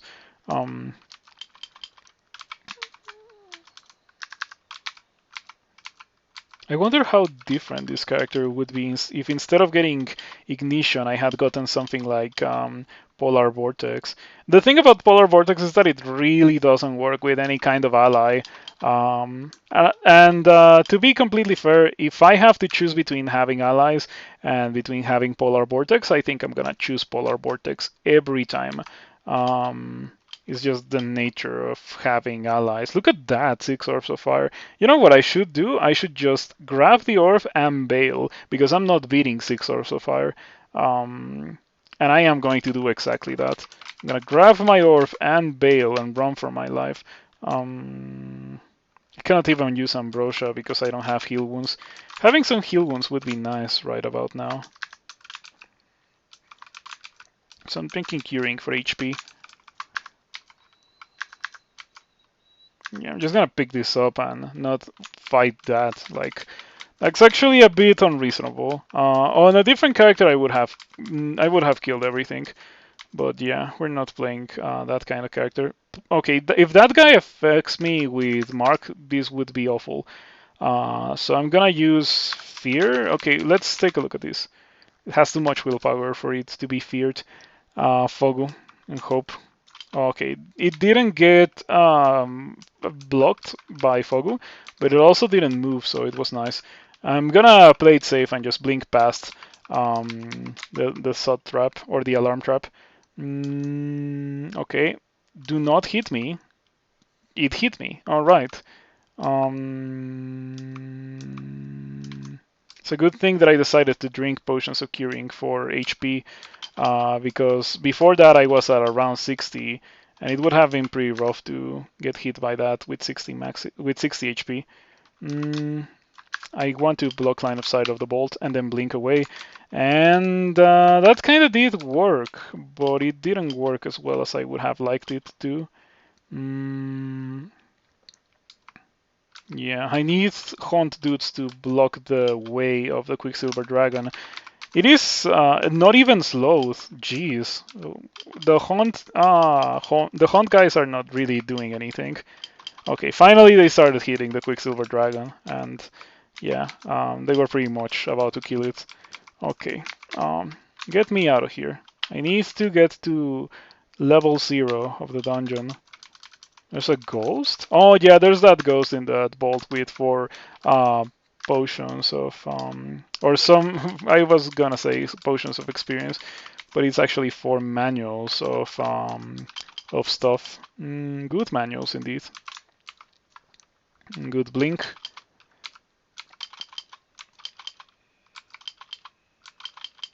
I need to kill this guy before leaving. Okay, I am going to rest on the exit to Sot. I'm gonna rest here. And then the moment that I see something truly messed up, not a Helephant, Helephant is messed up, but not truly messed up. The moment that I see something truly messed up, I go out and I try to rest more outside. But that's something that I can do on pretty much every stairs. Like I can rest before going upstairs, and then when the game pretty much inevitably generates something messed up, I can escape it. Okay, that's what I was talking about when I said something messed up. The saddest part about this guy is that it's not even that dangerous, but I just can't afford to fight it. If it was not for the fact that I have very low HP, I would have killed that guy, because no evasion means easy kill with iron shot. And that guy had no evasion. I also have zombie hands to force monsters to not have any evasion. But yeah, we're about to be done. I think there's no dishonor in not clearing the entirety of SOT 5. It's just that I almost always do it, but not this time. This time was not meant to be.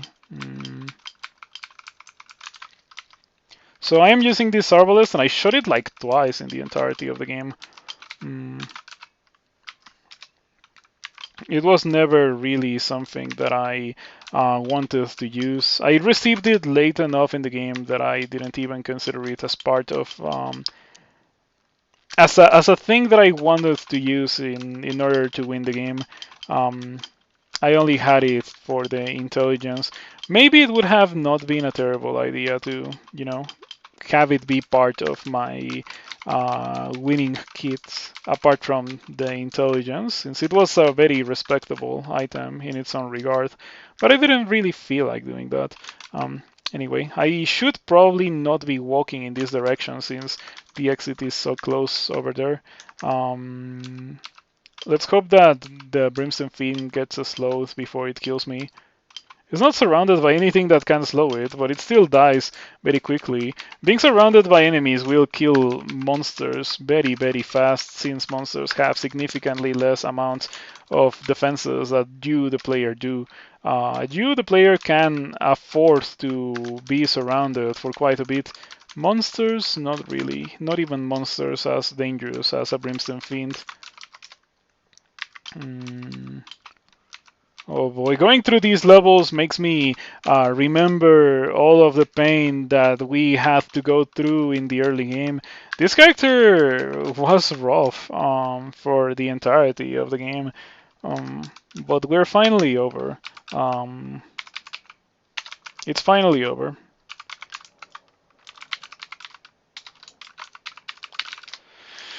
Oof, that was exhausting. It was such an exhausting character. It's pretty good that I managed to win it. Last time that I won Kiku was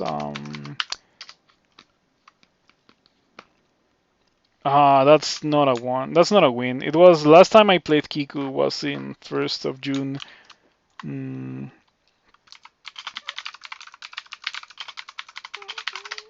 Last time I won Kiku was in January of 2021. So it's been a year and a half since I've won Kiku.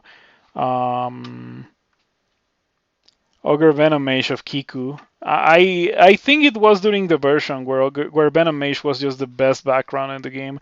So I thought to myself, hey, Venom Mage is so strong that I can afford to be completely atheist. And I just did that.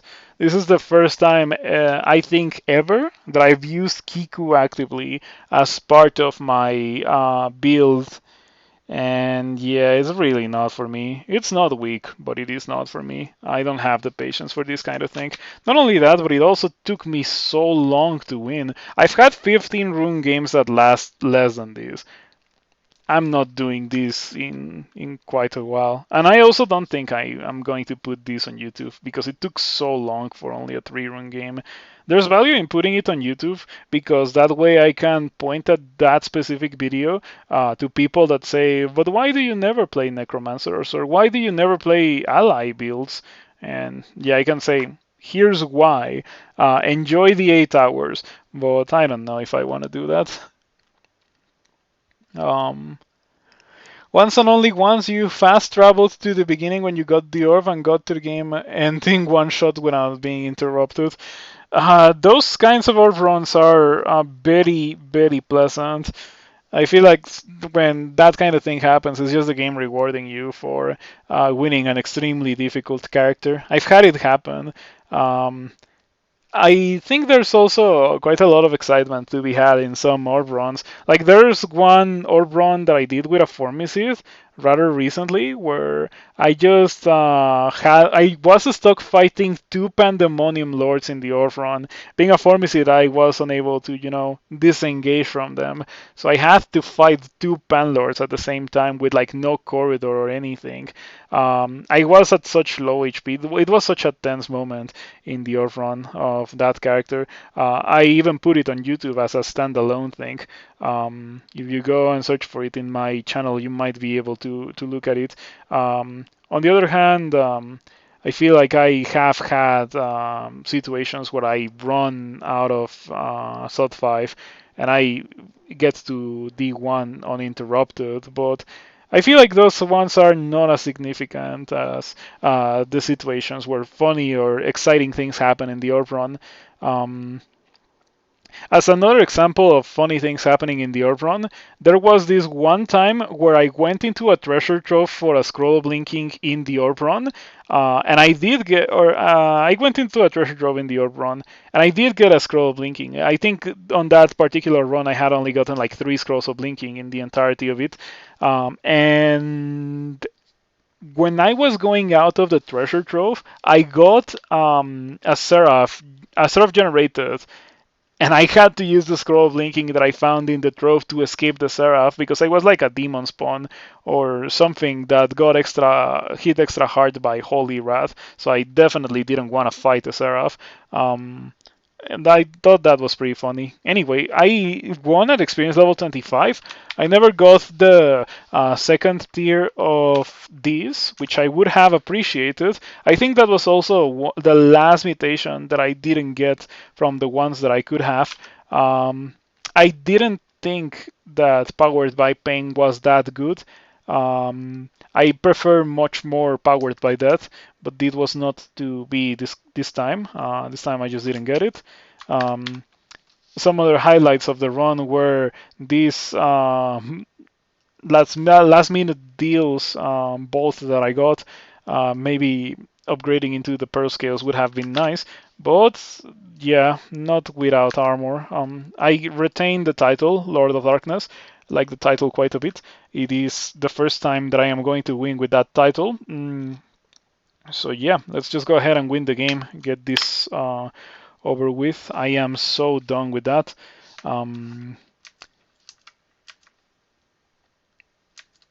Yeah, it was a character. It was an experience. I feel like I really earned my win there. I really, really earned it. Now it is time for me to do something